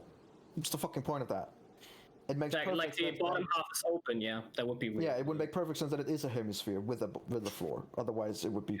Otherwise, how else would it actually change? You know, the floor you're lying on to then be comfortable. So Okay, I mean, yeah, I'll rule. It doesn't make any sense. The other thing that being in a hamster ball, that would just be fucking weird. Okay. So we say there's a bottom and with the abilities of this creature, I'm gonna need all of you, since you will all be able to hear it. oh, This But I'm is not a magical. sleeping. This is not a Sleeping. magical effect. Those who are not on watch normally, so I'm gonna say Eladio, Adriel, Onyx, and Ilara. You guys are usually normally on guard. What? You I'm not will on have to guard. roll with a disadvantage. The rest of you who are asleep will roll with advantage. I'm asleep. Like I went That's what to I said. sleep in the beginning. Those of you who are asleep roll with advantage. Those Okay. of you who are not asleep at any point roll with a disadvantage. Well, what? Okay. You'll have to make a charisma saving throw. Oh, I'm getting those, yes. Oh, I'm yes. good at Good So am boy. I. So am I. Yeah. I roll with it with an advantage. Yeah, you roll with advantage, Morocco. This is great. It fits her so perfectly. Oh no. Oh. You're all fucked. All of you are gonna be forced to walk out. Would I be able to use my Flash of Genius on any of these? Or no? I don't think so. Sure, go ahead. Not that add it it, helps. I'll add You it to get a 9 Mericaf. then, right? No, I'll add it to Mericaf's. Huh? I'll add it to Mericaf's. Right, okay. Well, he already succeeded, but sure. No, Okay, I yeah. don't know to say the Just be DC. safe. Had you used it on a rental, he would have succeeded too, but guess not. Well, you know, I didn't know. So, Erendril, Ilara, Onyx, you do not get any proper sleep. You get a point of Hey, caution. back at one exhaustion. As your sleep is completely riddled by very vivid and very life-like feeling nightmares. Okay. Damn. The DC was 10. Ilara, that's twice that you did one. Oh, the DC. Oh, The DC was 10. It was fairly low, but you know, some are more charismatic than others. Oh man. Alright. All right. So as you guys wake up, you guys, the rest of you who saved, you're fine. You had a normal sleep. There's nothing wrong. The rest, those who failed, had like a just one of those sleeps where you're just drenched in cold sweat and you have these terrible, terrible nightmares throughout the whole night. I just look at him. What happened to you? Sorry? I just look at him and be like, what happened to you? Yeah, they look like crap. Even Jack looks really bad. Just go to check. are you guys okay? Or I haven't slept this bad since. No, I haven't slept this bad. What's going on? What happened? Well, there have been some weird noises. Just a bad night, I suppose. Yeah, Yeah. call it bad night. Okay.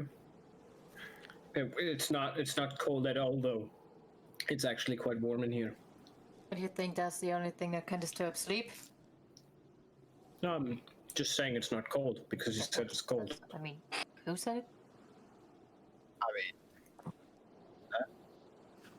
Look, I don't know what the hell. It might just have been something we ate, I don't know, but I have a horrible night. But we gotta truck on because we are wasting a lot of time up here in the mountains. Erendril, do you feel fit to go ahead? Might be better if someone else does it. It's the best night for me either. I will try to. Okay. All right, Adriel, roll me a survival check. Hey, boy. There you go. Look at him go. All right. Should've Roll me switched 1 to earlier. 20 as well. Oh, great.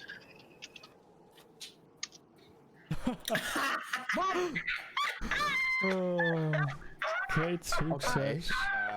That's it. Yep. Sure. Oh no. Okay. So, despite horrible weather, that would have definitely set you back. Adriel managed to guide you through the worst of it. Managed to find the places where you can like go to, like almost like running from cave to cave, getting shelter from from the wind and from the very heavy falling snow. It's some places you swear like it's almost more like ice is falling than snow actually. But despite it, with a natural 20, you managed to have a normal day of traversing. All right. What would have otherwise probably been a very non-normal day of traversing. All right, cool. Where do we go? Get fairly close to it now. Yeah. And as you reach it through the night and manage to relax, Jack goes, "That was some mighty fine trekking, I gotta say. I did not actually expect that we would get anywhere today with this lousy weather, but very nice. Now, if you don't excuse me, I'm gonna try and get some sleep." And you see him just take a big swig of whatever he has in his flask. Do you mind sharing that? I do, and then he goes to sleep. Yeah. After about 10 minutes, he throws it over to you. Thanks. And I take a big swig. Okay. It is very, very homemade, strong whiskey, and it is burning all the way down. Is it at least better than the fish ale? Everything is better than the fish ale. In terms of taste, yes. In terms of alcohol, it burns about the same.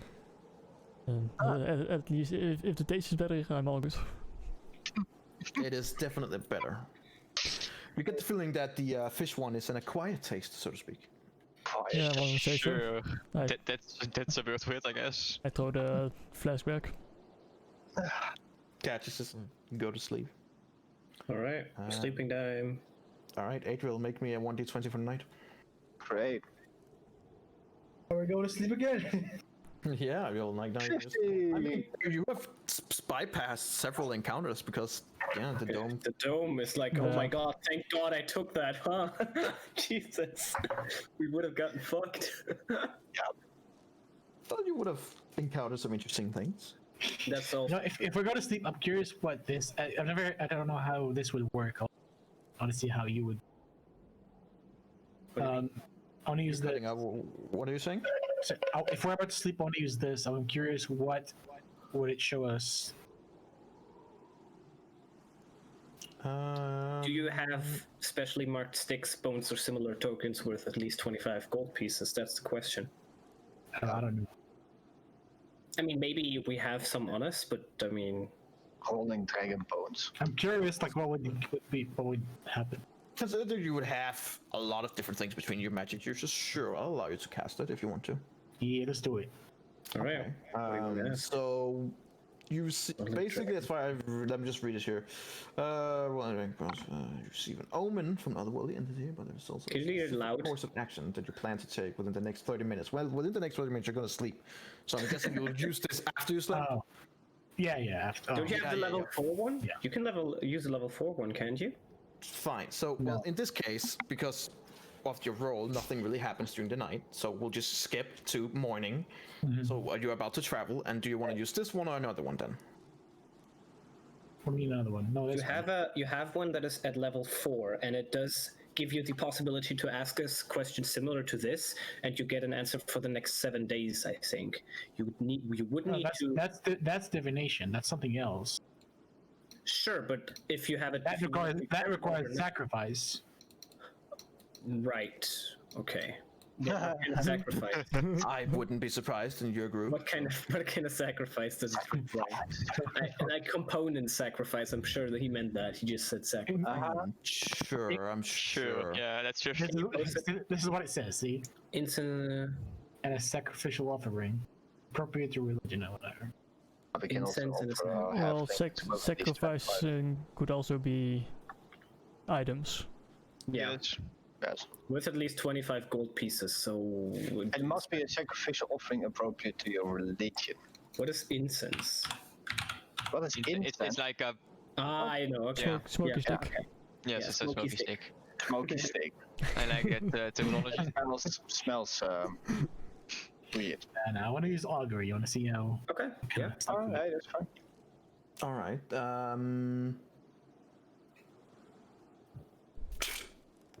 I mean, okay. Could I ask something? One of you make me a 1d20 to GM, not public. You know what? Fuck it. I'll do it.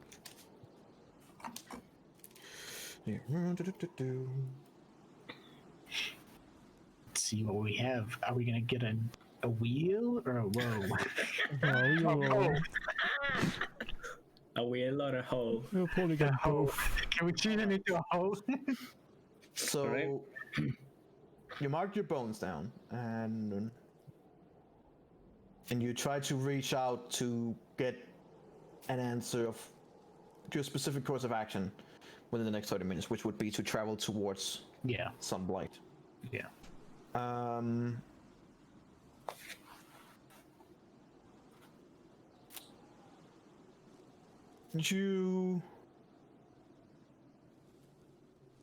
You get the feeling fairly quickly from some kind of entity out there.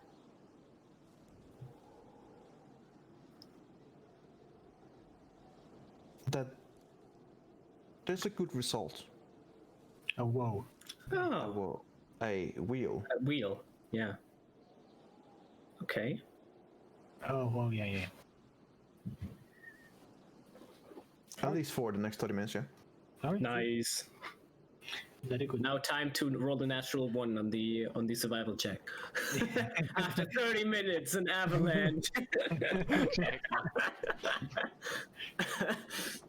Whoever is leading, roll me on a survival check. Yeah, I will do it. Okay. Oh boy. Then. Oh Okay. boy. Yeah, it's a fairly beautiful day. Close to, like, the wind is actually taking off a notch. No snow. It's just calm, and it's easy to find your way as you get closer to Sunblight. I would look for any dwarf tracks in the snow.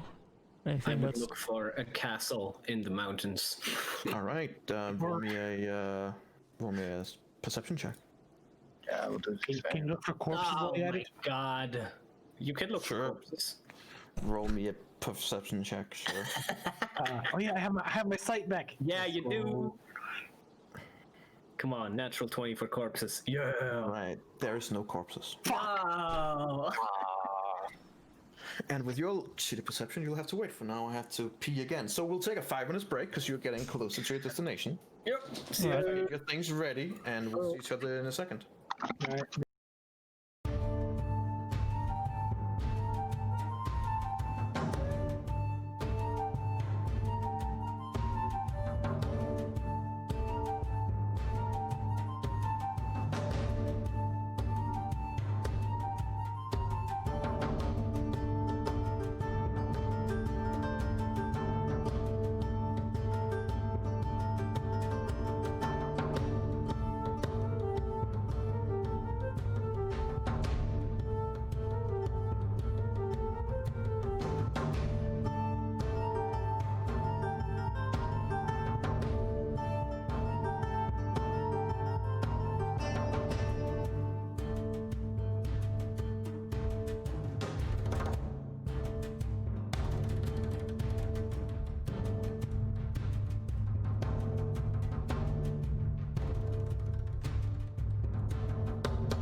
Right.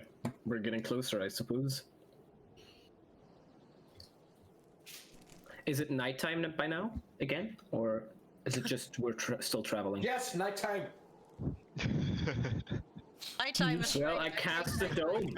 So, like, for you guys with the fucking dome, it's just been daytime, nighttime, daytime. Daytime, nighttime. Yeah, basically this entire session has just been us trying to walk and then dome, and then trying to walk and then dome. And failing. Nico, you planned that we were already there, right? You did not expect us to do that bad. I have planned both for if you got there quickly, if you got there within the given time, and if outside of the given time. Given time. Okay. What's that supposed to mean? Well, I already thought to myself, we were around that area for over a week now. Maybe Brinchenda is already completely killed and burning. And we just don't know because we are up in the mountains. Yeah, we're just doing a nice trek. They've been moving out all of their soldiers marching towards Bryn Shander, and we're like, yeah, let's go, boys. Nothing's happening. And then we find a fortress where no one is because they're all already in Bryn Shander. Completely abandoned. Yeah, And then we that's have a our fortress, though. Yeah. Like that's an absolute win. Can we put it in the bag of holding? Yeah, can we put it in the bag? Yes. Yes. Now shall we continue? Okay, fine. Well,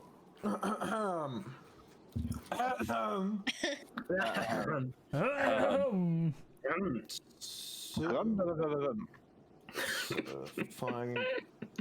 I cast a dome, by the way. Oh, really? Just for the sake of it. No, I mean, if we go to sleep, that's when I cast it. Otherwise, I won't. Let me just find the things that I need here. Mm-hmm. Because this is getting interesting. Ooh.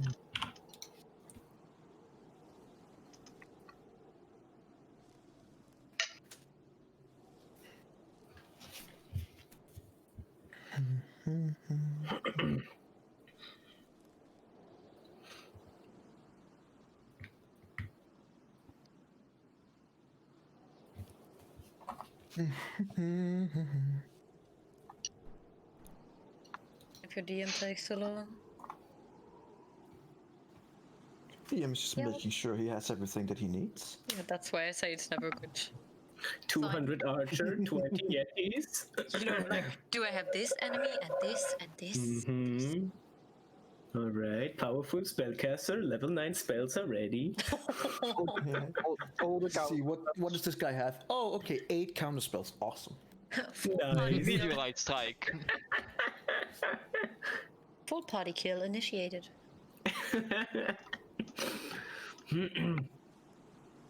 Just in case, dispel magic if they cast Leomund's Tiny Hut again. Oh, I have my ways. Oh, I know. I don't worry about that. Well, I do, I guess.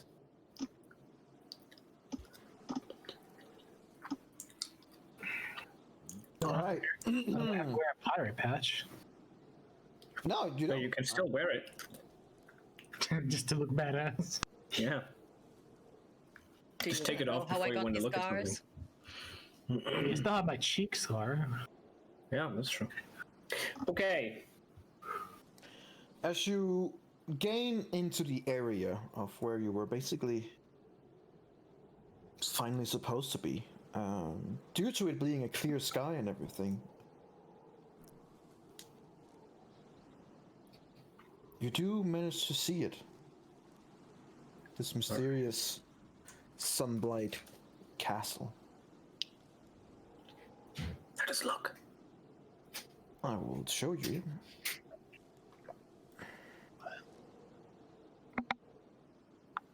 As you are far down beneath it,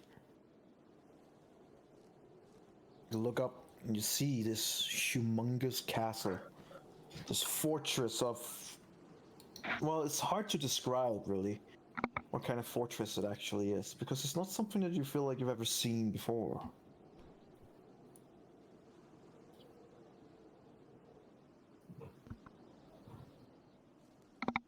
As you are above the mountains right now, above the clouds, you see a mountain wall that is raising more than 100 feet above you. Carved high into the wall with rows and rows of arrow slits, with lights burning behind them and clanking sounds issuing from them as well. Goed, You zo deze see, hier. to the left, a narrow staircase is hewn from the rock, which leads up along one side of the wall. Oh, Oh, damn. it's loading. No spoilers. God, my internet is garbage. I wouldn't spoil anything. Yeah, it's German efficiency. Oh my God, it's blue. Thrones vibes for me. You see on the left side, these steps, they're leading up to what seems to be a barely 5 feet wide climb. And from what you would guess, about Oh, wow. 150 Holy shit. feet up to the frost-covered shelf. 155 feet. 150 feet. You would guess. Sorry, 55. About there. Okay. How far are we away from it now? Right now, we'll give it to the picture as well. You would be about 100 feet away from it, give or take. Okay. I would. And does it seem like anyone from there has noticed us? So, You like don't any seem to be running noticed, around? No, and considered maybe lucky, you arrived during night. All right, then I would like. Wait. Before he casts anything, I would ritual cast Liam's tiny hut again, and I would tell everyone to gather around here so we can start making a plan. And I would make it white again so it appears hidden. Sure. Mm-hmm. Fine. And then if everyone is in there, I think we can discuss now what we want to do. Yes, ma'am. Maracas, you wanted to do something, I believe. Yeah. So me and Eladio are discussing this. That I We're all possess. discussing. Oh, great. Nice. Well, I have this ability which allows me to create an invisible eye. I'll be able to navigate through the castle. I'm pretty sure I should be able to get through most of the castle, given that the eye can fit through practically anything, unless it's smaller than 1 inch diameter. And it would help us, get some info about the layout of the castle, what's inside it, what to predict, and all that stuff. So before we go in there, I'm probably gonna do that. The eye just flies around? Yeah. I suppose you would be able to fly it up that mountain and up that fortress and through one of those tiny windows. For those of you that don't know it. An invisible magical eye. I don't doubt that they have any ways to see invisibility and That could be. That It's a could be. very small eye.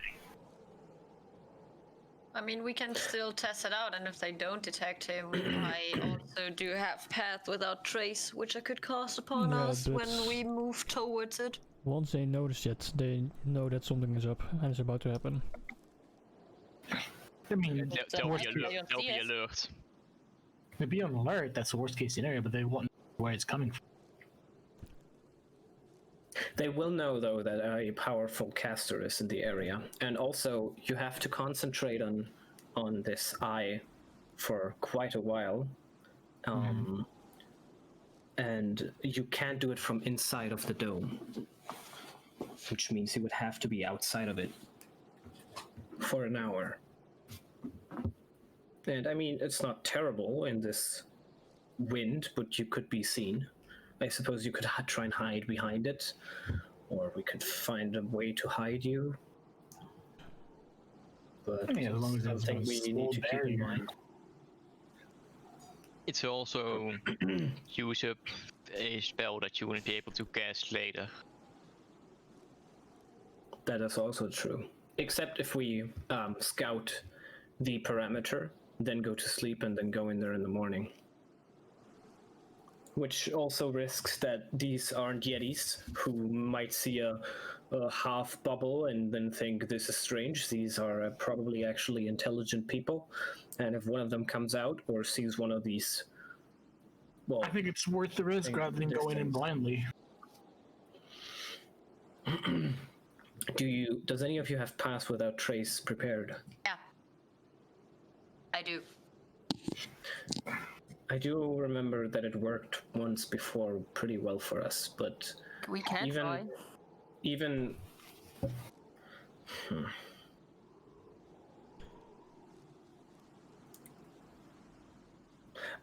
I think we should try out the eye as well. There's a possibility that they can see it, but if they aren't actually looking out for it, I do believe that it's unlikely. And Marikath, as for you, you can try and move the eye in a way that doesn't put it into obvious locations. So you can try and move it stealthily as well. Hide it behind corners. Invisible. Sure, but there are creatures and even people who can see invisibility, which means they would see this eye, which means you should still try and hide it if you can. And from what you explained to me, it's invisible, but it's still there, so someone could walk into it. So you should probably keep it high above the ground. Yeah, it will be floating. It's not gonna be. I'll try to keep like stay as far away as people. Just gather as much info as I can. What do the others think?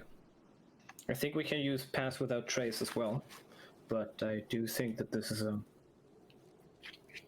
Well, this could be of great help to have the layout of the castle. both plans have their own risks. Well, maybe this arcane eye could be useful. But Pass Without the Trace is a good oldie. We can use that as well as soon as we go in. We can try to, what you say, just use Pass Without Trace, get as close as we can, use the arcane eye to scout ahead. But somebody has to remain with Marikath, or Marikath, can you see when you use your eye, or? I don't think we should go in there before we use the eye, which means we can stay right here where we are. We'll prepare, well, Marikath has to stay outside of it, I suppose. We can have from inside have a lookout, and then Marikath can, or is there energy? If I look out towards the castle, if we go somewhere near close to the wall, is there a way where he could concentrate on this without being hardcore disturbed? Like, would his concentration suffer from the weather? Because it would suck if he uses a level 4 spell slot and after 1 minute he loses concentration. If it's depends on a lot of things, but you gather that there is a chance. Depends on a lot of things, but you gather that there is a chance because you are. These elements, it's considered that when you are sitting and concentrating, you're just sitting there getting cold fast in this weather. So we would have to go in. Yeah. Well, I mean, it depends on how long he will be standing out there. A few minutes, probably not a problem. An hour. 10 minutes, an hour, you gather that would probably have an effect. Why can't they use it from inside the dome? Magic can't pass through it. Magical can't pass through it. Yeah. Cut off as much as anyone is cut off to enter you cannot interact with them, magically at least. Yeah. What if I just, get some warm clothes, dig a hole or something, hide it? We can. I mean, we can certainly try. It's up to you. We can try and go closer to the walls. Then at least if you're outside, you will have cover from the wind. Just find a small location near the position myself. Is there any caves in the area, Energy? It does not seem like it, no.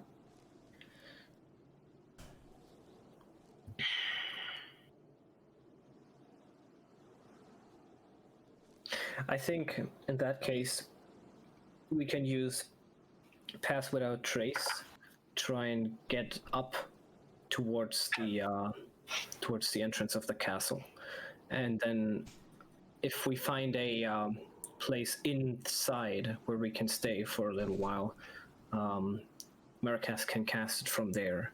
And if anyone enters the room, I suppose we try to silence them while Maracas keeps concentrating on exploring the castle. But from out here, the castle does seem big, and if he wants to use the entire hour to explore everything, it might disturb his concentration on the spell. But we can risk it. I don't think the eye is gonna give us enough intel for it to be worth it. What do you mean? It can give us the entire outlay of the castle. I doubt that it's gonna be that easy. If it's not the entire outlay, we should still know very good information. Who are we facing? What's inside? If there's any traps, maybe I'll hear a conversation with us. You won't be able to hear it. See people, see traps and whatnot. I think we should just go in. No, I think that's irrational. Onyx, this eye can tell us how many people are in there. It can tell us what the layout of the castle is, how many rooms there might be, where these people are walking, in what type of way they are patrolling, if they are. This eye can be immensely powerful for planning out how we will enter this castle, and can give us a great advantage. How many entrances and do there you think is a there are? possibility that they can see it. There is a possibility, but we are powerful casters, and we can't see invisibility just like that. It's a very small, invisible eye. It's going to be hard for us to detect it. Even if it was visible, it would be hard to detect. I would agree with that.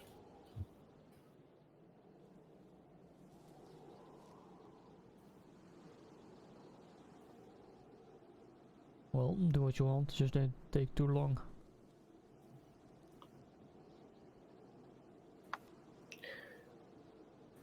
Energy from what we could gather, the castle looks pretty big. You said it's 150 feet high, or probably 200 feet, 250 high, right? Somewhere about that, yeah. And then maybe 100 feet across? Sounds about right. And is there an indication of how far back it goes? How far it even said to... Okay. Can I try and somewhat think about how long it would take for the eye to search through the castle if it was basically just as deep? So maybe I make an intelligence check, try to work out the math or something like that. So if it says, you have no idea of how big it is or anything. If I would just assume that it's just as it goes as far inside as it's brought to the side.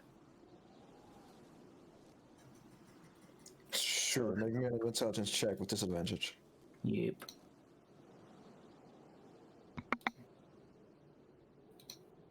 Oh my god, holy shit. Wow. I mean, even with a natural 20 and only a 22, it's set to an even higher DC. It's set to 25. Well, like, you gather that, you say an hour, it can travel 30 feet per round. Yeah. So that's 300 feet a minute. Mm-hmm. That times 60 is a number. 1,800. 18,000.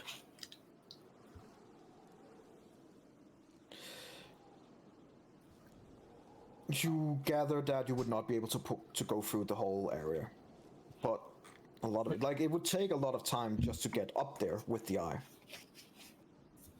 That's 200 feet, but I mean, 18,000 is. Can it float everywhere? As long as it's a 1 inch hole, it can, yeah. It can go as far as he wants it to.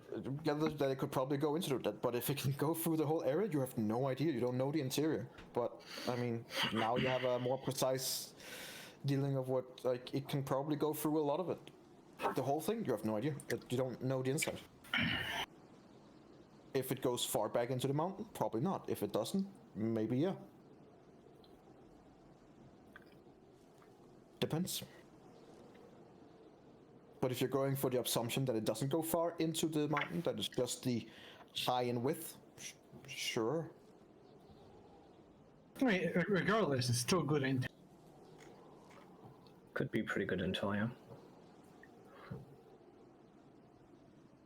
So, shall we? I think we should use pass without trace and try and get up to the top before we use your eye. And then we'll decide again. I'll agree with that. Okay. So, what way are we going to go up? Just by the stairs? Is there another way that you can see? I could go towards it, see if there's like a hidden entrance / exit on the bottom. Don't It would surprise be me hidden. if there's like... Because I That's don't it. think it's a great idea to walk up the main stairs. Sure. They would see it too easily. I guess we can look out. How long would it take us to get to the bottom of the castle? Like if we walk straight towards it? Probably take your if you're not going stealthily and just going straight stealthy. Going Yeah. stealthy, probably take you about half an hour. If you want to make stealthy and make sure you don't fall down anywhere from and going with the snow and trying not to be spotted, about 20 to 30 minutes. Yeah, let's do that then. I wouldn't use pass without trace yet, or should we? How often can we cast it? How often do we have it? Let me check. Adriel, do you have it? Hell no. I can cast it 3 times for. An hour, I believe. Yeah, let me see. I think so. Yeah, up to 1 hour when my concentration holds. How many people? Everyone in an radius. Everyone within 30 feet of me. Okay, that's good. Sure, I mean, we can use it already, or we can decide to wait until we're close to it and then start using it. I think everything leading up to the entrance of this castle is going to be vital. So I think we should use it. Okay. Then everyone should stay within 30 feet of you. Yep. If I see that Elara is struggling to keep her concentration, so I would like to keep an eye out for that and then give her a bardic inspiration if that happens. Okay. So in case I do see her struggle to keep her concentration, I would give her a bardic inspiration.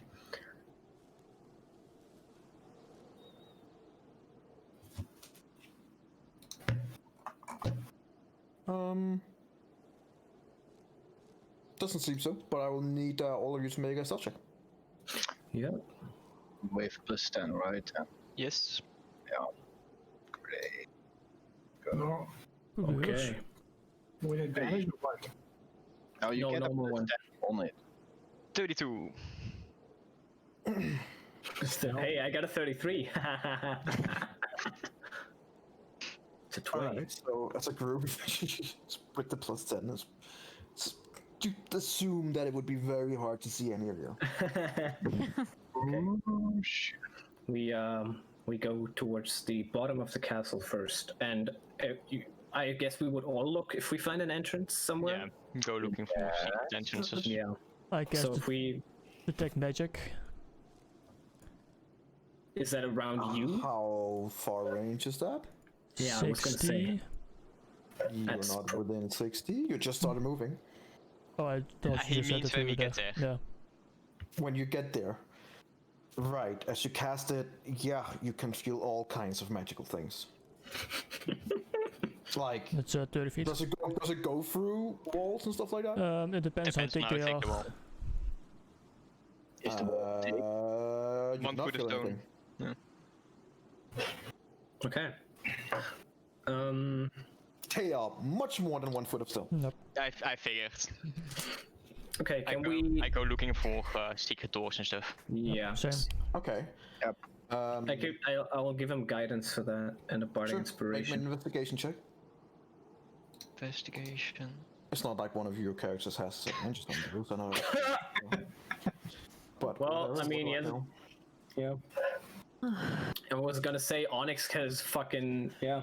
Yeah, As I was he's going to do it as well. going around looking at this, and you guys are kind of waiting for Erendril to find something And Onyx said you useful. would do it as well. Yeah. Well, Sure, let's- too late, let's try. but I said it well. It was He said it's whatever. beforehand. Doesn't matter. sure. Roll again then. You have advantage, by the way. Didn't he say that Erendril should roll again? No, I said so. No? You Me? roll. Okay. I said roll again, so I know. Right. It's a bit better.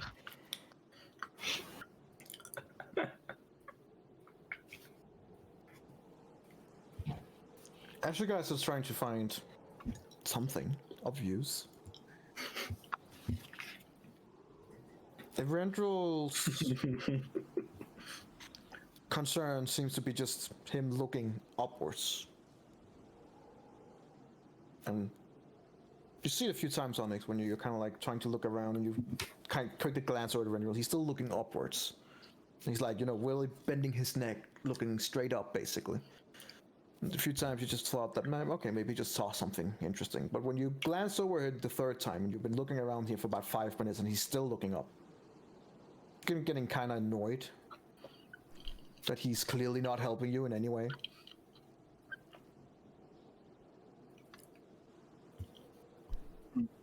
You don't find anything of interest, no hidden entrance or something like that. Erendril's still just looking up.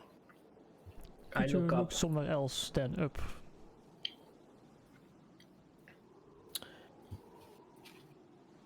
Eladio, what's your passive perception? 16. What's yours, Erendril? 19. Right. You saw something that the others didn't really see or hear. But now that Eladio is following your eyes, and against his will, Onyx does too, you can hear something like grinding gears going.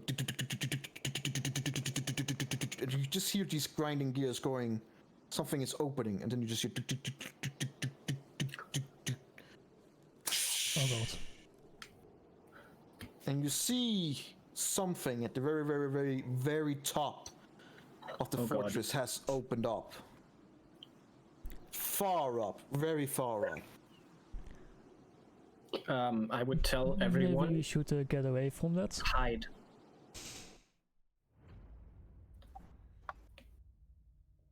I should say hide, Oh, come on. and you're looking up. Everyone kind of pulls their eyes up towards the top of the fortress. And from very, very high up from where you are, these grinding noises of just large sheets of ice breaks off the fortress wall and tumble down the mountainside. Not towards you, but on the sides. As you see these vast ice breaks just falling to the sides next to you. About 30, 60, 100 feet, both all the way down and fairly close. None hitting you, but close enough that you can see that if you were to be hit by some of these, you would die in an instant. Okay. Suddenly, two great doors of ice that was previously unhidden under the snow up there stands open, more than 300 feet above you. And from between these two doors flies a huge dragon made of dark ice. Oh god. Jesus. Its think that's eyes what we might have glow heard. with bright golden light as it lets out this terrible roar and hurls itself into the air, gliding away from the fortress as it turns and heads north towards 10 towns. Oh shit. Oh fuck. How powerful and scary does it look? As this is happening, Jack is looking towards you guys. Well, this is a bit more than I bargained for. But I know where that dragon is heading. It's heading straight north. It's heading for 10 Town. This is the destruction that they talked about. Sir, oh god. How fucking big and scary does it look, Energy? Does it look like we want to fight it? Or does it look like we want to stay as far away from it as we possibly can? We're not even gonna be able to keep up with it. No. This Chardelin Draken is constructed in a fashion from piece of Chardelin that has been assembled into a dragon. The only parts of the dragon that seems to not be forged was its wings. They were made of some kind of oily film, as far as you can see. Rubber, maybe, you're not sure. But you saw underneath his chest, where its heart would be, there was an orb pulsating this radiant, dark, red energy. Even from here, several hundreds feet away from it, you could feel its demonic magic that goes through it. Is it considered that? How malevolent it is? Considered a construct. Okay. Is it considered undead? No, it's a construct. Considered a construct. It's a construct. It's a non-living... Is it an undead construct? Is it intelligent? You don't know. As it flies towards 10 towns. Okay. It gives out a roar and a radiant breath all around the mountainside. As it shoots down in a huge cone, tearing the mountain aside. You see mountain pieces all around you came falling down. All of you hurrying back into any kind of cover that you can find now that the dome is gone since you left it. These mountain pieces fall into the wall all around you. Okay. No one's getting hit particularly, but the immense power behind the radiant sphere from this dragon seems immense.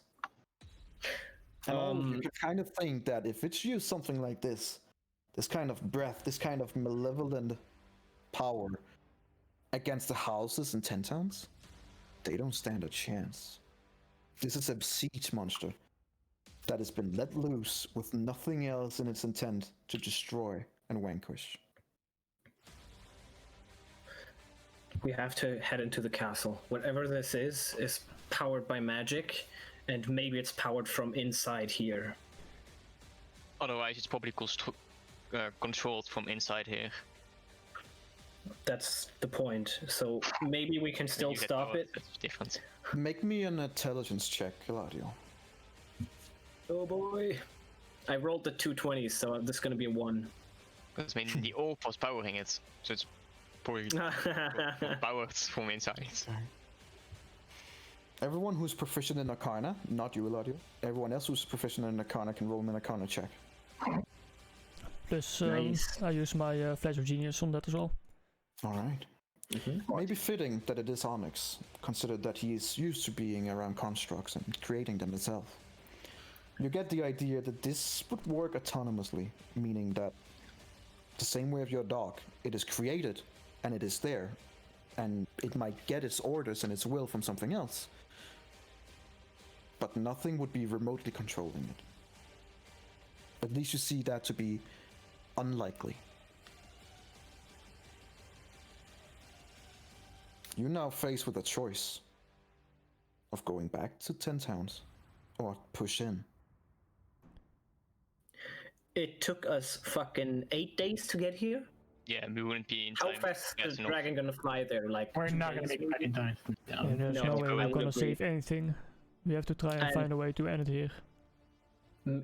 Onyx, would you have told us what you know? Yeah.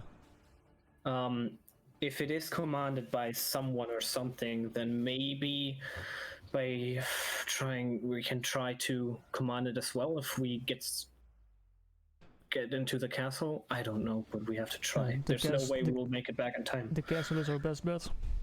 And I think we found our entrance. And I think we should go up. Yep. You gather, as you're talking together, Jack pulls out his map and he's beginning to frantically, quickly scouring over the map, ignoring you guys for the moment. He seems to be shaken, and he seems to be not at the same idea of you guys, per se. Are you planning to head back, Jack? 10 towns will not survive without our assistance. It's just not gonna be possible. They are not fighters. Yes, I realize that. We are not gonna be able to come back and save everyone. But some. I realize that it is a dragon that is flying in full speed, but I also do believe that there are perhaps a faster way to go there, maybe. I don't know. I'm not sure. I can't know. Maybe But there's a then we way through shouldn't be this trying. castle. Maybe there's a way through this castle that would lead us towards East Haven. But even then, we would need to go through the castle. If it is going straight north, it's impossible to see where it would start, of course. But if it's out to do the most damage, then it would try to go towards Dugan's Hole first. Have I seen that on the map? Dugan's Hole, okay. You were able, yeah. Yeah, I see it. And to make sure to get everyone at the same place, they would try to gather everyone in Bryn Shander, which would means that Bryn Shander is likely the last place to be attacked. If it wants to destroy all the 10 towns, it will go to Dugan's Hole, Goodmead, East Haven, Caerdineville, Cornick, Termalaine, Lonelywood, Bremen Tarkus, and in the end, when everyone else gathered together in Bryn Shander. I realize we will not be able to save a Dugan's Hole, not Goodmead, East Haven, not even several of the outskirts to the east, but it is still far away from each other. It is flying. I don't understand constructs. And he kind of looks over at you, Onyx. But I assume even they need to rest at some point. Even they will spend a lot of energy that they will need to somehow get back. They are very cunning. They are way less likely to rest at the same level we do. He will try to plow through everything at once, I assume.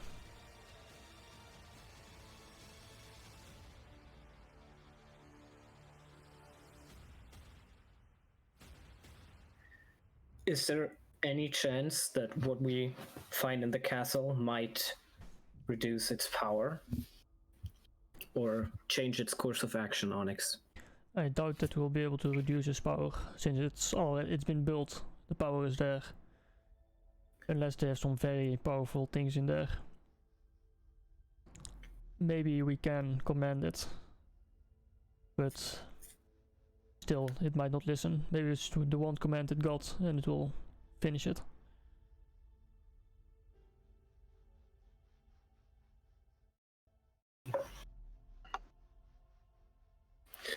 Oh, I fucking hate that decision. Oh god.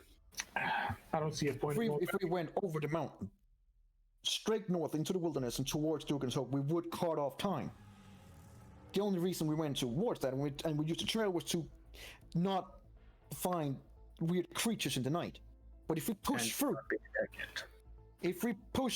without the fear of being detected, consider that it doesn't even matter now, we could cut off a lot of our time travel. And we wouldn't travel all the time up here in the mountains. How long? It's hard to say. It's impossible to say. But we would be able to get to Dugan's Hole within... We wouldn't be able to get there before that, reckon. But if my hunch is correct, that it is going towards East Haven, and then going north, and then going west, and then ending with Bryn Shander, then maybe we can stop it from taking Bremen, Tarkus, and even Bryn Shander itself. It's something. I don't think that if we would go there, we would be able to destroy it ourselves. No matter how powerful we are. I don't think it will be possible. I think our best bet is if we win this castle. Then I apologize, but this is where I leave you. I will travel and go back towards Brinchender. If nothing else, they need to be alerted. They need to be ready. More ready than they think they are. You're not gonna make it down to warn him. I will make it. There is another option. I don't know. I can change myself. I have a powerful spell that can turn me into a giant owl. With that, if we can fly, we can at least bring one. We can at least bring you, Jack, to bring Shannon, warn them of what is happening, and at least prepare them for. So I don't think that would be fast You're enough. very almost cutting out. I don't know what's Yeah, going on with your sound is, mic. You're far Is away it- or something? Is your mic up? My mic is Yeah, it's acting. my mic really up. Hang on. Anything? Oh, better. But it That's better. sounds better, yeah. Yeah. Okay. So, Jack, I can bring you with my polymorphed form of giant owl to wards of the biggest cities so that we can How Good. long does it last, the polymorph? polymorph. That's an hour. An hour, yeah. Is that an hour? It is. Jesus Christ. It's not Yeah, really well- long. How But far it's, can you get in an hour? it's 60 flying speed, so How much flying speed? 60 feet.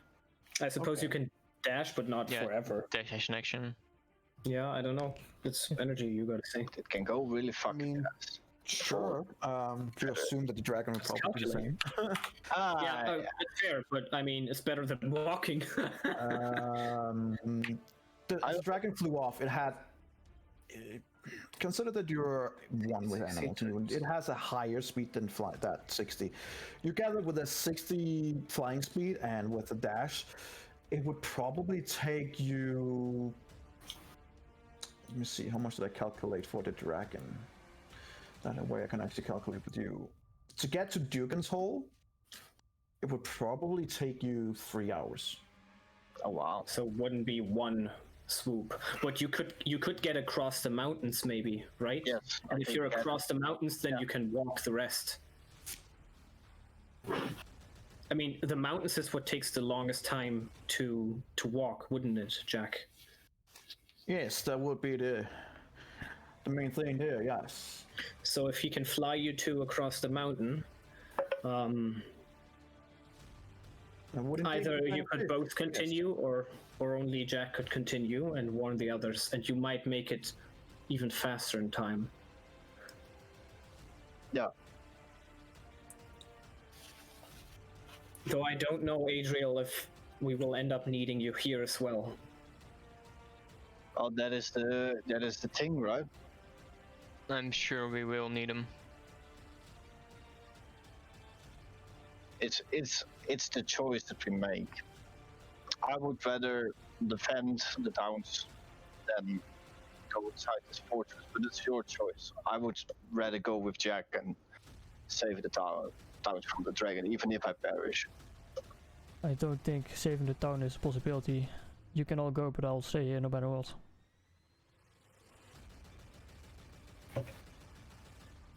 We can use the eye to scout. There's no time insides. for that anymore. Well, Nope. it's better than. Oh God.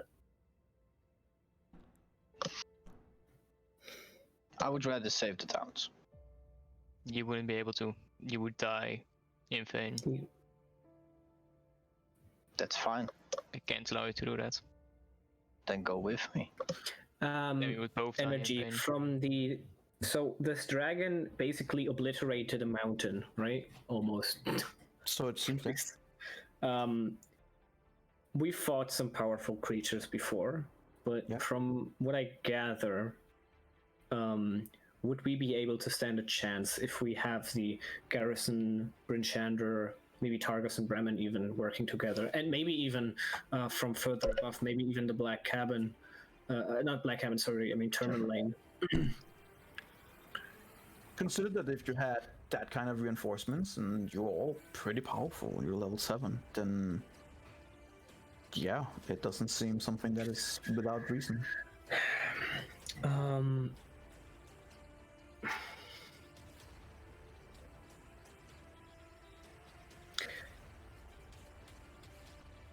if we go inside, then and there's nothing in there, then 10 towns are lost for sure. But if we head back, there is, I would say, a very good chance that we can at least save some of the towns.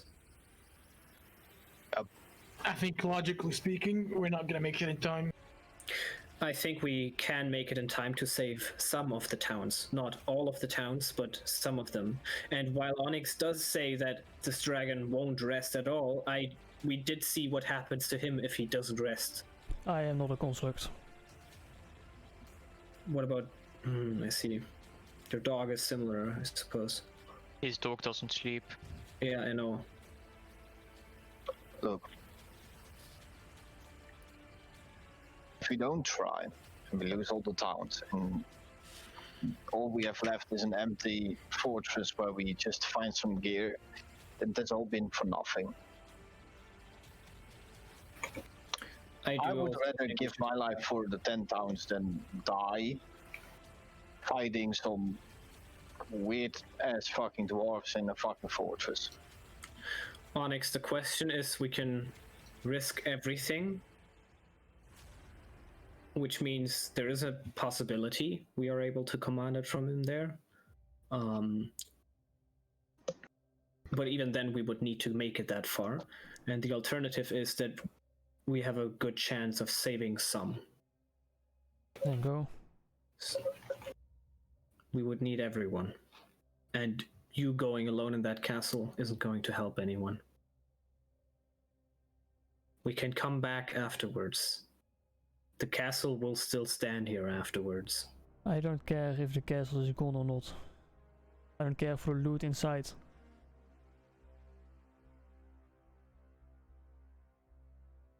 I am certain that this is the only option. And if I'm going to have to do it by myself, I will. Us going back there isn't going to be the same if you're not there. That diminishes our chances by a lot. No, we can't split the group. We have to make a decision here. I go back or I want to move forward. And I want to go back. And I will.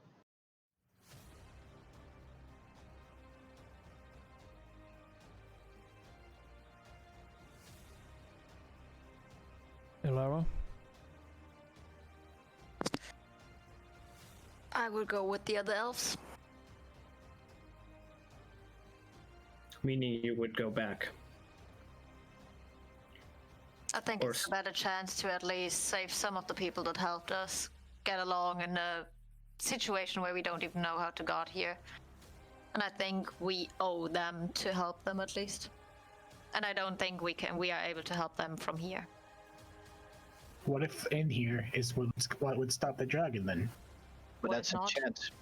You don't know. We don't know. Yes, but it would be a lot faster for us to go in, navigate through the castle. We don't know how big it is. There's 7 of us. I'm sure we can cover a lot of ground. But what if you want to run around alone in that save? castle? This is not an empty castle. This is likely a guarded castle. Yeah. If we just run in there, we will probably be stuck in some form of fight. We might even get captured for a while.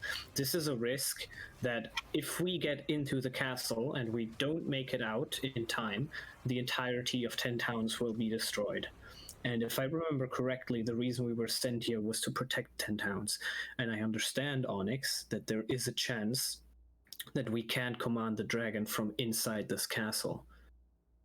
But as someone, how likely would it be for someone else to command your dog if you die? Or Unlikely. even if you just aren't there? It gets commanded by who I designate. Which means we would force whoever's commanding the dragon to designate us, to allow us to command the dragon.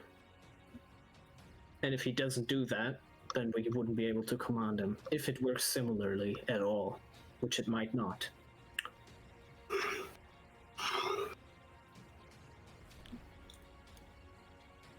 What if that person is on the dragon? Did anyone ever consider that? That he wants to see what he destroys? Was there someone in the dragon energy? That was what you could see. But I mean, it But was. did not. It was fucking higher. Sure, Yeah. it was high up, but you guys also roll and have pretty good passive and active perception. It did not seem like there was any riders on it. Okay. Fair enough. All right, I know what to do. I'll cast divination and ask a god what to do. Oh. Sure. Can you? Do we have anything to sacrifice? Would an instant sacrificial offering appropriate to your religion together worth at least 25 gold pieces? What can we sacrifice? This is religion. I don't have religion. Your knowledge That's the domain. problem. You don't really know your religion, do you? No, How do we offer something appropriate to that? it's not that I don't know my religion. It's that I don't follow a specific religion. Yeah, I know. How I do we remember how specify we set up your something being character. appropriate then? I think we just sacrifice whatever. It would have to be 25 worth of gold of something you would consider offering. Yeah. That you So- would consider for you to be substantial. Not just something random, but for you. So Can I if it's cut something that you would like, be like, I don't care about that, then that wouldn't work. Can I cut off my pinky? It has to be some. Your Pinky. Do you think your pinky is It'll worth probably 25 worth gold? 25 silver, but not 25 gold. 25. America. My figure's not worth 25 silver. Hello? You're Okay. right, 25 copper. Yes. All right. America, how do you think this is going to work? How potent is this? Having a divine help? Tell us It's what's the best definitely course of better action? than us deciding. I take out the book. Ooh, that is important to him. It is. You want to sacrifice the book? Sacrifice the book. What? That's We quite ironic, isn't sacrifice it? the one that needs a sacrifice. I'm confused. What? Why would you take it? What's the book for? Now, the necromancy book. Necromancy book. Is it important to you? I mean, it's a very important book, yeah. Yeah, and you want it, don't you? It's at least 25 gold pieces worth, right? Right? Did we all Probably, get yes. bloodstones lately? Could Yeah, we we can do that. We can do that. You want to sacrifice the book? Maricast, we have do you a choice right now? anything? Do you have anything that is important to you that you don't want to lose?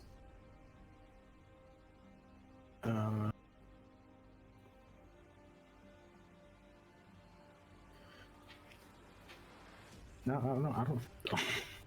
Consider that the book is the very definition of knowledge. You gather it would probably definitely work. Yeah. I do. Fuck. Yeah. I guess we have to sacrifice the book, yeah. Well, shit. Won't be a necromancer now, huh? Let's do it. All right. If you guys could see my smile right now.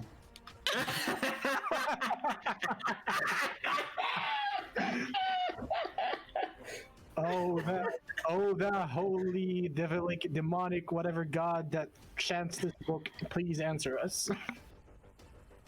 So, Yeah, we're gonna get helped by a fucking asked- demon now. Oh no. you ask a single question concerning a specific goal, event, or activity to occur within the 7 days. What are you asking?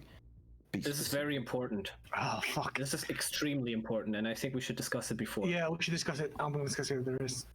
I think the best wording would be what is the best course of action to defeat this construct with the least amount of casualties. I think the best course how to stop the dragon.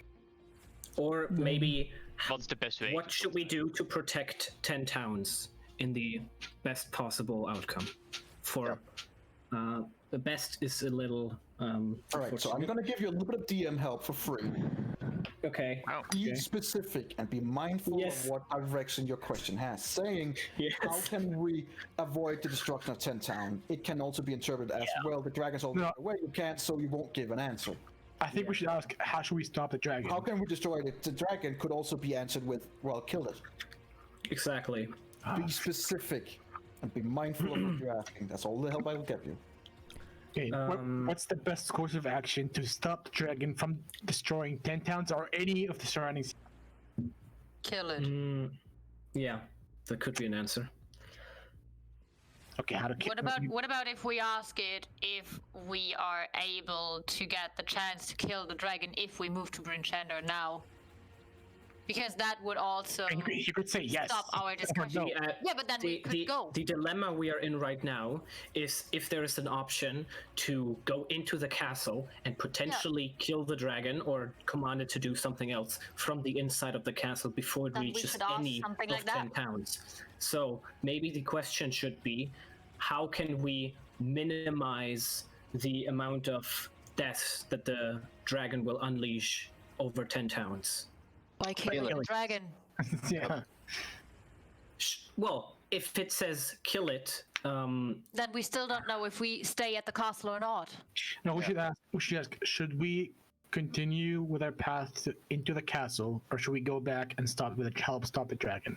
Then we should also say why we want to go into the castle, No, because that's two otherwise the god does That's not two know questions. our intent. That's 2 questions, though.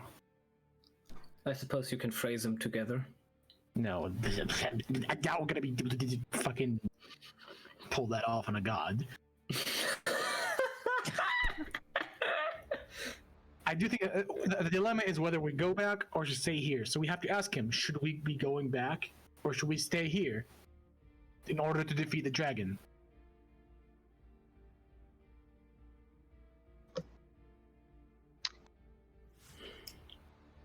Maybe something like to be able to destroy the dragon and save 10 towns, should we right now stay at the castle? Or go back? Should we go into the castle? Is or it go is back it and possible protect to them? ask something like that, because it has to be a specific goal, event, or activity? And if we say do this or that, I don't know if we actually get an answer. But yeah, the objective is to stop the dragon. I'm just saying, I don't know if we ask a question which has 2 outcome possibility answers. I'm not sure if we will get an answer at all.